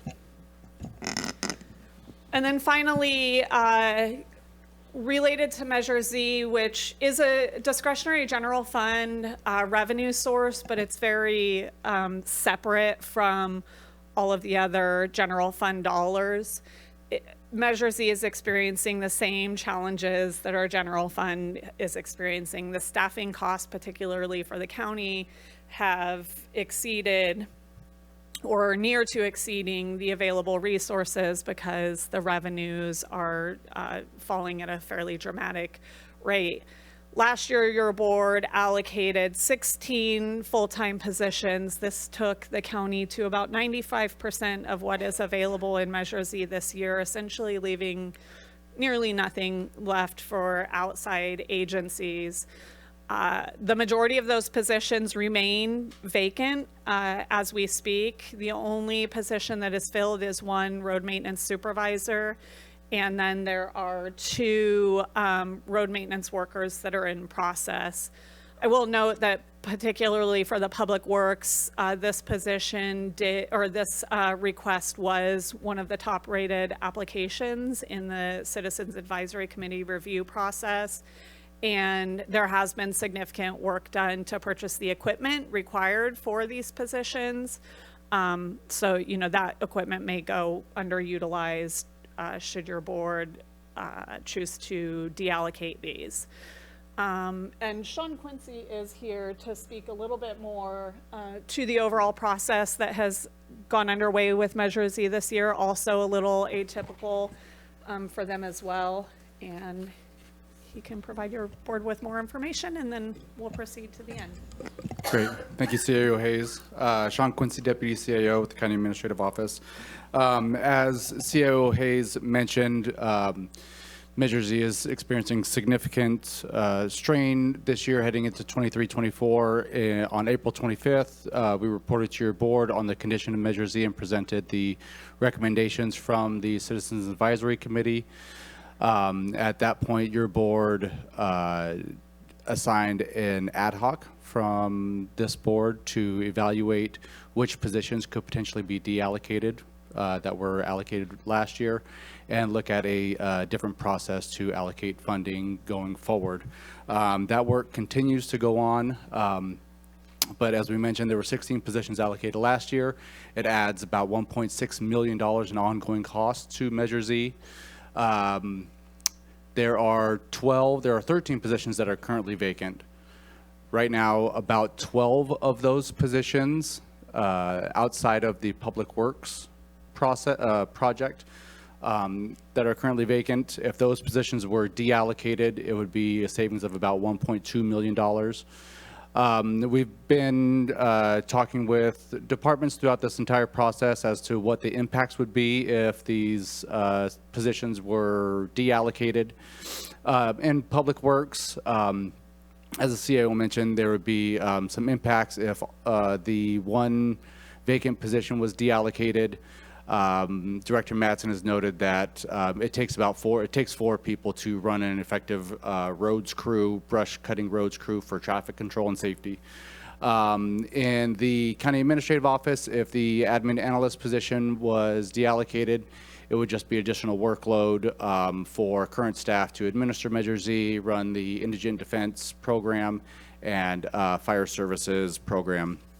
In the district attorney's budget, the district attorney has actually taken the preemptive step to defund those 3 crime analyst positions, and that's a savings of about $350,000, I believe.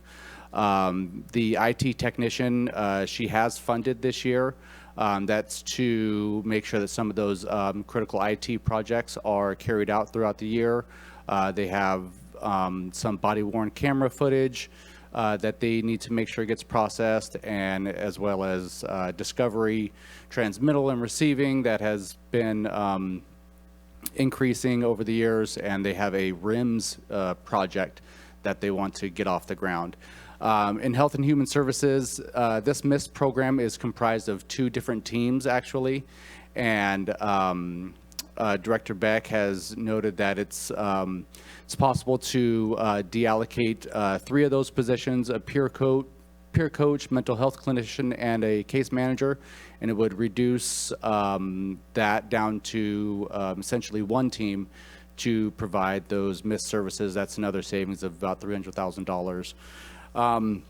So all in all, if your board were to deallocate those 7 positions that I talked about, the admin analyst, 3 crime analysts, and then the MIST team, it would provide an additional roughly $600 and some odd thousand. Currently, there is discretionary funding available in the amount of $623,000. This would just about double that and bring the total to about $1.2 million that could be allocated for other purposes.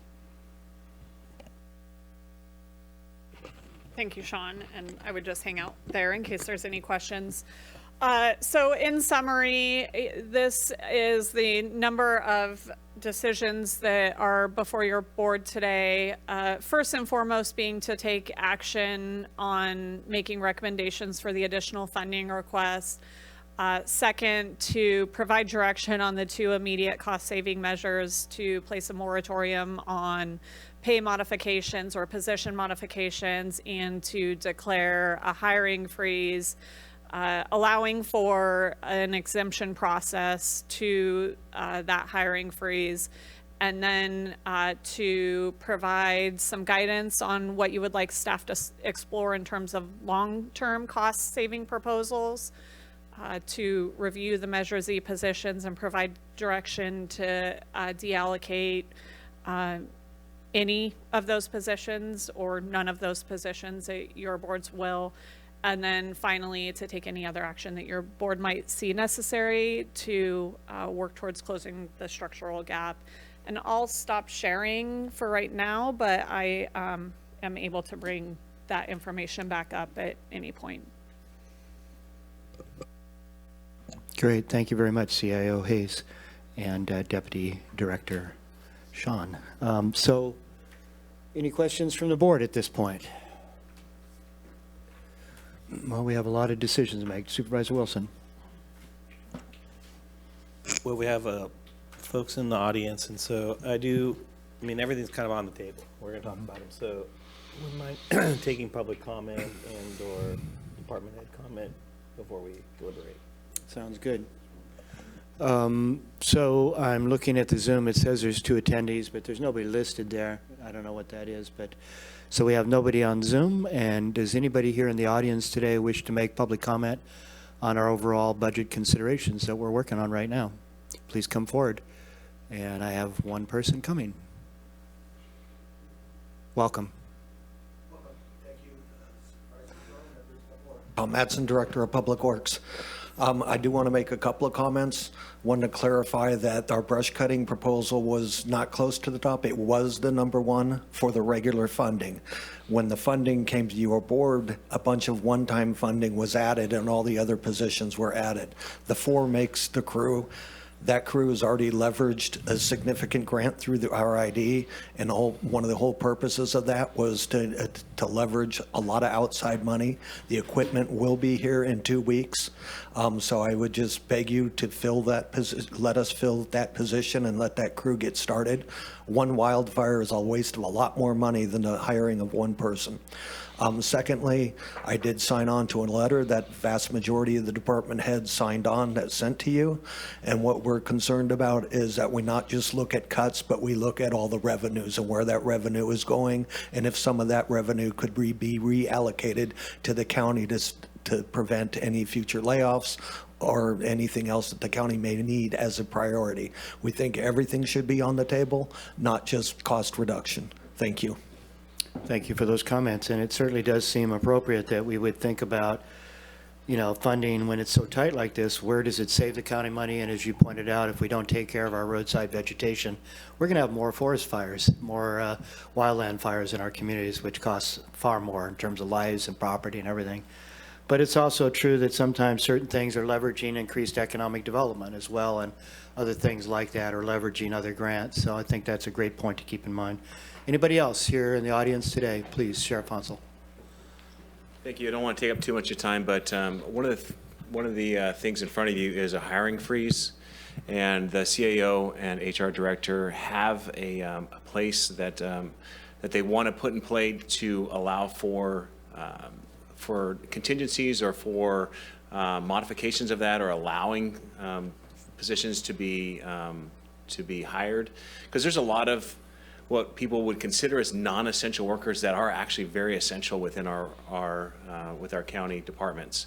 And they may not be sworn, but they serve a function. And there's a lot of departments that have very few people working for them. And so if you eliminate one of those positions or not allowed to hire positions, then we probably couldn't function. And so really encourage that if you do a hiring freeze, there'd be a mechanism for the CAO and the HR director to approve some of these positions that are really vital for our operations. Thank you. Appreciate that comment. Thank you. Anybody else here today? Okay, we'll bring it back to the board, and Supervisor Wilson. Can I clarify one thing? Please, Supervisor So that was Bushnell. public comment. It just wasn't clear to me. So that's public comment for Zoom and the public Yes. in the audience? Okay. Yes, and they all took far less than 3 minutes. Okay. So, thank you. It wasn't clear. Yeah, I'm sorry. That's okay. Yeah, there aren't a lot of public members here today, but they've been invited. Okay, so back to the board. Again, Supervisor Wilson, you had some comments? Yeah, a couple things. One is the moratorium with relationship to the hiring, and then the exemption around those that might be funded by state and federal funding. But I would add other funding sources too, so I wouldn't limit it to state and federal funding in terms of leveraged funding. And I would, as Supervisor Madrone said, that there are positions and there are opportunities for funding around positions that actually can even leverage more funding, and we've seen that in the past. And so I want to make sure that in the matrix of how we make that decision, that the leveraging ability for that is accounted for, because we see a lot of money coming down from the IRA and other federal programs as well as state programs. And I'm just saying, we may not have the positions right now to actually leverage a lot of that funding that a lot of other counties have. And I would hate to see us limit our ability to get that funding, especially as it relates to climate change issues. And so I want to make sure, and especially economic development around that. So I want to make sure that we're not veering away from opportunities where other positions, that we have may not have that leveraging capacity. And so, we have to manage for that. So I just want to clarify that I think that should be understood in the sort of the moratorium perspective. On the list, I kind of, what I think you in terms of just sort of policy decisions around the furloughs and the voluntary separations, the cross-department leveraging the evaluation of unmandated services and the deallocation of vacant positions. Is that what that is? Did I have that right? I mean, all of those are on the table for me. I mean, just putting it out there. And I do understand the tiered perspective with relationship to the mandated furlough, but I don't know how that would really work, because I understand when you're saying like you do a mandated furlough and everybody gets one, or everyone's mandated to get, but you're mandated to take one day off a month. And I do understand how it doesn't matter what you do, the people who make the least are impacted the most. It kind of doesn't matter. And so I do understand the desire to make that tiered. I just don't know functionally how that would work. And so maybe you can explain. Sure. You could, for instance, in say my office, where I think we can relatively easily close for one day a month. If there was an impacted staff, we could allow for telework on that day. Or potentially we could allow for them to utilize vacation time on that day.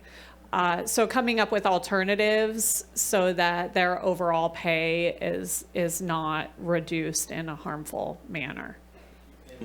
In the past, when I've been both part of companies that I've been in part of that, that I've had to do these sorts of things, this isn't the first time in sort of my, in our work lives that there's been contraction and expansion with relationship to these things, that sometimes a day off once a month, some people are like, yeah, this is awesome, totally down with it. And some people are like, no, this is a real hardship. So it's never going to be, you're never going to get unanimity around that. But I do feel like it is, for me, one of the favored options, especially with tiering. The voluntary separation is also one that's, I think, is reasonable. The cross-department sort of reorganizing and leveraging, that would actually require some probably resources to do that correctly. So would we have an estimate on that? I mean, would we be asking you like, hey, bring us a budget to look at that potential cost savings?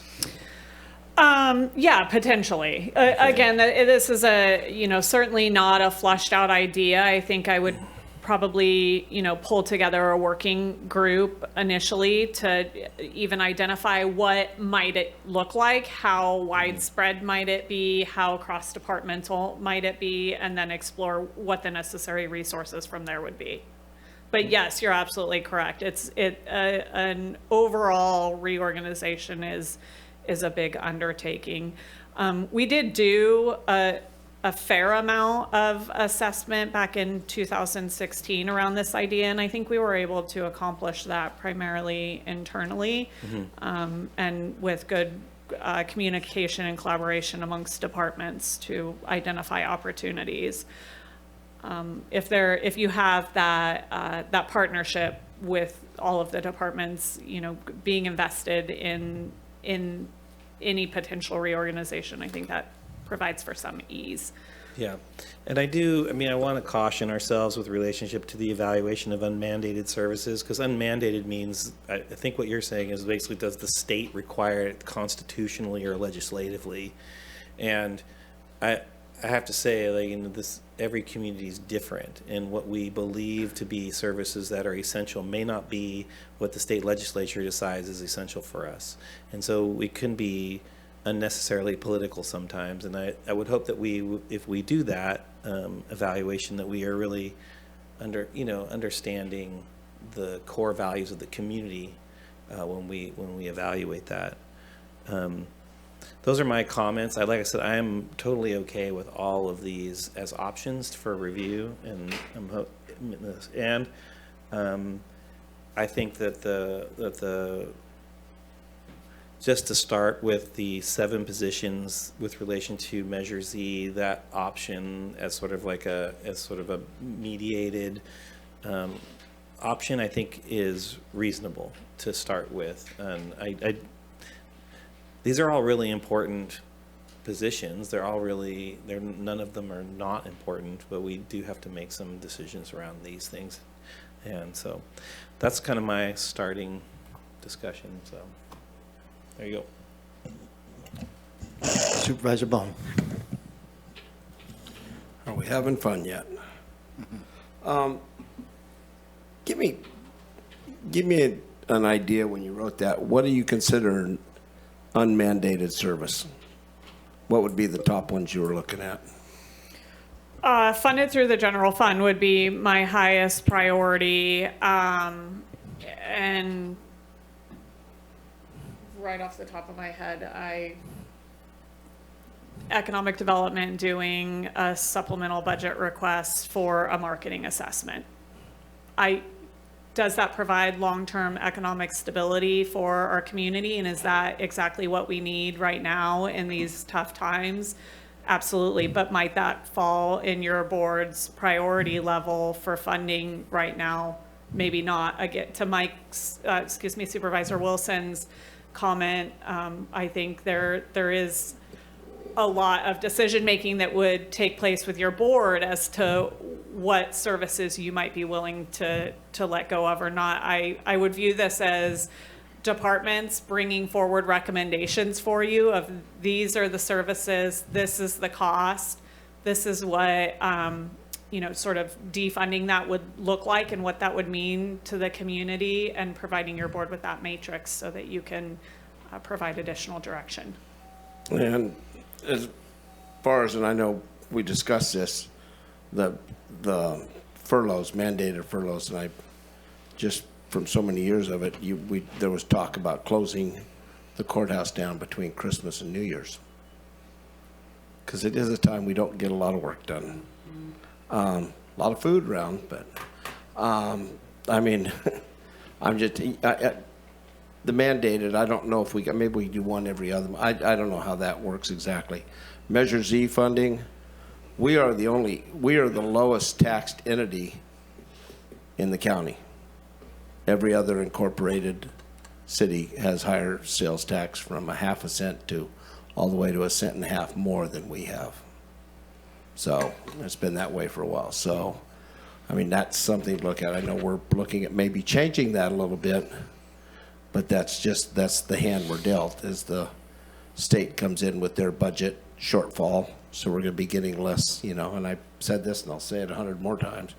We're not going to see as much of the easy money or the state and federal money. I want, and this is coming from, I don't get a lot of, no offense, Billy, but we don't get out to Petrolia, Honeydew, and along those areas very much because it's a long way to go for 1,800 people. We get out there when we have to, but we don't get a lot of the services that a lot of the rest of Southern Humboldt gets. With that being said, I think it's important because a lot of our people recreate and shop in those Southern Humboldt areas and coming in that we provide. And after spending so many years up in Willow Creek and stuff like that, I mean, those areas also, we partner well with the Hoopaw Valley Police, and that can be a little more. It did seem like an awful lot that the $27,000 a year for an office in Willow Creek seemed extreme when there's storefronts and everything else. But we have a nice office, and I know we share it. We share it with the CHP, right? They don't use it? Okay. So I don't know, but it's nice to have that place where the deputy can go. We used to have one in, I think we even had one in Scotia for a while. And it just gives the deputy a chance to get out of his car, write his report, stretch, otherwise than being confined in his car. I'm like Supervisor Wilson, I think everything's on the table. I'm forever the optimist. I keep hearing the sales tax dollars are coming back, trickling in a little bit higher. So maybe, we're going to see some little bumps instead of the spiral we've seen. There is some uptick in some of these operations going on. Timber, cannabis, all of them have shown a little uptick, so. Yeah, I think everything's gonna have to be on the table on this, but it is gonna be a time where we have to, take a haircut across the board. You talking to me? I'm just kidding. Haircuts. Thank you, Supervisor Bone. Appreciate that. Yeah. Supervisor Arroyo, and then Supervisor Bushnell. Thank you. I have a couple notes written down, but I was wondering if, would it be possible to pull up this slide that you had up last, CAO Hayes, the list of some of the options? Yes, it is. I am working on that. Give me one Perfect. moment. Thank you.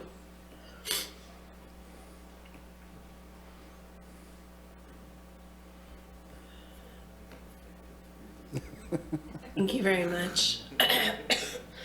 So I would say I'm also open to all of these options. Essentially, I think that staff have done a really good job of, and you in particular, Alicia, have done a really good job of coming up with some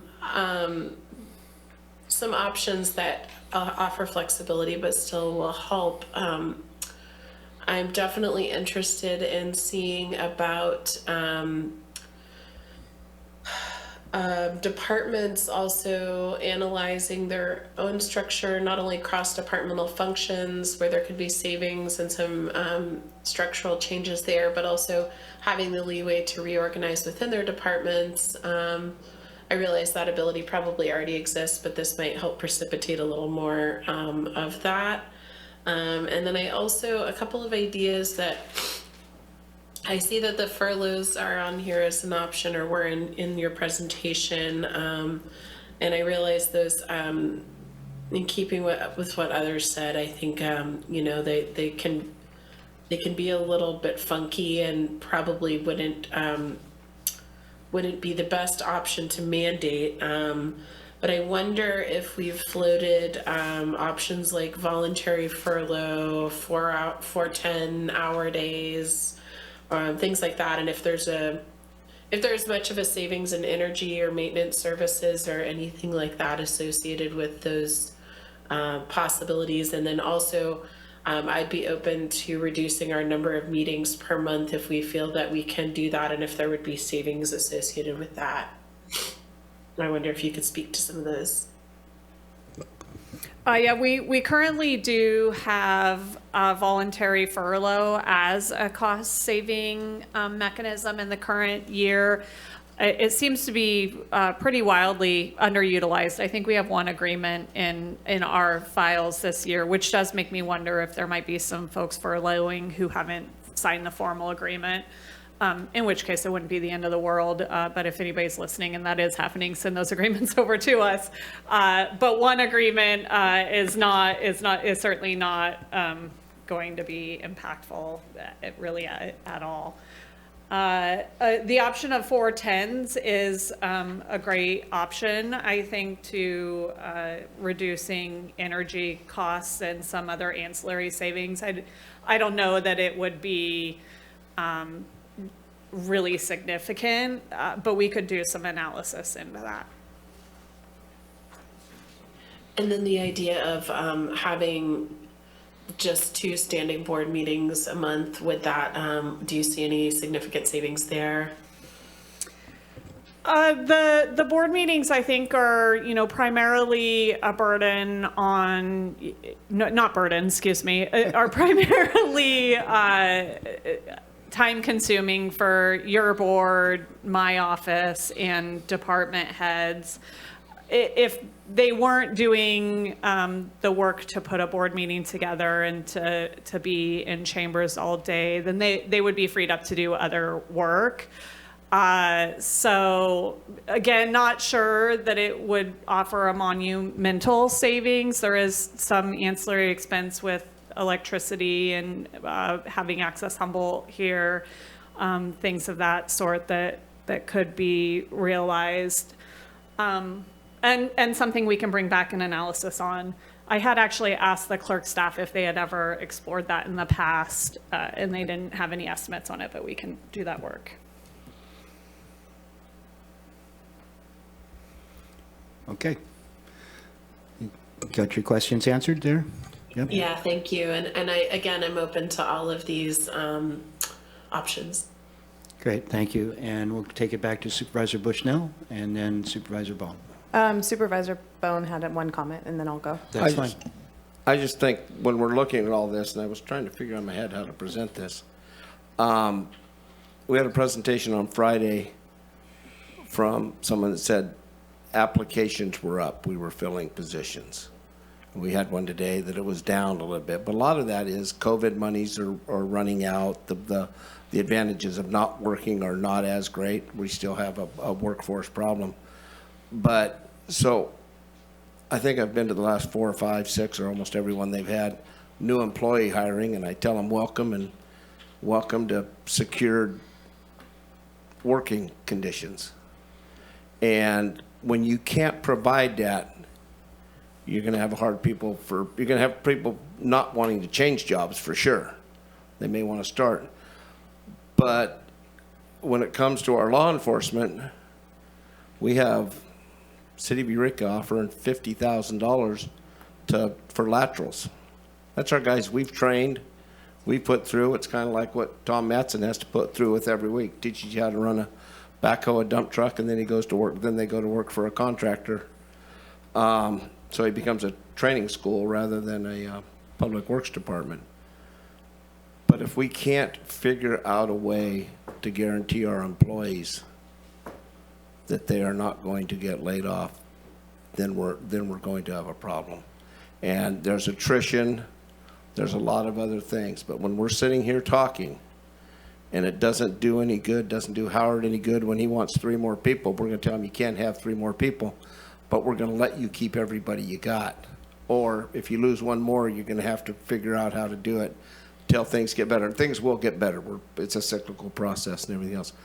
But we need to, if anything, we need to figure out how to get the word layoff out of our discussion, because if we're going to start doing that, we're not going to have people to hire, and we're going to find out we have other issues as we compete against the private workforce that are saying there isn't going to be a recession. And I'm not so sure if that's not more of a hope, but I think in everybody's eyes, when you throw that out there, it's almost easier to tell somebody to work a little harder than you're going to get laid off. So I don't have an answer to that, but it is a part of the dialogue that we need to cover somehow. I don't know how I've turned this everything which way but loose, but anyway, that's just, we owe it to our employees for that, the ones we have. Thank you for that. Supervisor Bushnell. You look like you're wanting to say something. No, other than I think that this discussion is very indicative of all of our desires to ensure that we don't need to lay staff off. And I don't know how we don't use that word, because if we don't do something, that is a real possibility. But what the conversation we're having is, what can we do, and how can we get creative to ensure that that isn't the reality we're faced with? Go ahead. I appreciate that, and I know that, but I think our employees need to hear it even more. And I just had an opportunity, and thank you for your help there, Supervisor Bushnell. Supervisor. All yours, Rex. Supervisor Bushnell. So first of all, I want to say thank you to the CAO's office and to department heads and staff, and also to CAO Hayes for recognizing, the kind of around that word layoffs, the letter that came out on Friday, and that was, I know you've been working a ton of hours, all of your staff has, and so I appreciate that. I agree with the Measure Z. It's 7 positions, and that includes keeping the 1 position for the equipment we have for the brush, correct? Okay, so I agree with that. Could you pop that list back up? And I think we'll have an opportunity, would we have an opportunity in the future with Measure Z monies? Because sometimes I know everything is really lean, but we have another time to look at it, right, in the future? That's correct, Okay. yes. So that I agree with, that's not the list. It's your list of the one, Natalie, there, thank you.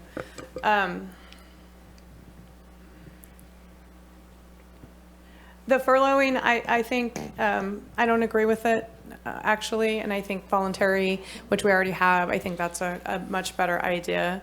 Also around the 10-hour days, if you mandate 10-hour days and you have everybody do it, then you have a cost savings, but you currently have employees that have children and other things, then it becomes a problem with daycare, it becomes a big stress. So if we have some doing 10 hours and then you still have those people coming on Friday that can't do the 10 hours, it's not really a cost savings. So I don't know how that looks. And then also with, I do agree with, how much time would it take for you guys to announce, decide whether having a 1 day or 2 day less meetings? I don't want to spend any money on all this stuff, because we could spend as much money figuring it out as just going forward with the same schedule. So that, I think, is really important, that we recognize anything that this board does takes staff time and takes away from what they're doing or add staff time. So I think that's really important to recognize. And then also getting down to the list, I see that you're not recommending the public administrator for the Sheriff's Department, and that is a mandated position. And what do we do with that, since it is a mandated position? So the sheriff is currently he is acting as the public administrator. It's just not a program that's as robust as it should be, I think. So we're meeting the mandates in that it's just the sheriff. Well, the sheriff. I'd like Sheriff Hansel to come He's up. making a face, so because I think he has we things have to this say. discussion, and Thank so you. what does that look like?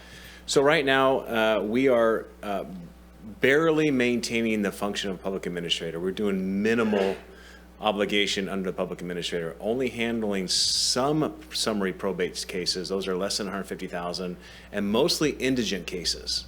So formal probate cases, we are not doing those right now because we don't have anyone trained to do those. So earlier thank you for that. Earlier there was a comment on this board about we all have these issues in our communities, and I think what the comment meant was houses that are where there were no next of kin and now have become not the most desirable in the communities. Currently, you're not handling those cases. Is that correct? They're just sitting there.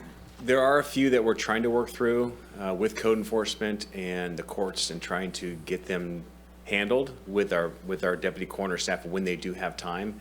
But there are dozens of these cases throughout, and so we are not, we're not doing as much as we could be doing. Okay. And is there any? If we don't fund that position, is there any, because it's a mandated position, what's the blowback look like? So what will happen is we will have to make some cuts, because I have to put these positions in place. So we're looking at deallocating deputy sheriff positions and making them public administrators. So you're saying you're doing the public administrator, if we don't fund that right now, then you're going to be making cuts somewhere else? Yes. Okay. So while you're at the podium, I would like to ask about the SWAT program. She's also not, the CAO, not her. The CAO's office is not recommending that money. What does that look like if that closes? So essentially it's around $50,000, I believe it's, that is all the support costs for the jail farm right now. And if we don't have that support cost, then that farm does close down. We cannot afford to keep it going, and then once it's closed, it'll be impossible to start it back up, essentially. What happens to the, say, the people that don't go to jail, they go to the SWAT program? What happens to that program? There are other SWAT programs that we do offer. We do landscaping in McKinleyville. We do our woodlot still in Eureka, but it's limited out there. Okay. The skills that they learn at either car washing for motor pool or landscaping, it's not as robust or not as skilled labor as what they do out at the jail farm. And closest swap option for the south, which is the southern Humboldt area, is that farm, is that correct? That is correct. So that if there's not that option for them, they would have to commute into Eureka or McKinleyville or somewhere Yes. this far north. Or the botanical gardens also, yes.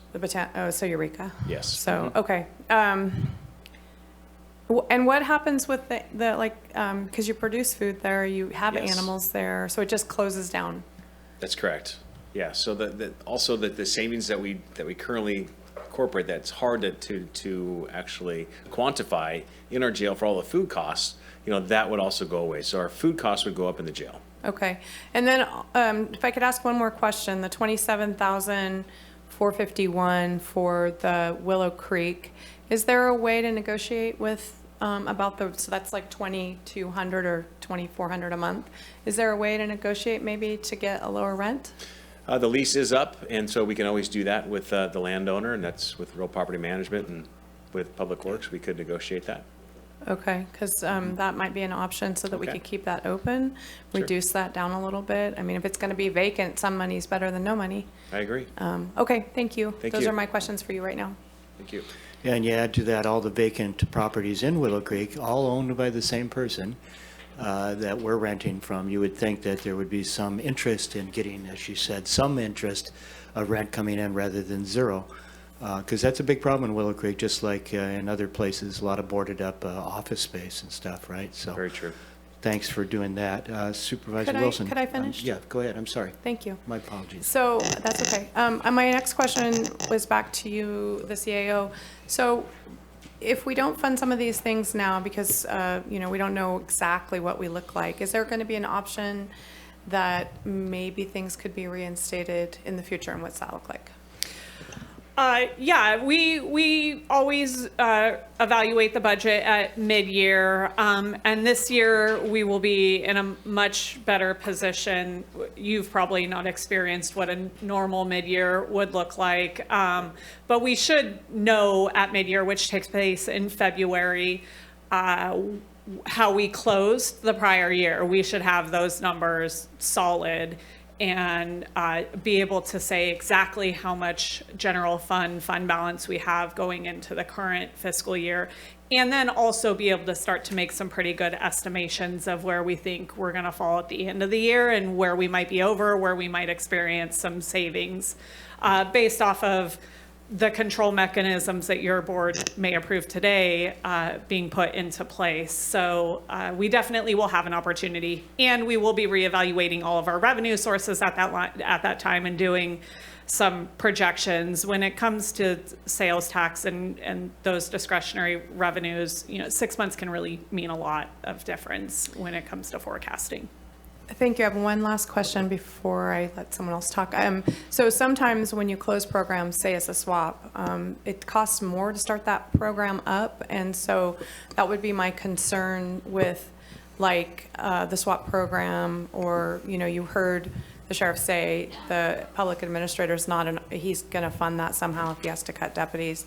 So with that in mind, what are your thoughts around it does cost, sometimes it's not a cost savings just to stop a program.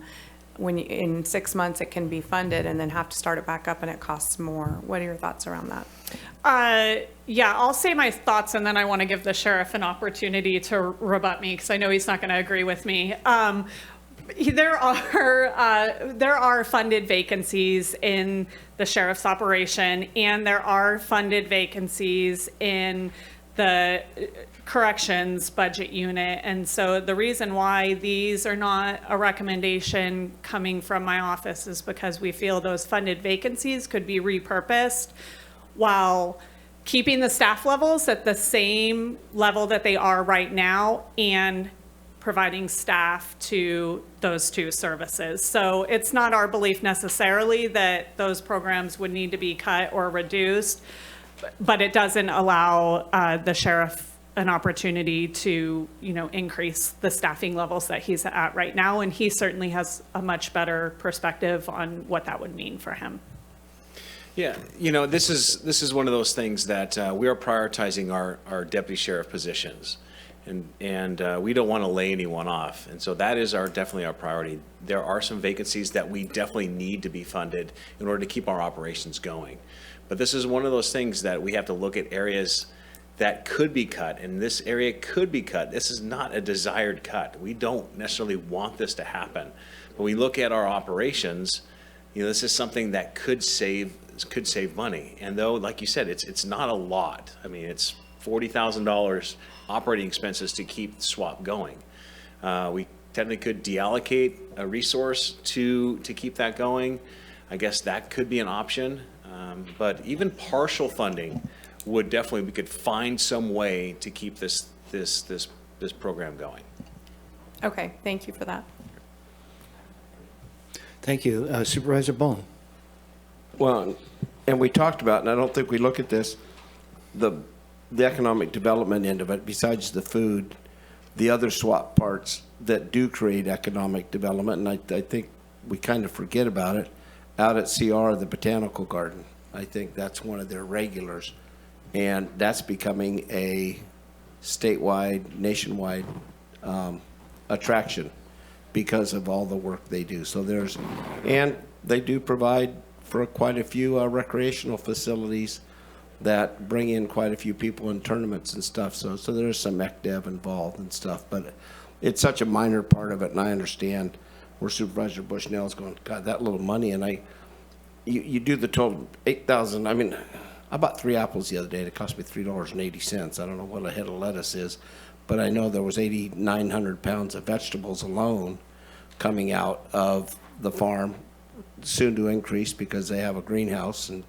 functioning greenhouse now, so they're going to do a little bit more of their pigs. And then the economic development part of that, they supply the yearling pigs for the 4-H and FFA kids. So that's the ECDev on the farm, I think, exceeds, and it saves, as Supervisor Bushnell and I'll say, the people in the southern part of the county if they want to serve their hours. So, I mean, that's a minor one, and I know.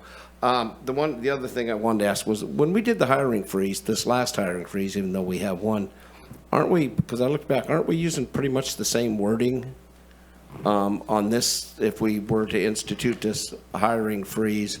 So it's going to go through you and Mr. O'Hannon and whoever else gets on there to see what the need is. And it's not like we're not going to hire anybody. It's just if this position can be held open for a little bit longer, we're going to hold it open. So it's the same hiring freeze we've been doing. We're just going to go a little harder on it, right? Correct. Although we're not currently under a hiring freeze. That one was only for 90 days. It was a very short time. Understood, but it's the same wording. It is the same wording, except it does have the additional verbiage to consider an exemption for sworn personnel. So that adds a different layer to that, and it is framed in that we are seeking direction from your board as to whether or not that's where you would like to go with that. But yes, it is very much the same wording, and I would just say I think that that through Zach and I's evaluation, we would be a little bit more critical. And I also think that the time before, while we didn't reject any requests for an exemption, I do think it did a good job from the department perspective of really evaluating the need and only making those requests that were truly critical. And so we were able to all be in good agreement when it came to that evaluation process. Okay, Supervisor Wilson. Thanks for the chair. A couple things, and they kind of go in different directions. But one is related to we have a lot of leases, and we've talked about this before, my thoughts on sort of the direction we need to go with relationship to a long-term arc towards, ownership, and especially around a campus that will serve the community and our workforce better. But in the meantime, we have a lot of, we may be having leases coming up. And I just say, I've been doing more traveling in the last few months than I have in like a long time.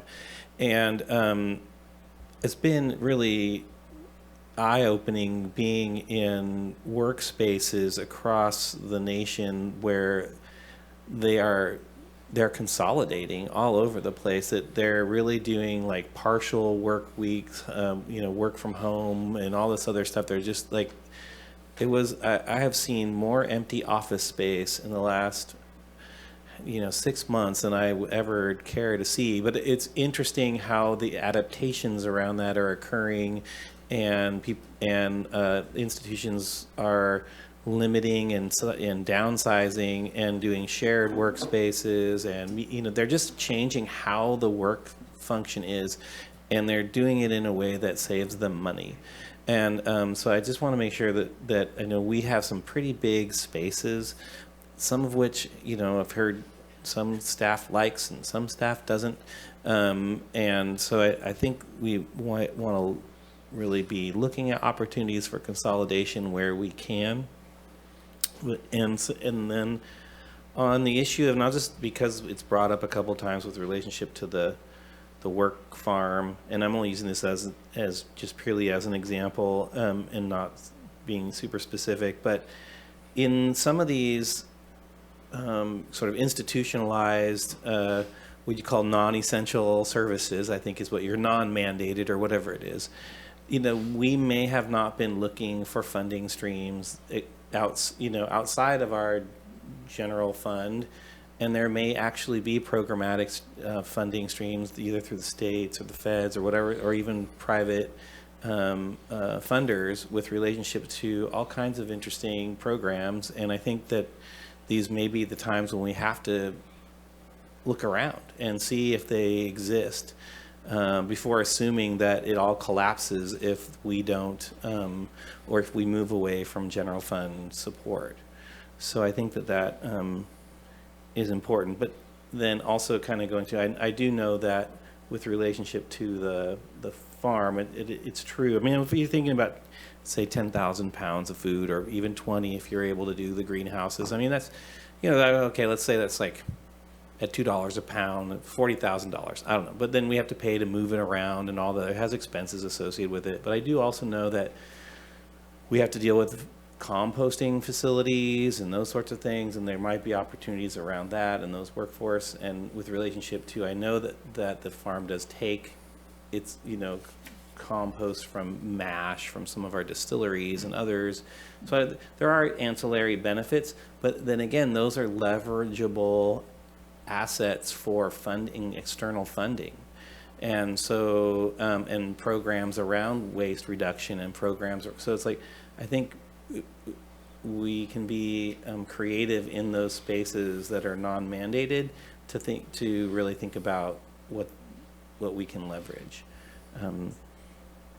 Yeah, those ways to think about this to try and reduce costs. Thanks. Supervisor Bushnell. Thank you.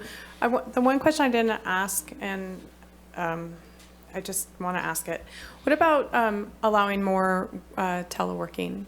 Because I know Caltrans went to a more teleworking to save money at their facilities, and it seems to be, from what I've heard, it seems to be working well for them. And so is that an option that the county, you want to talk about light savings and those kinds of things for space. What about that?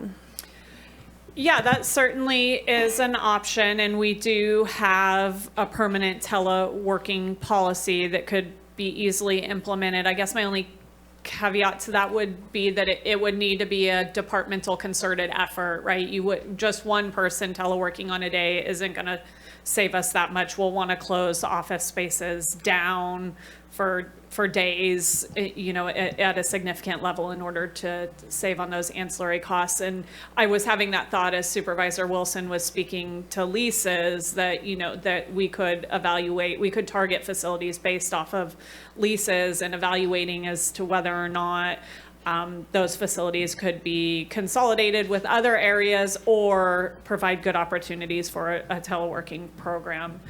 I would definitely leave a ton of discretion in that area to the department heads. They really know, they know best what is most effective. Speaking personally to my department, we can all work at home very well, but the value that comes from all of us being together and sharing ideas and having access to each other on a regular basis creates for good, thinking and problem solving.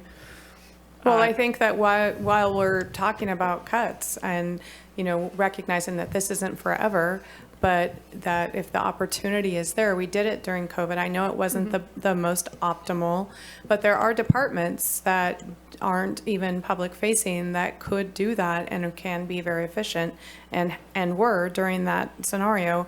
I would be interested to see what that cost savings was then. It would be higher now as rates have went up, but I do think it's something that, we should look at right now while we're trying to save costs and not, I get there's a benefit to being together. Y'all can be together in Zoom land like we used to. I know it's not ideal, but this isn't forever, and it could work for quite a bit of cost savings.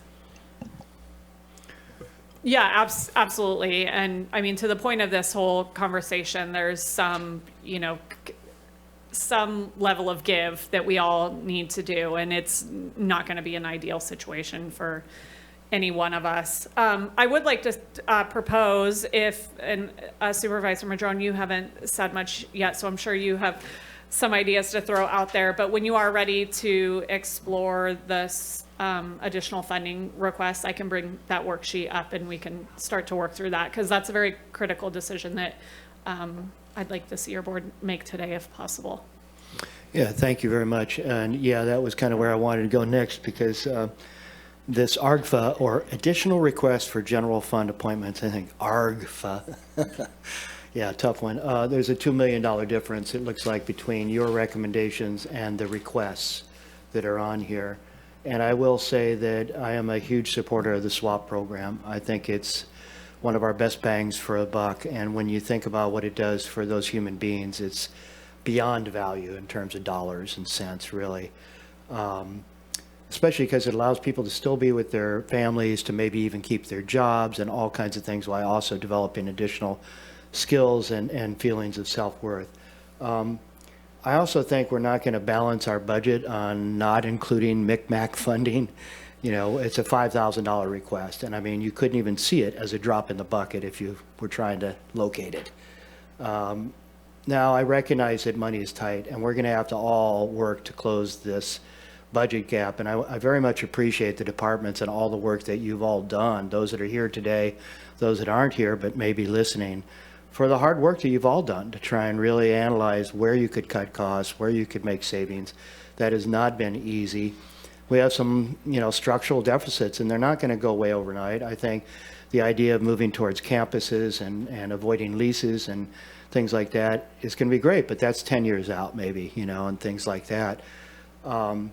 So, I think the MCMAC request could be lowered to $3,000 from $5,000 in talking with that committee. And that money is leveraged with the McKinneyville Service District also, because we're putting in that money. They're also putting in $3,000. And my fear is that if we don't fund that at all, that the CSD is going to be, well, why would we be putting money in? It's not even their responsibility, frankly. And I will say that the work that group is doing is phenomenal. They are on the verge of having a draft town center ordinance. And if you know anything about the economy in McKinneyville, it's basically been, what do they call it, a bedroom community. And retail struggles there in a big way. But with the development of the town center and a couple other projects around the airport, we have a chance to really bring a lot of that money off the highway into McKinneyville, which will increase the county's revenues and more than pay back this small investment in getting us there. So I would argue strongly for a $3,000 allocation in that. But yeah, that is, we've got this list, short list that is not your recommendations. This is the total request. And then we have the large spreadsheets that have your recommendations as separate from the request. So it might be very good to go into that. And like the rest of the board, I feel like everything's on the table in these lists of options you've given us. I think we've heard kind of unanimous support that we should be looking at all of them, and a few others perhaps, like the telecommuting and other things. So I, like the rest of the board, am very supportive of burrowing down in further on those and seeing what that gives us in terms of final numbers. I will also say I wanted to thank you and your staff for producing for me this last 3 years of overall budget, as well as the general fund budget. And I think one of the things that's important to recognize is we really have not closed the books yet on the last 3 years. These are some estimates, and I appreciate that they are. In particular for this year, it's not done yet. And so we really don't know those numbers. It looks really good right now. You know, we budgeted 191 million and we've only spent 95, but I assume that's not including a lot of monies we've spent that just have not entered the system in terms of this accounting yet. But in terms of 21, 22, there was 34 million left on the table, estimated. In terms of 2021, there was 41 million left on the table in the general fund, estimated. And those, I'm not surprised that there might be significant money savings in those years simply because of all the vacancies in all the departments. That's logical, that it makes sense that we probably didn't spend all our money. But how that fits into the whole budget picture, we're still working towards that place. Now, you know, you guys have been burning the midnight oil to try and figure this stuff out, to present us a solid picture of where we're at with that. So I'm not going to rely on those things, but I do think there's probably some sense that maybe we had some savings in the last few years simply because of vacancies and things like that. But we've been spending money all over the place on lots of other things, right, that maybe weren't even, like supplemental budget requests and stuff like that. So that still be determined. So yeah, I think if you lead us through this ARGFA and we have a chance to kind of weigh in on that as a whole, that would be fantastic. Thank you. Yes, please, Supervisor Bushnell. Thank you. I just want to reference to the letter we received from department heads earlier. I know that oftentimes we get requests outside or not recommended by the CAO's office for either staff upgrades or something, and I'm assuming that letter is your guys' commitment to not doing that in the future so that we can try to get through this couple years, and for that effort, and thank you for putting the letters together and reassuring our board that you equally as us are going to try as good as you can. So I really want to thank the department heads for that. Great, thank you. Okay, take it away. Okay, I do have my screen shared, and I added to this BOS recommended column. I really just copied over my CAO recommendations to that in hopes that we could add where you wanted to add and just take away where you want to take away. And it is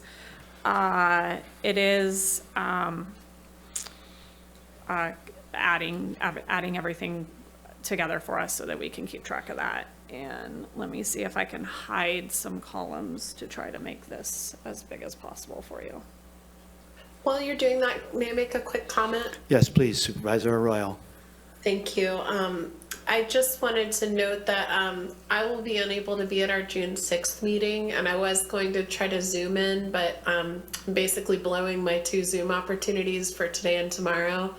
So I just hope that, yeah, I think I agree with the idea that we should spend this time to do it so that when the budget comes back on June 6th, we feel like we've all had our say in it. Thanks. Thank you.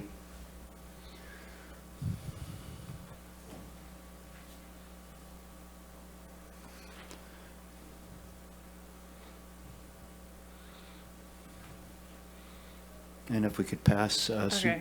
Yeah, Slightly better. I know there's a lot, particularly this column F. I'm just going to reduce it down because it contains a lot of the information in there. But if we need to drill down on that, we certainly can. So first up, we have the Board of Supervisors, $173,000. This is recommended. This is to prevent the layoff of 1.5 staff members, and I'm assuming that your board is supportive of that one. Seeing no opposition. And I would just say, there was that recommendation earlier about maybe cutting meetings in half, so to speak, right? Cutting out half our meetings. And I just have to say that, as my first time as chair, the worst possible thing is to have meetings that go to 6, 7, 8 o'clock at night. And the earliest we get done is noon. Often it's 2 o'clock or 3 o'clock, and then we have had one that went to 7 this year. And so my fear is that while we think it might save money, I've am concerned that we would put so much on the agenda that I don't think we make as good a decisions as we should be making when we go with really long, heavily loaded up agendas, frankly. And I think those decisions can affect millions of dollars, and it's not best done under duress. So that's just my comment about cutting meetings in half. Supervisor Bushnell. So I also agree that I think it would add stress for department heads to have to squish 2 everything weeks. into 2 meetings. And especially, you know, we get a lot on our consent, 30 items almost commonly. And so that would grow to 60, 70. For me, on getting that agenda on a Friday and having to work, and I don't mind, and I do it, and it's what I'm here for, but it's a lot to take in just currently, and I feel I would miss things, and so I'm not in favor of cutting our meetings either. So does anybody feel that we shouldn't approve this recommendation? I'm just going to ask with each one so we can just get good I'm direction in for favor staff. of this recommendation. Okay, we're just kind of doing straw polls here. Anybody opposed to that? Okay. Okay, next up is $76,500 for, this really relates to your board's travel. Each of you gets sort of a target budget.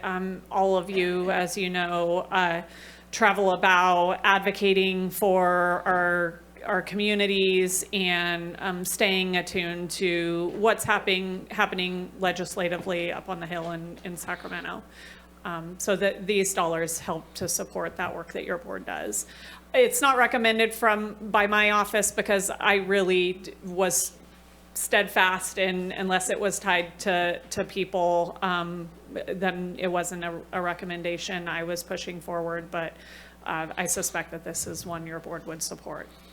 Well, I would definitely support a reduction in it. I think, you know, we went from $10,000 per board member to $15,000 this last year.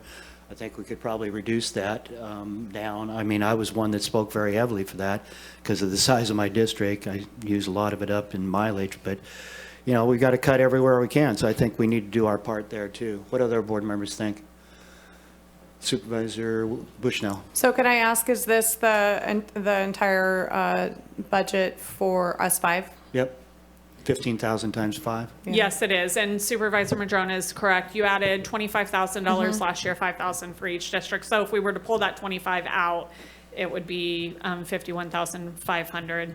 And I believe that conversation last year started around the shift that was taking place with board members and trying to create some equity there, but your board recognizing that overall that travel is pretty important for the work that you do. What's the extra 1,500? Excuse me, I'm sorry. Because 75,000 is 5 times 15. Let me see if it says in here. That is a great question, and Kathy's probably the one who put this all together and is not here. Well, we can today. check into that later, but what does the board feel? Go ahead, Supervisor Bushnell. Well, most of the meetings, there's a Zoom option, and so I'm in favor, while everybody else is going to have to cut, I think we should have to as well. And I know CSAC, you know, if I want to go, it could be on my own dime, or I could do the Zoom option. I know that RCRC has that option as well, so I'm in favor of reduction. There are things that we do need to attend, though, some things, so I think some budget is, is needed for that. Yeah, and CSAC's actually a separate budget. It's budgeted completely separate from this amount, according to Kathy Hayes, clerk of the board. So my involvement as a CSAC seat excuse me, is what I'm yes, talking about. Very much so. Understood. Thank you. But not the conference. Yeah. The conference Yeah. is separate, I believe. Yeah, great. Thank you.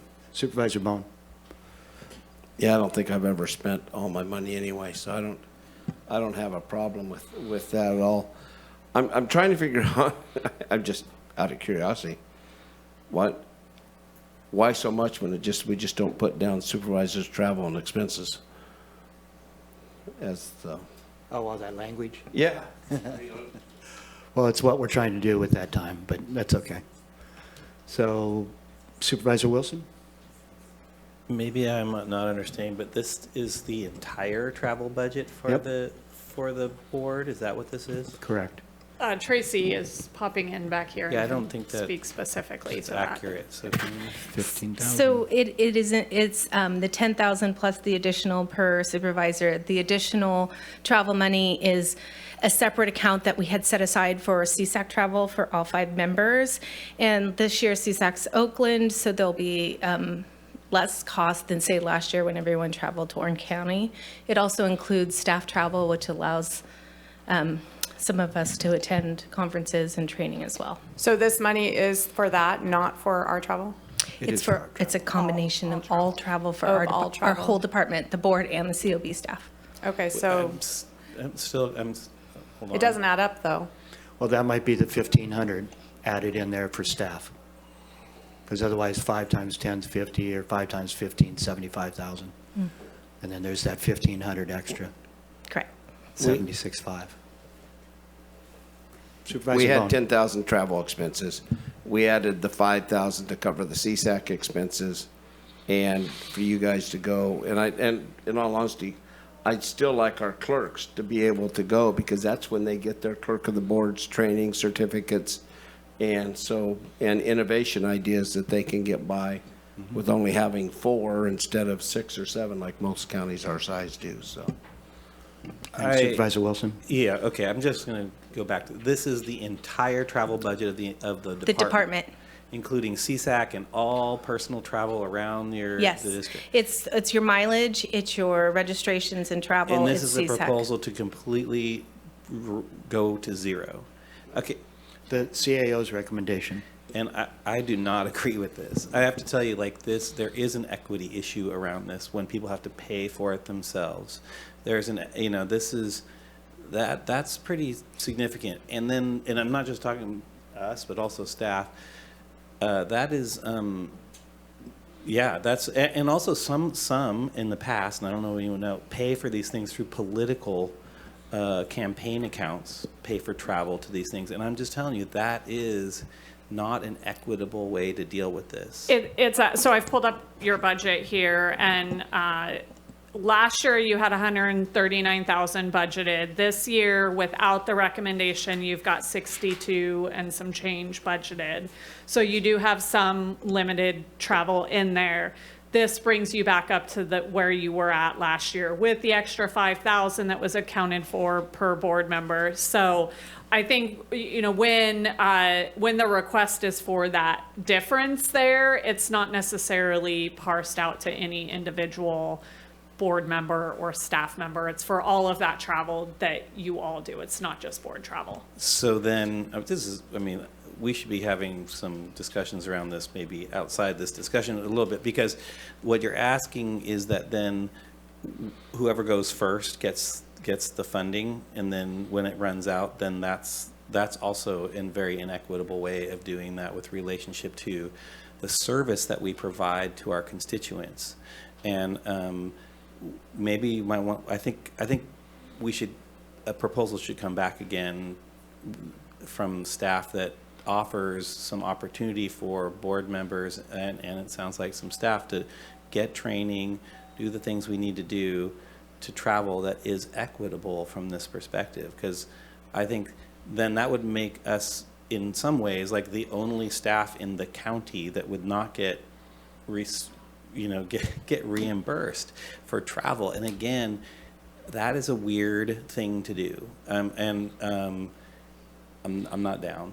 And so we should figure out, I'm okay with making some cuts to this. I'm totally down. I'm okay with that. But the idea of like zeroing it out creates some issues for me. Right. So I have not heard anybody on the board suggest that we agree with the CIO's recommendation of 0 for this item. What I've heard is that people are willing to make a cut, and that we ought to be making a cut, just like we're asking all the departments. And if we go with the 51,500 that you put up into that slot on the screen, what that basically does is reduces the budget by 25,000, which is $5,000 per district representative, which is what we added last year.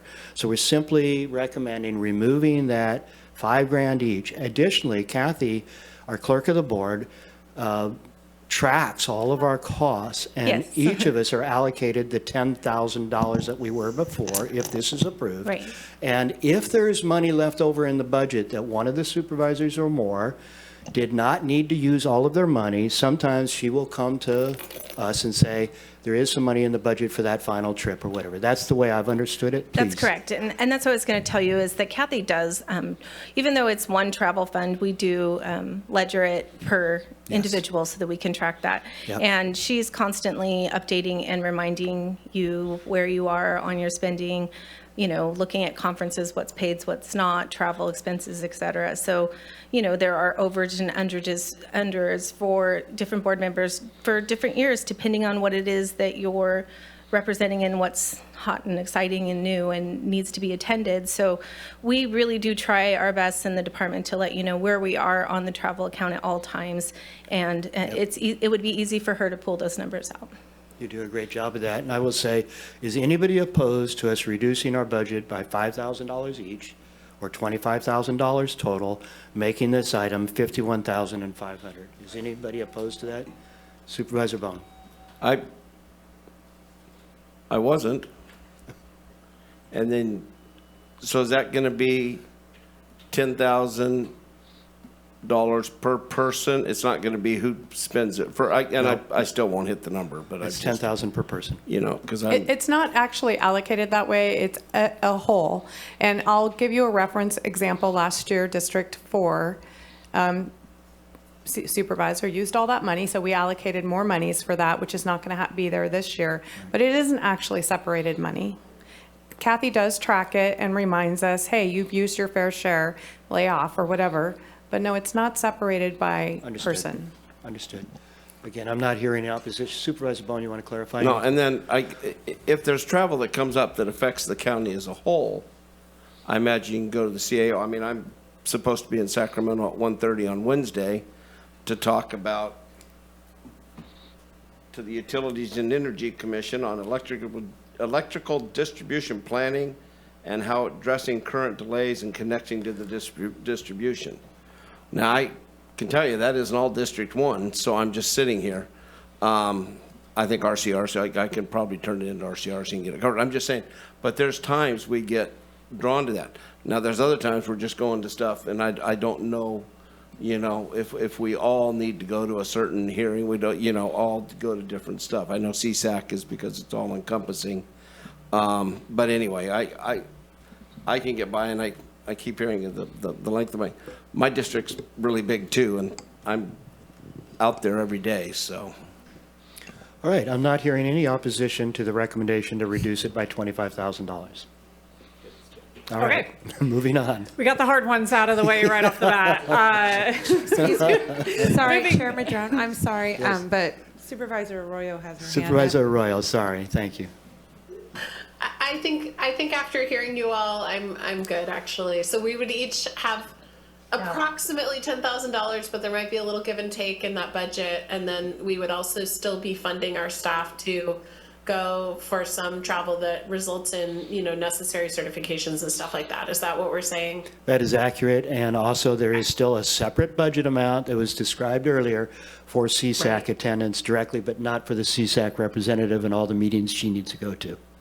Got So, it. Yeah, I thank think, you. I think I get the idea overall, and I realize that with some people living further away or having larger districts, their travel might be different. So I think with a little flexibility, we can certainly make that work. Thank you, District 4. You're in the Hunger Games. Oh, sorry. Okay, next we have the Auditor Controller's Office. This is recommended $345,000 roughly to maintain 4 positions in the Auditor Controller's Office. And I think we all feel fairly adamant that this is well-spent funds. Any opposition to that? Seeing none. And Okay. Natalie, you still have your hand up there? No, that's just the light, sorry. Just wave at me if you have a comment. Okay, next. The Assessor's Office, $204,000 to prevent the layoff of 2 FTE. Oops, scroll back down. There you go. Any opposition to this one? Seeing none, moving forward. County Council requests for $172,000 to allocate for funding for one FTE. This actually is a vacant position at this time, and as County Council spoke to earlier, he would be agreeable to keeping that position vacant. It's his general services position, so sort of a position that serves the whole county. Probably not ideal for him, but something that he thinks he can muster through the year with. Yes, thank you, County Council, for that. And so are we eliminating that one? I would like to ask him, though, what this does to your office, if I could, please. Please. It will create an increased workload for the attorneys that are in the office. We've been working with down 4 attorneys for the last probably 9 months now, 6 to 9 months. And we've currently hired two positions. So yeah, it will create an increased workload, but it's something that we can handle. You think you think the office can manage it, and the services will be equal to what you give now to the county? I believe that they'll be equal to what we give now. They're not going to, obviously not going to be equal to what we would give if if we're fully staffed, but. Okay. Thank you for that. Supervisor Bone. Are we having to offer a work from home option when we hire people, or is this an in-office position we're hiring for? With the last 2, let's say, as an example. We haven't ran the recruitments as remote positions. However, the county policy does allow for remote work in certain situations.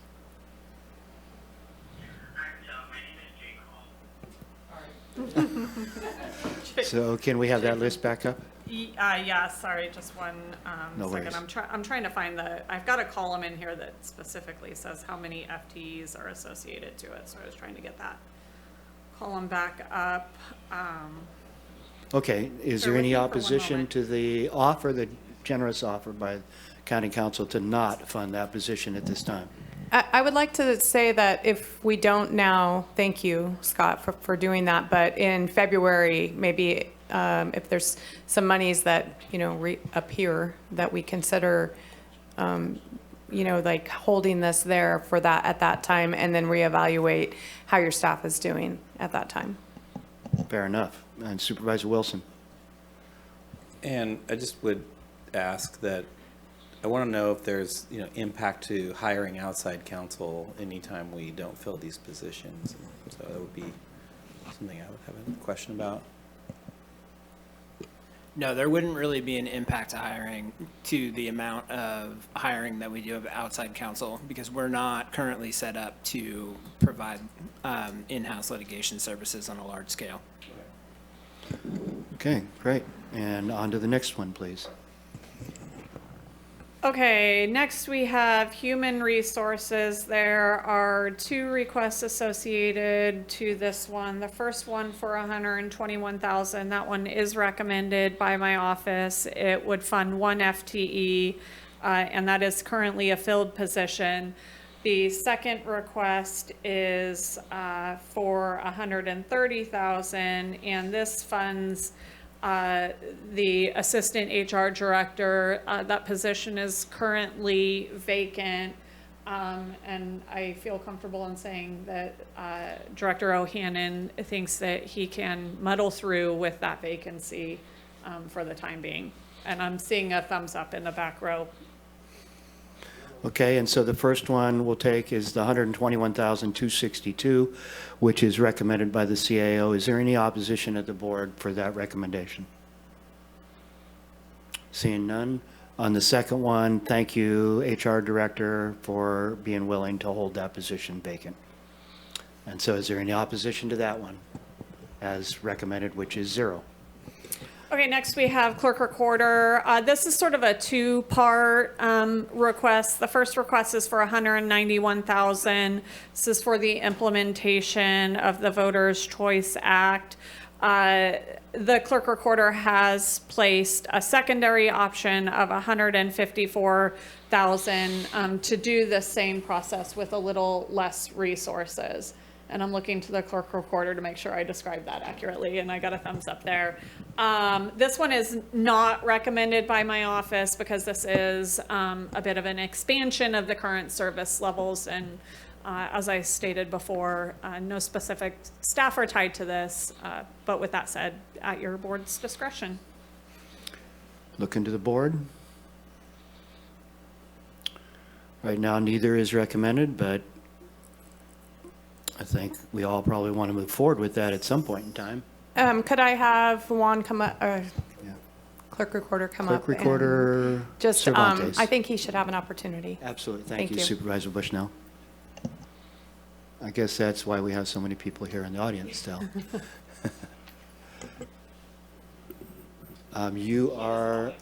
You're on. Hello. So it's expanding, but it's expanding to meet state required mandates. As we're shifting into this new model, I'm having to switch some of my staff, some of the volunteers that we've gotten in the past from being stipend employees to being extra help employees. That's part of the professionalization. The other component, as I mentioned at our last meeting, is a need for ADA accessible polling locations, and the fact that we don't have enough. That's really the impetus of moving to this new model, is that our hand is kind of forced in moving in this direction. It's growth, but it's mandated growth.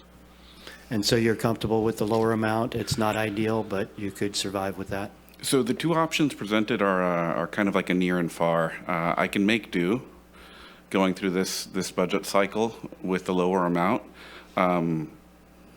It'll make it harder going into the next cycle. Essentially, training opportunities are lost in filling that slot with extra help rather than a full-time position, which is what the difference between that is. Could I add? Supervisor Bushnell. So through the ad hoc process, we had a pretty robust discussion, and so the ad hoc asked him, once again, recognizing in February maybe we could do something different, but to bring two options forward for the board discussion, because that we as the ad hoc and the budget people at that time thought that it would be a good option for our board. Also, if we're going to do the $172,000 savings from county council, which I know it's not really a savings when we're broke, but maybe it's shifting monies, which we're talking about doing. So we could possibly fund the lower portion, and in February, if we miraculously find some money, then talk about it then. But so those were kind of my thoughts. Thank you. And I've got Supervisor Wilson. First of all, I didn't have a chance to thank the budget committee for the work that you guys did, because it's really helpful and informative to inform this process. So I appreciate that. And then I'm now understanding the two options kind of thing that's here in front of us. It's not actually both, but it's one or the other. Got that. Is there even a lesser option, do you feel like, that would move that forward, or do you feel like this is really kind of the minimal to make something functional? If you go anything less with the second option, you would need to increase county council's budget some. We would be looking into having a really hard time meeting the obligations we have to the state. Okay. So I'm just for me, I'm down with the second option here, which is the lower amount. The lower amount. I've heard that twice. I would throw my hat into that ring. I wish we could do the better option, but we're in a tight budget, as we know. And any opposition? Supervisor Bone? Just because I've been voting here for 50 years and I'd love to go in and see all my... Can we change the wording that we're going to need a higher skilled election worker? I think the election workers we have now, I mean, that's a terrible phrase. Yeah. We're gonna replace everybody we've had for some of these people 30, 40, 50 years with a higher skilled position. Is it his wording? I'm not saying to him. I'm looking all the way around. I'm just it's somebody's wording. I'll own the wording. It's wording that was developed through a very compressed budget cycle with a lot of different things coming to our office with no managers underneath me. 2016, 2015, when VCA was first brought forth, I went to I was adamantly wanting VCA. We were a perfect sized county, because they were using all these different, and we couldn't get it. Couldn't get it, and we wouldn't be in this position now. But with that being said, the advantage of using some temporary or highly skilled or election workers, because in the end, everything I've read about voters' choice is we don't need 80 polling places, 90 polling places. We don't need 400 or 350 polling workers. We're going to have 10 locations? 10 to 12. Yeah. And I mean, I know we can use veterans buildings that have ADA. And I mean, finding the 10, 12 locations, I know we have to have some of them for 10 days and some for 4 days and things like that. But it's going to be so much lower pressure on bringing people in and stuff like that. We're going to bring people on, and then when we get to that point where it's going to be lower cost, we're going to have the people on. So would we be better off to backfill this with temporary help instead of bringing on full-time employees, Please. So Supervisor Bone is right on the money on this, especially with the wording. We're going to be going to those wells for those extra help employees that are highly skilled already, and compensating them commensurate with the significant amount of work we're going to be asking them to do. So Supervisor Bone is... When would we realize the savings that this will, just like anything else, kicking it off is going to take a little more time, effort, and everything else, but when do the savings start kicking in? Almost the second year, right? After everything's... That's correct. So one of the wonderful things about the VCA is that it has a very strong transparency component to it, where we will be tracking and disclosing costs election to election. Some other counties have already trailblazed in this area. They saw a slight increase in costs like we're seeing in the first year, and then immediately going into the second election cycle, they're seeing cost savings. By the third or fourth election cycle, they're well below what they started with, which is saying something given the cost of supplies and what we've seen with that in the past couple of years. So would this actually be considered one-time funding? Mm-hmm. Well, if we're going to start seeing savings immediately. Well, but let's visit that when we get there. I'm conservative when it comes to how I do this sort of thing, and I don't want to convey it differently than I have the information for. I'd like for that to be the case, and I'd like to pitch it that way because it's more palatable. But I can say this is what it's going to cost me. This is what I think it's going to cost me in the next budget cycle, and you can. And I'm going to be really careful with the taxpayers' dollars because that's how I operate. And I'm hoping to come back to you next year and say that I need a little less. I've made a notation to review the larger allocation at mid-year and explore savings in year 2 or year 3. So we can certainly document that and hold Juan to it next year. Great. And in terms of the language, better trained staff or just better compensated. Adequate staff. I think we all get the point, and it is 5 o'clock, and that's why I don't want to have meetings that go till 7. So if we can all just try and focus in on the details in front of us, and I appreciate your comments. Thank you very much. Was there a final comment you wanted to make? Yeah, just one last Please. one. Like I said, there's a strong transparency component to the VCA. The information on how much an election costs is going to be on the website. I'd be happy to come back after the November general and give a presentation on. I would enjoy the opportunity to talk to you about how this board has empowered the citizens of Humboldt County to have more options in how they vote. Great. Thank you very much. Appreciate your time. And Supervisor Arroyo? I'm good, thank you. Okay, thank you very much. All right. I think we got that one handled. Now we're on to the next one with Public Works. Yes, this one is for $50,000. This is the lone outlier to the CAO's recommendations. This is for basement groundwater treatment, and it's a request that Public Works comes to your board with every year. It's not really a cost that we could not incur. The reason why it remains as an ongoing is because we're really hopeful that one day we won't have to fund this anymore, and so just being sure that we don't lose sight of that. Okay, a fund that we really need to have there. Any opposition to that one? Seeing none, okay, next. The next one is for the county surveyor salary increases. As your board knows, you approved some modifications last year or the year before, I believe it was. And so this brings that allocation level. Previously, this division was at roughly $18,000, so it brings it up to that full staffing costs. It is, I believe, detailed as a one-time cost. The hope is that the land use division would be able to recover some of these costs through map checking and the work that individual does. Right now, those revenues have been a little bit down, but we're hopeful that it comes up and next year we can evaluate. I wouldn't be surprised if you saw some level of a request that's higher than previous years, but we're hopeful that it won't have to maintain that level. Okay, any opposition to this one?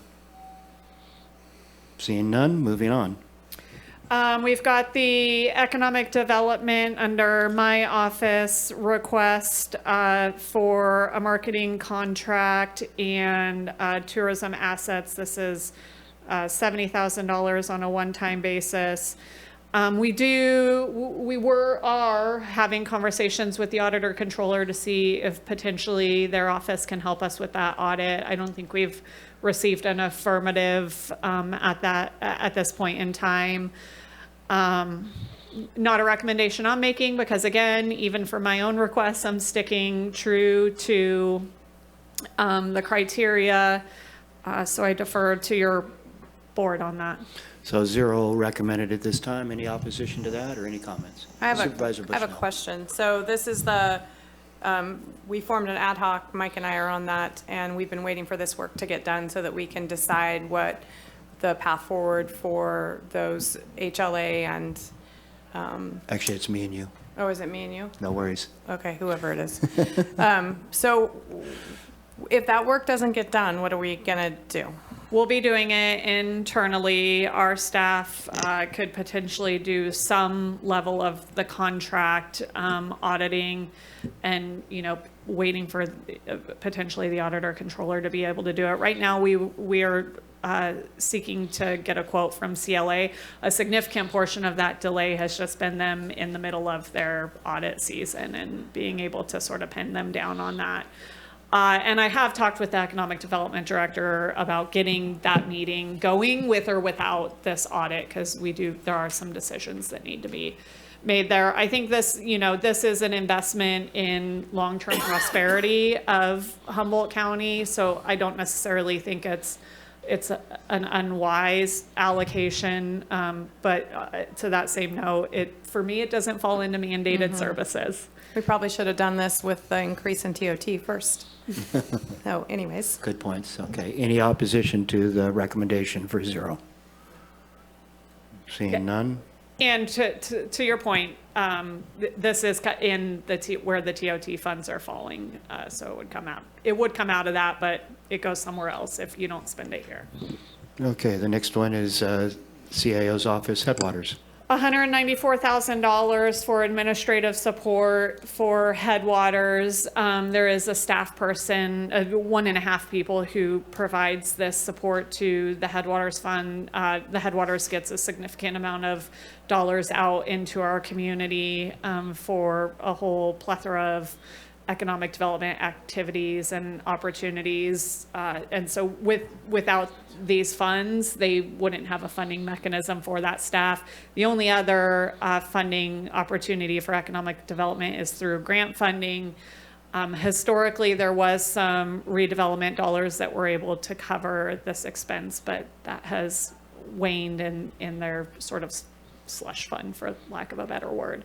Pretty much So now they're asking the general fund to. pretty much for a that support. requirement to keep that fund going, which It does is. a lot of amazing work in the community. Any opposition to this recommendation? Are we, Supervisor Bone? are we still receiving interest earned off our loans? I know it used to run anywhere between $300,000 to $400,000 to $500,000 a year a few years ago, but is it still, are we still getting interest earned? I know the grants dropped off when the interest rates went down, and I know we've reinstated smaller grants, but I would have to follow up with Ryan Heights, who manages the, off the top of my head, I can't say what those dollars look like. But I do believe there may also, as a caveat to that, and again, something we would need to check into, be a requirement in the charter that interest earnings be recirculated into the program, which is part of the reason why we've been able to run Headwaters for a significant amount of time. And not, Scott Adair may be on Zoom, but I'm screen sharing, so I can't tell. But I can get back to you on that capability. Okay, thank you. Supervisor Wilson? Has there been a consideration of modifying the charter? There has been a consideration of modifying the charter, yes, but it would have to go to the voters. Okay. It's I a mean, significant undertaking, but yes, we've definitely had that discussion. Okay, because add it to the list. I mean, I'm just saying, I think we probably should consider that amongst a few other things with relationship to the charter and its ability to service the community in a much broader sense. So, yeah, Yes. okay. Great. Any opposition to the recommendation? Seeing none, we'll go to the next item. And yes, thank you for reviewing the charter Yeah. to see if there's any potential there. Sure. The next one, I have this one highlighted because Supervisor Madrone, I heard you throw this one out there as potentially a reduction down to $3,000 for the McMack. Yeah, and it's to maintain the continued work there, and as I mentioned, it leverages $3,000 from the CSD as well. So any comments, concerns there? I really don't mind if it's 5,000, to be quite honest. It's a big effort with relationship to a huge population in our community that doesn't have self-governance as it is. So I'm totally okay with 5,000. I mean, I just feel like this is, yeah, to quibble over $2,000 amongst this thing and to leverage in terms of like the community efforts around that is pretty darn important. I don't know. I don't feel like we should be nickel and diming that sort of planning level, landscape level planning effort. That's just me. Supervisor Bone? and I hadn't heard of anybody quibbling or nickel and diming except for Supervisor Madrone. I'm okay with five. Before we try to make it anything that it isn't, I have no problem with the $5,000 either, because when they become a city, we won't have to pay it at all. So with that being said, I haven't heard any quibbling or anything else except for Supervisor Madrone, and I think he's probably, I don't know if there was a carryover that he was understanding there might be or something like that. I think but it I'm speaks okay to with his negotiating $5,000. skills. I'm okay with $5,000 before we. Yeah, I was just trying to, I understand, and I apologize. I mean, I was just trying to, everybody's got to cut somewhere, so that was really where that was coming from. Other comments?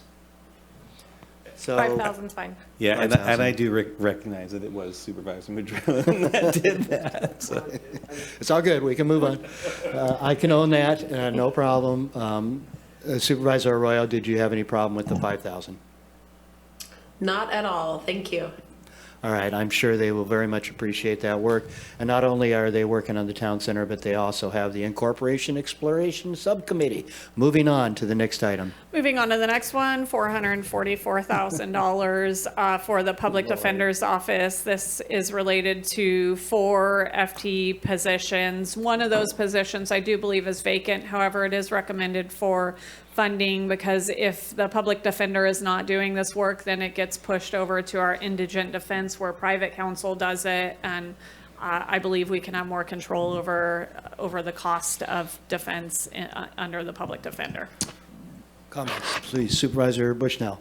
So that it's 466,000 and you're recommending 444? Yeah, the public defender had included in his budget proposals a reclassification of staff where he was actually proposing that we change it to a different classification. You can't do that through the budget process. So I pulled out that added cost in there. Okay, so I would be fine with the 444. Any opposition to the 444, 587? Okay.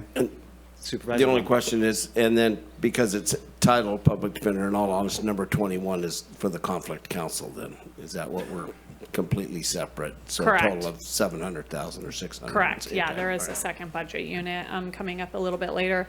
The next one is for the sheriff's office. The request is 4.3 million. The recommendation is 3.5 million.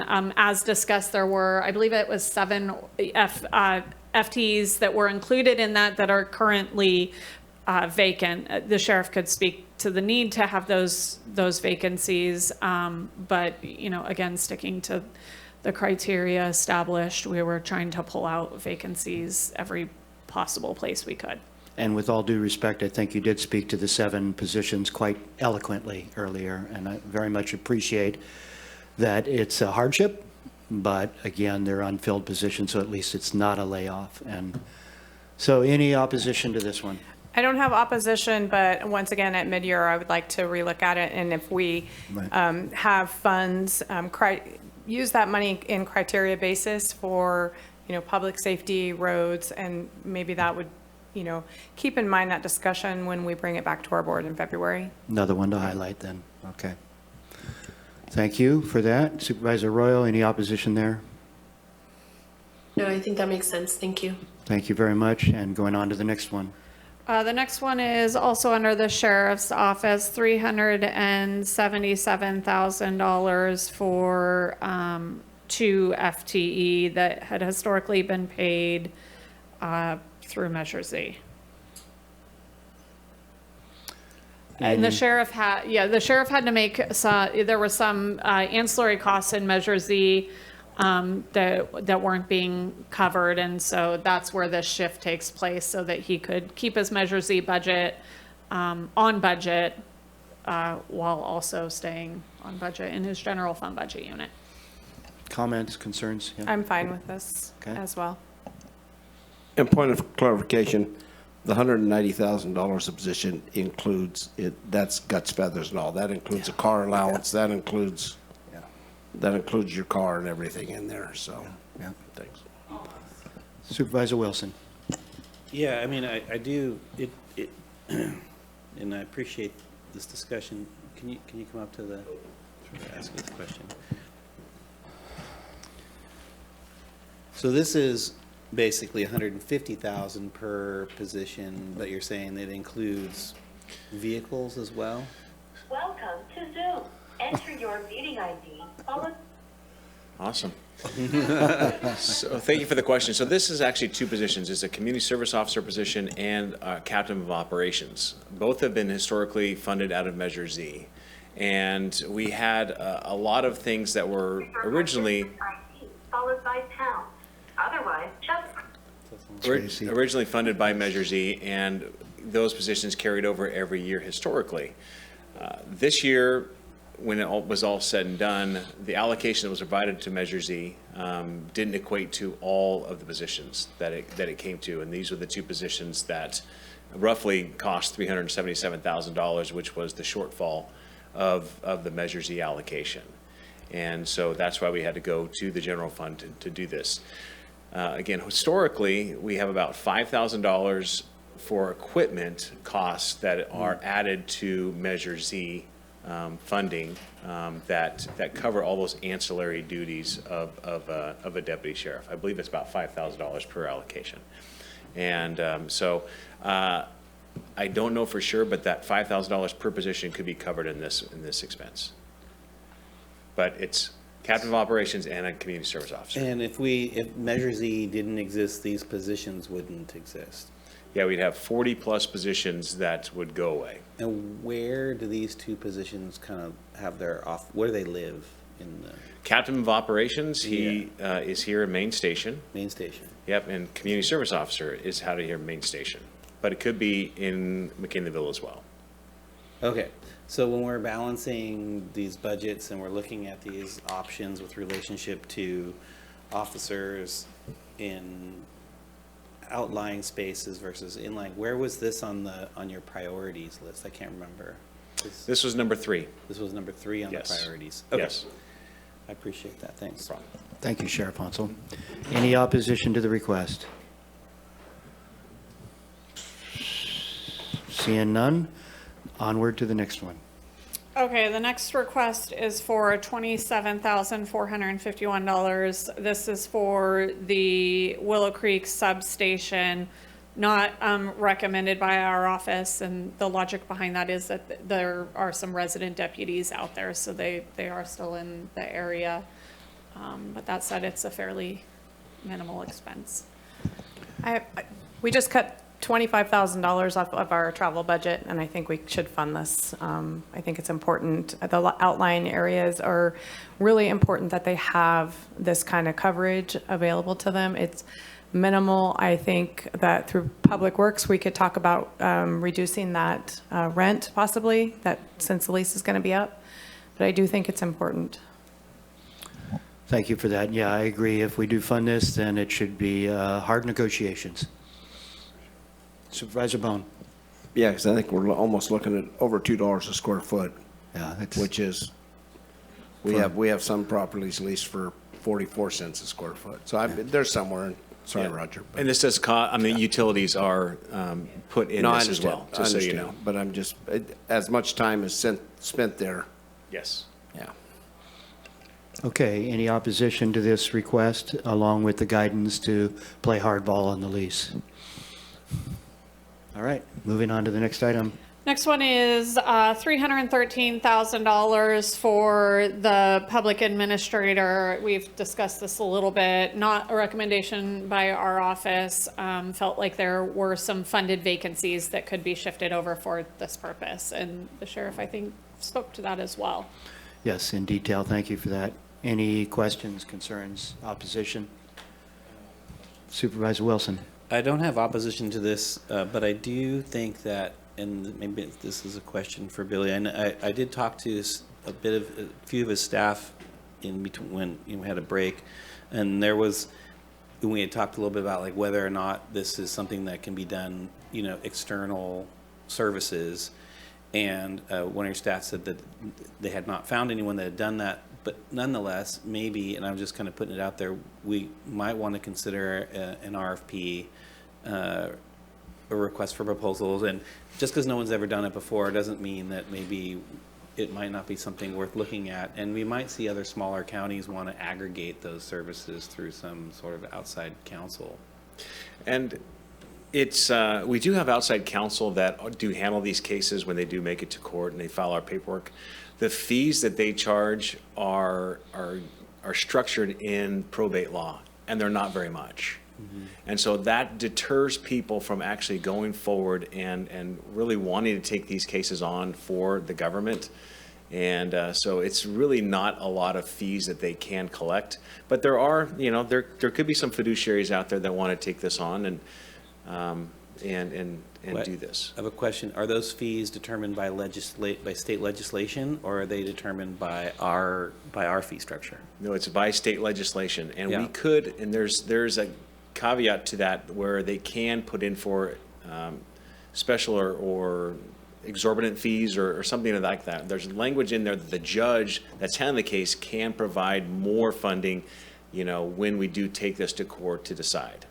Okay, so I think that's something we should continue this discussion to find an innovative way, because again, there's a property in my district where really took 5 years to get to the place where we're looking at not a conservatorship, but whatever the other. Exactly. That's all, right? But we're kind of getting over the hump, and we're gonna, and I think we'll be the first in the county to kind of do this for this kind of thing for this particular property, and we're hoping we can do more of that. Again, let's continue this conversation because it really is relevant to all of our districts and actually rural county helps everywhere. So if it seems like there's some innovation in there, and if we can work on a way to get there, let's do that. I would like to suggest that that there needs to be this position funded, at least a position funded out of this to get this going. We can work on the logistics end of things of trying to work together with outside counsel and outside fiduciary.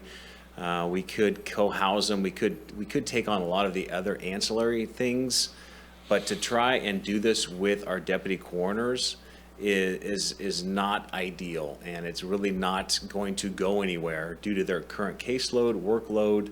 It is really necessary that we have a public administrator dedicated to this position. There is enough work all around that we could definitely use them in this, and they could be the conduit that helps us create a new policy or create some mechanism, for a fiduciary or outside counsel, or a way that we can work through this.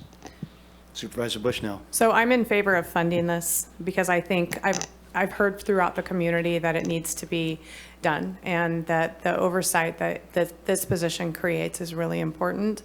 I wanted to ask, with that being said, though, and I know that it could be 1 to 2 years out, there is opportunity to get funds back because you would get paid for conservatorship of once a probate is closed. Is that correct? That's it comes out of the, like if you sell a house, then you get a percentage. So while right now today, and it's crappy, if I can just say that, during bad budget times. Yes. But I think it's, when are we going to keep putting it off and keep putting it off?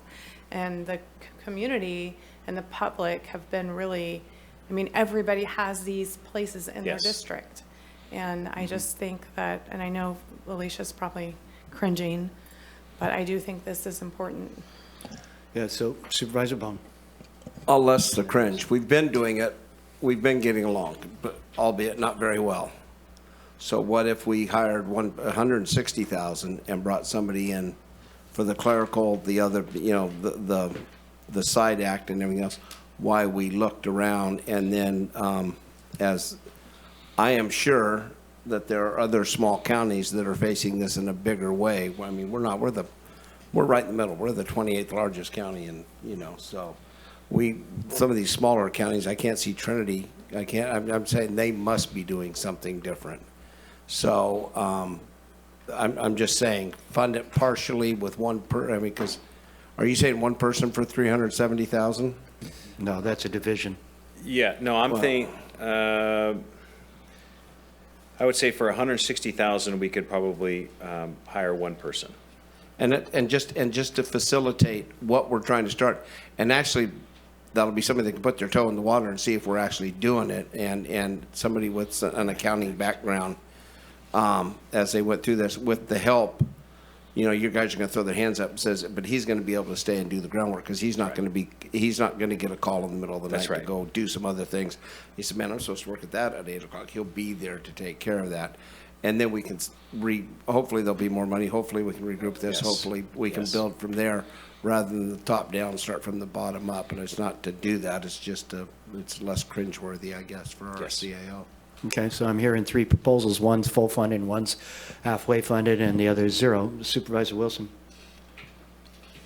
I think I would just caution us to start with a position that is, if we're talking about a position that actually then evaluates and creates what it is, then we should be cognizant of that when we put it out there and how it's described, because it may move out of that department. It may, you know what I'm saying? So it's like there's a lot of there should be built-in flexibility. I'm okay with the hire one person or even RFP out one person to deal with figuring it out, actually delving into it, but giving some resources to do that with some flexibility, I'm okay with, because I do think it is a big issue for us. I do think that we will reap the benefits of moving that forward. So if it's 160 or 150, I'm fine, whatever it is, but figure out a solution. Yeah, for sure. I mean, this is a huge deal. I mean, they're taking over estates, they're maintaining the estates, and they're freezing assets. And so this is a big deal, and so wherever this, if there's a solution to put it into another department, this person's going to have to go to wherever department this gets housed with. But this again it can work side by side with our deputy coroners and with our existing staff to make sure that we have a solution to the problem that's currently exists. Great, thank you for the compromise. Supervisor Bushnell. So I didn't mean full fund it. I meant solutions to get us moving there. I would prefer, kind of not what Mike said though. However, I would prefer that you fund a position and start doing the work and start creating revenues for that position and see where we get to. I think I get leery when you say check into it. I don't want to check into it. I want you to start the work. And so if that's 160,000, I understand, Mike, I'm just saying my piece. It doesn't mean everybody has to agree, but I just think if we fund 150,000, maybe on the empty time, if there is any, they could look around, but I would like the work to start. Okay, so I've heard 160,000, I heard 150. Let's stick with the 160. Stick with the 160. And Supervisor Wilson? And you just, whatever, my concern is the long-term issues around retirement and all the other vested things that come with that. So that's what I'm concerned with. Thanks. All right, good discussion. Supervisor Arroyo. So it sounds like what we're talking about is basically one position and not two. Is that what I'm understanding? Yes. So we're bandying about numbers, but it seems like we're cutting this in half, and I'm in favor of that to get the ball rolling, and it sounds like that can be functional for the sheriff. Is that right? Yes. Okay, that's what we thank heard. you. Sorry, I'm really fading, so I'm trying to keep up. Yeah, no, I know, this is hard. Okay, so that's that item. And let's finish up swaps. We finished with the sheriff's requests, and anybody opposed to full funding for the swap program? It's not what the CIO recommended. It's just, I would like to see it fully funded myself. I'll just say that. I'm in favor of funding the SWAP program. Anybody opposed to? Well, it's not that I'm opposed to no problem fully funding the SWAP program, but I do think there needs to be a review of whether or not there's external funding to assist with these programs. It's just this is 2 positions requested, number of funded vacancies 4, and this is $400,000. Sorry, we skipped an item. That's okay. We're not doing swap, or we? I jumped over the jail. We'll come back to it. Okay. Are we talking about swap? Swap. Let's finish this discussion. And sorry to backtrack just a little, I want to just seek clarification on the public admin. Are we splitting it right into or a flat 160? 160. I see 160 nods. Thank you. And It's pretty close to half. the jail request is for 312,000, and this is for 3 FTE. And I did recommend this. I'm fine with that. Is it pretty good? So we're back to the jail one, not the swap one, just to stay in order. And the recommendation from the CIO is 312,851. Yeah, I feel like we kind of don't have a choice on this one, right? This is like Okay. a mandated. All right, that one's a done deal, and so we'll go back and finish up swap, and then we'll have the sheriff stuff done. We'll take a quick break. How do y'all feel about swap? What do you want to do there? Supervisor Bone. I don't feel I have to recuse myself, but I've been using SWAP for 25 years and just put in a request, and I'm afraid he's going to lose my email if I don't do this. No, no, it doesn't work that way. I'm just kidding. I as a benefit, as someone who has seen it firsthand, this does provide a situation. I've had guys come back, and I had one guy actually live at the ball fields for 7 years after he did 600 hours of swap out there. So, I mean, the benefits it does, we all have recreational, it goes to all of our areas. It does some great stuff, and it creates an economic impact. I think we think swap, but I think it's so far reaching that I don't have a problem with it either. I don't know how we get there, but I do think the evaluation of everything it does provide and what it provides for people is understated here. Just one point of clarification. This is for the farm, not the entire SWAP program. Thank you. If I could just add to, my son did SWAP for too long, but his benefit was he formed relationships with the deputies, and it was a DUI thing for him, which he's been sober now for 6 years, and I'm very proud of him. But his lasting impression of SWAP is amazing, and the relationships that he formed with those deputies, he doesn't want to disappoint them either, because he just was so proud of what the farm did. He had me come, we even bought pigs from the farm, and he was super proud of what he accomplished there, and it was a stepping stone for him towards his sobriety. Although it was court ordered, it ended up being something he really loved and valued, and the benefit to the unincorporated areas for what the SWAP program does do. I know it's for the farm, but it also for the unincorporated areas benefits a lot of people, and I'm in favor of 100% funding this program. Good. Okay, Supervisor Wilson. Yeah, what was the priority number on this one for you? This was 5. It was 5. And I want to say the number 3 was those 2 positions that we had talked about. Honestly, I feel like for me, this is a higher priority. And we didn't even really talk about those other 2 positions and that number 3 in any real detail, because I want to say, like, whatever impact those 2 positions have for the same budget value is at least viscerally from this board's perspective, we didn't talk about it in the way we talk about the SWAP, and so and its impact. And so I think in the future, if we're getting into deeper cuts at some point, we might want, you're hearing where our priorities are maybe a little different than the priorities that you're laying out. Thanks. Can I add to that? I think the reason why I didn't talk about that's public safety. It's an officer and a safety officer, which is less than a sworn person, correct? But a huge benefit. And for me, I get what you're saying, Supervisor Wilson, but for me, I understand why he put it at number 3 priority. And if you have to lose something, he doesn't want to lose we don't want to lose the farm either. But if you're in category, public safety with the sworn officer and the public safety officer is more important. Okay, I appreciate you both expressing your opinions. And at this late hour, I'm going to move us forward, if that's okay.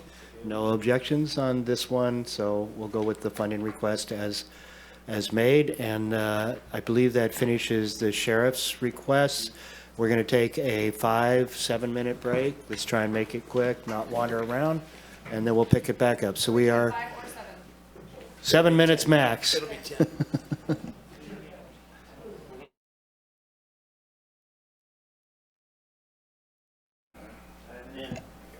All right, we are out of recess and back to our list.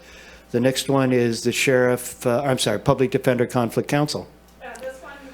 Excuse me, this one is recommended, although a little bit less than the request. Similar to the public defender, there was a reclassification of staff that isn't able to be accomplished through the budget process. There was also $30,000 in extra help expense that's not recommended. So $224,000 is proposed. Okay, any opposition to that? Seeing none? Stacy. We'll go to the next one. Okay, the next set are all from the Planning and Building Department. First one is recommended, $730,000 for 6 FTE. The Planning and Building Department, I would just say, to preface all of these requests, I think has been more disparately impacted by the downturn of the economy and particularly the cannabis industry. They're beyond the cost increase and the holding status quo on their general fund appropriation. They've seen significant, and I really emphasize significant loss in their other revenue sources. So I think that Director Ford, is very committed over the next year to exploring how the department can maybe be reorganized some and some efficiencies capitalized on. I'll also note that John is deallocating, I believe it's 12 FTEs overall in his division, so he certainly recognizes that need, and I can attest that I believe he's cut everywhere he can. Yeah, and used all his trust funds. So Supervisor Wilson. Well, this is just me, but I agree with everything on the rest of this list. So I'm just putting it out there. As the CAO has recommended. As the CAO has recommended. I agree with that as well. The only one not recommended, if we want to just jump to that, is $100,000 for a server in planning and building. Which they needed, but maybe next year. Yes. Or mid-year revisit. Go ahead. Go ahead. I was going to say, I think there may be an opportunity to seek funding for that too. So, Nice. And when I said I agreed with the CEO's recommendation for everything else on the list. Does any supervisor have any opposition to any of the items that are left on the list? I'd Give it a like to minute. hear from Director Ford about the feasibility of putting off the GIS. Supervisor or Director Ford, please.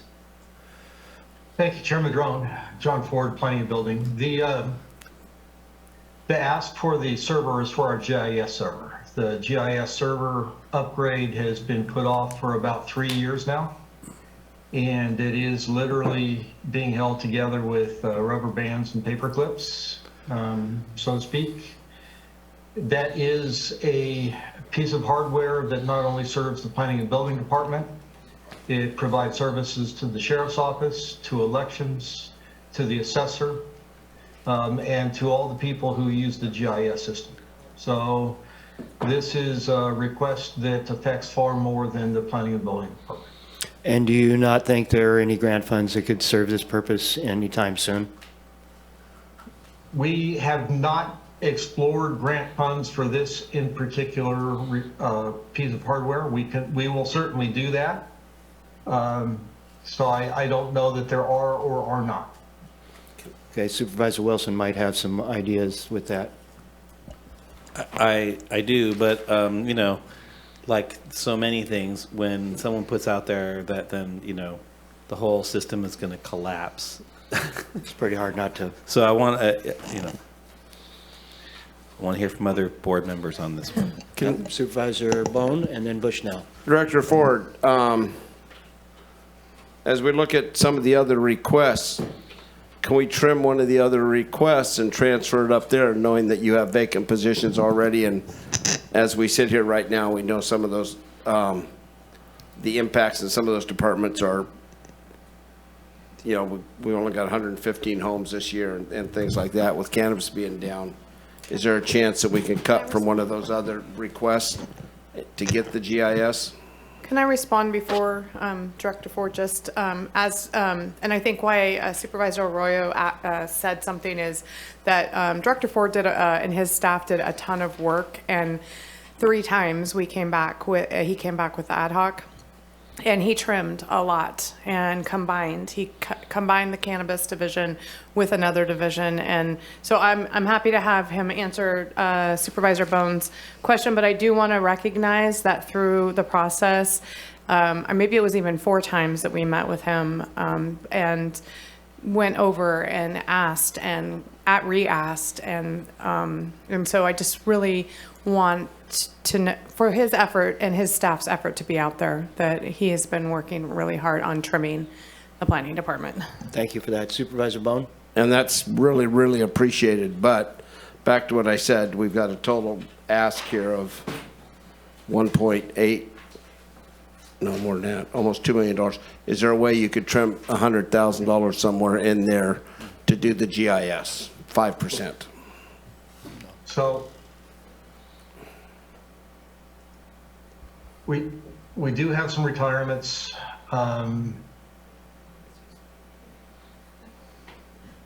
Everything to this point is really either the GIS upgrade or filled positions. we've removed all unfilled positions. We do have 3 retirements that we know are coming. One of those retirements, we're going to have to pay over a year's worth of salary to buy sick leave. One of those retirements, 2 of those retirements will not have that same cost associated with it, but I don't think they quite add up to $100,000. We can make that work. Well, go ahead. I appreciate that, and I don't, your feet have already been held to the fire, now I'm gonna make them blister, so I appreciate that effort. So we have one board member that would like to approve the whole list, but not the 100,000, and we have a couple other board members who would probably like to fund the 100,000. He's yes on the 100,000 if he can save the 100,000 somewhere else in the other 6 items. I just think with the positions that will probably be come up empty, and right now with the current, you know, and I know you've cut to beat hell, but the GIS is important, and I know we always get the idea with the new GIS it may be a little more accurate coming around, because I know we've had issues with that in the past. So I would appreciate that, and I guess maybe we could have tried somewhere else, but you do have a $2 million ask in here, so. So again, thank you, Director Ford, for all the cutting and everything you have done in here. A suggestion might be that we reduce the overall request of those 7 items by 100,000 in order to fund the GIS server and revisit this mid-year. That would be one way to do it. Can I ask Supervisor Wilson first, I'm sorry. Okay. And I'd say then there's only Supervisor actually Bushnell. 4 other items, which would be 25 off of each of those items.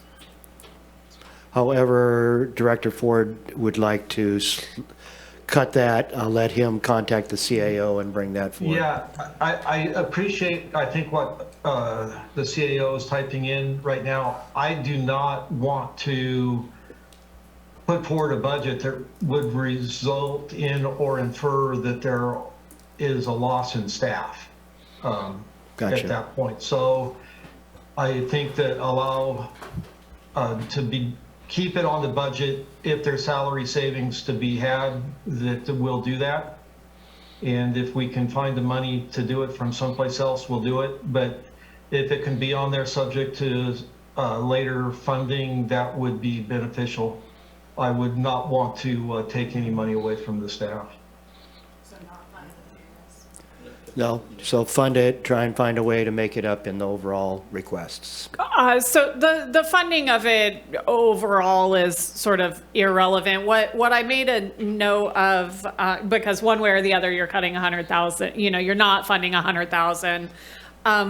Typically, during the year when there are retirements and things of those sort, we're pretty strict about allowing departments to use salary savings to fund services and supplies, for instance, because we use those salary savings across the agency to cover unexpected costs for retirements and whatnot. So for this particular case, I wrote a note in here to allow for salary savings to be used for this purpose. And so that would be at the discretion of John later in the year. And I've documented it in this worksheet so that if I get hit by a bus or get amnesia, that we have a reference that says that that's what your board's desires were. That seems like a good solution. Does everybody understand that? That Director Ford would be allowed to use salary savings to pick up this 100 grand, and/or we revisit mid-year, and/or, so. With that, So then the GIS equipment would be it's ordered? been approved, correct. Yeah, okay. Kind of crucial. And I just want to, if I could just say Yeah. and recognize that, he is, that department, not him, but that department is out over $1 million on revenues that are sitting there that has significantly impacted his department. And, that's not bad budgeting on his portion or Right. on that department's portion. It's what's happened with the cannabis industry, which he is, if you look, the cannabis division is being kind of sought up or incorporated into another division, but recognizing that he really didn't have anything to do with that, and it does add Thank to you. the fact. Thank you for that. Okay, I think we've finished our list then. Not hearing any opposition to the CIO's recommendation. Correct, yes. And to summarize, I now have $9.3 million in additional funding requests, an increase of approximately $617,000. So that would be an overall reduction in the anticipated year-end fund balance that we have. So just got to put it out there. Not ideal that the cost went up and not down, but that's okay.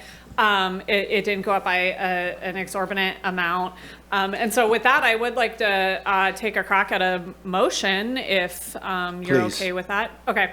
So approve staff recommendations with the addition of an exemption that allows for other funding sources or positions that leverage funds, to add a consideration for modified work schedule that cut costs for an entire program, also exploring increased telework and shared workspace options, and reevaluating lease expenditures for opportunities for reductions, and potentially exploring a modified board schedule and what those savings might look like.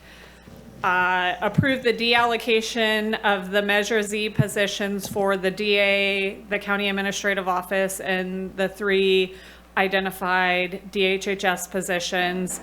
And then the only area I need some clarification is to whether you want to approve an exemption for the sworn personnel, and if you actually want us to explore furloughs, because I heard a little bit of split opinions on that. The split opinions are on furloughs. And the other item you wanted clarification was? Allowing for a hiring freeze exemption for sworn personnel. Sworn personnel are like deputies and such, yeah. So. Probation officers. What yeah. direction does the board have in regards to those 2 items? I'm not interested myself in the furlough option. I don't think it's going to be a cost savings. Okay. We already Others? currently allow for it, right? This would be a mandated Voluntary. furlough. This would be a mandated. We allow for a voluntary furlough. So we could certainly just add express Please, interest please. in folks looking at furloughs. And revisit mid-year. Well, I mean, actually, I am interested in a mandated furlough because we've done it in the past and it saved money when we were in the similar situation. So I'm just putting it out there that it is a tool when things get rough. This is actually one of the real tools that we use. So if we're going to do, I would do an amended motion that we consider this as a tool if needed, unless there's a straw poll on this. So we don't have a motion yet. We have a suggested motion by the CAO. Supervisor Bone. Have we had mandated furloughs? Way back, it was like back in the 9, 10. 90s. The only person, Okay, I was just going to say. yeah, maybe Cheryl 30. Dillingham recalled it. She felt like it wasn't as fruitful as we That's- sort of had that's- okay, anticipated. I thought in the Yeah. last- We didn't do it in 08, 09. Yeah. So back in the 90s, it was done. And that's when our total budget was $147 million. Right. So. Supervisor Bushnell. So I have a suggestion. What if we revisit the furlough item at mid-year and see what we look like then? Supervisor Wilson, what does that sound like to you? If that gets us to the votes, I'm fine. I'm not in favor of exempting Sworn personnel. sworn personnel. So I would like for that item to maybe come to the board. I think that sworn personnel is very important, but I don't know how to I want this board to feel comfortable with that, and so I guess we could hear what everybody else wants. To clarify on your suggestion that when a department head would like to seek an exemption on a sworn personnel, that be an agendized item asking for that exemption? That's Yes. one way to handle it. You kind of put that's an increased burden, I think, on those departments if they come for But it's I a wish the sheriff was here to speak to whether or not he. Well, then rather it's just work for- so I'm trying to get to where this board would be comfortable. I guess it could be at your discretion. Right now, it would be 0, right? Yeah, we provide the exemption where possible, and when there is a dispute, the department heads have the opportunity to come to the board for. So it's sworn already there. personnel If you say exemption. no to a sworn personnel, then he can oppose it to this board already. Okay. And I don't have a problem with the sworn personnel because it's pretty encompassing, because then you're going to have problems with hiring both, I mean, from the district attorney, since she's here, probation, all the way down the line. And right now, we are competing with other, I mean, I think even Arcata's paying a bonus. And like I said, Eureka's at, I think, 50,000 for laterals. And I'm going to tell you, if we get anywhere near, that tight, I think we're going to see an exodus, which is just going to, create a bigger problem. So I don't have a problem with things that go bump in the night being covered. Okay, and I think we have a solution that we've discussed with the exemption policy, and if they don't agree with your decision, it could be brought before the board. I feel fairly confident that we'll be able to have good conversations And I around have- these needs. Great, I have Supervisor Arroyo. Thank you. One of the things that I don't think was described was why we were talking about that as an exclusion or as an exemption, and it was because the sheriff was sharing that it can take 4 to 6 months of background, and sometimes we're waiting on people to graduate from the academy that we've partially paid for or somehow incentivized them, being on our team. So it's I did, after hearing that, feel that it sort of made sense with, even if we have some attrition, to consider that in a little bit of a separate category, just because of the extent of the backgrounding process. And if that's not kind of a rolling process, then it can leave a real delay in the process. And of course, we don't want to skimp on the backgrounding process. And when I heard that, I thought, oh gosh, if we got in a pinch, we would certainly not want to skimp on that. So that's just something to consider. I actually don't mind exempting the sworn personnel because it's a fairly small number of people involved there. But on the other item was, can you remind me what the other item was? I had thoughts on it, but. Furloughs. Oh, furloughs. Yeah, I think, the bigger question for me here, I know we're trying to avoid the big L word, layoffs, but the big question for me is, are we, I realize we went through this list and ultimately are looking like we're going to approve more than what the CAA brought to us as a recommendation, and I understand the reasons for all of that, but in the context of furloughs, I just want to consider whether we're looking at, what does the picture look like next year? That's something we only briefly touched on today, but we certainly talked about it a lot in the budget ad hoc, and I wonder if CAO Hayes, you could talk about, what the implications will be of this year for next year. Yes, I had made estimates that we would end fiscal year 23-24 with approximately, I think it was $6.6 million available to finance that year. We've added $600,000, so let's just take that down to $6 million. And we've added to our structural deficit a little more. So now we're upwards of a little over $18 million. So essentially, we are looking at potentially needing to make cuts upwards of around $12 million in fiscal year 24-25, should we not be able to identify other funding sources or opportunities for reductions. And those cuts are going to get even harder than they are today. So I'm sorry if I may, just that was, may I continue, Chairman Please. Drone? Yes, please. I just wanted, to, I realize furloughs are really hard, but I think that's a tool that needs to remain on the table. I don't know, you know, at what point we would institute those. You know, I'm okay with revisiting it mid-year if that's what it, if that will give us the time, because I do think we'll have a better picture of our prior fund balances by mid-year and would be able to make a more informed decision. But at that point, we're really kicking the can down the road here. And I guess I just want to make that point, even though I'm a part of it. I think we're giving ourselves a little bit more time to be prepared that way for what's coming. But the picture is not rosy. Even if we used, you know, other funding streams that, you know, and kept everything in-house and all of the things that were asked for in that letter from our department heads, we're still not looking at, you know, potentially not looking at being able to make ends meet next year. So I'm open to considering furloughs, and I don't know when or how that is, or other mechanisms that our staff can come up with. But I appreciate everyone, you know, kind of looking at this and doing the hard work around it. Thank you for that. And I guess the way I look at it is that at the very least, we should revisit it mid-year. But, you know, if we get solid figures coming in here in the next 2 or 3 months, this, you know, as soon as we know something different, we could start revisiting it right then.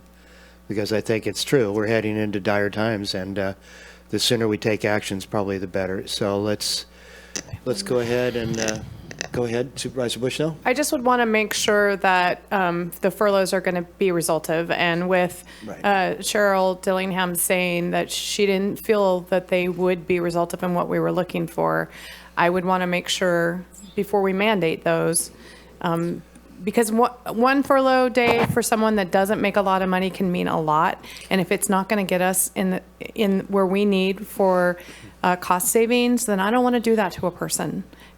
Just because we're making that effort. I want to see that it's going to be resultive. So I think we're all in unison that we're not approving it right now, but we would like to look at it and what its actual results would be once we have new numbers that give us a better sense of where we are going. Yeah, and just to be really, really clear around this, because I'm sure the unions are probably pulling their hair out right about now. Nothing that of which you gave me direction on for the long term means we're implementing it. It's just bringing back a solid plan, good cost estimations of what that might mean for us, and a more formulated proposal to your board for consideration. So we're certainly not saying that we're going to be instituting mandatory furloughs. All of that which has impacts on staff requires a meet and confer. So that will also be part of this step to implement the vast majority of these items. Great. So to clarify, you've given us a nice detailed motion, and we've clarified the 2 items, which is the sworn officers would be under your discretion, and if they don't agree with that, they can come to the board.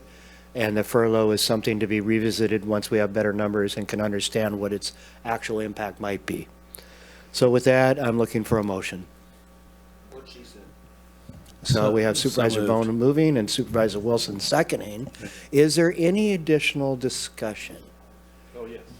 Supervisor Wilson, and then I just wanted to Bushnell. really thank again the budget committee for the work that you guys did, and it was very helpful. I know Supervisor Arroyo is at home sick and speaking in as briefly as she needs to, and so I just appreciate Supervisor Bushnell's explanations. And I think probably next time what maybe we should consider is actually getting a forward report from the committee, kind of giving a summary and a little narrative about what you guys did, and then we'll kind of start our conversation from there. And I apologize for just like jumping in the beginning and blah blah blah. And I just didn't, so I think we can do better next time with regards to that. Thank you for that, Supervisor Wilson. And again, I will add to that, thank you to the ad hoc committee and everybody involved in struggling through a very difficult budget process. So Supervisor Bushnell. I just wanted to say, well, thank you, both of you, for recognizing that. And I think it worked very well with Natalie and I. And I realized that, Mike, you're right. If we could have said before, then you would have had those, because I was like, that we talked about that this is why it's coming forward. So next time, this was a new process, and we heard from the department heads that it worked well, and we were able to flesh a lot of things out. And so a report from the ad hoc would be good previous to diving in. So thank Great. you for that. And I have Supervisor Arroyo had her hand up, and then Supervisor Bone. Thank you. I really did appreciate working with you, Supervisor Bushnell, and all the staff who really, this started very early, and the circumstances were stressful for everyone. So I just want to acknowledge and appreciate all of our staff who went through it with us, even as they were kind of fleshing out the realities as we went. And I also just wanted to clarify, I'm okay with doing this before or after we vote, but since we probably all want to get out of here, I wanted to clarify when CAO Hayes, you mentioned that you'd be bringing back recommendations to our board, and is that going to be June 6th or later? Yes, both. Everything that we can compile by June 6th, which will be, honestly speaking, the more low-hanging fruit, will come back at June 6th. And then some of the more robust items, like departmental restructuring, would come about likely at mid-year. So some of that requires a lot of work, and being cognizant of the time it takes from here to compile the budget still is a pretty big lift on the management and budget team. So the goal is the 6th for the vast majority where possible. Okay. But everything that requires meet and confer, that's going to be too long. Yes. Yes. Okay. Correct. Okay. Thank you. And I don't want to be. And go ahead, Supervisor I don't want to Bone. be the only one that doesn't thank you guys for all your hard work, and I was just felt left out. But I take it upon myself that I figured most of everything that you guys put all that hard work forward was transferred into what the CAO presented us, but you gave us I'm sure we're getting the cliff notes, and you gave us the longer version. So much appreciated. Great. And public comment. I believe we need to do this at the end of the meeting here, at the end of it, or did what we did earlier cover it, County Council? It was a different item. Yeah, it was a different item. I recognize that. You've already done public comment for this item, have you not? For the first item, this is the second item. Didn't you start it off with public comment right No. after just- the presentation? I believe that We did. Supervisor Wilson asked that we do public comment first. There were a couple department heads that came up. There Yep. was nobody on Zoom. Okay, very good. And I don't see any hands up in Zoom, and I don't see anybody here in the audience today, so we are adjourned. We got to take a vote. Okay, let's do that. That's why I want to not meet after 5 o'clock. All right, ahead. Supervisor Bone. What? Yes. Supervisor Bushnell. Yes. Supervisor Arroyo. Yes. Supervisor Wilson. Yes. And Supervisor Madron. Yes. Thank you. Motion I'm going to carries say one 5-0. last thing. I really want to recognize Alicia. She's put in a ton of hours and weekends, and her staff, but especially CAO Hayes. She's down a person in her department, and she's been in here every weekend at 7 a.m. Trying to get this done. And I do really want. I want to say personally, I appreciate it, and I appreciate your staff. I know this has been a really hard process. She came in at 7:07 yesterday morning. I can tell you. Yeah. Because she scared me. Agreed. Kudos to Alicia Hayes and all her staff, and also to this board for working through some very difficult matters, and apparently I was the only one quibbling. So with that, we are adjourned.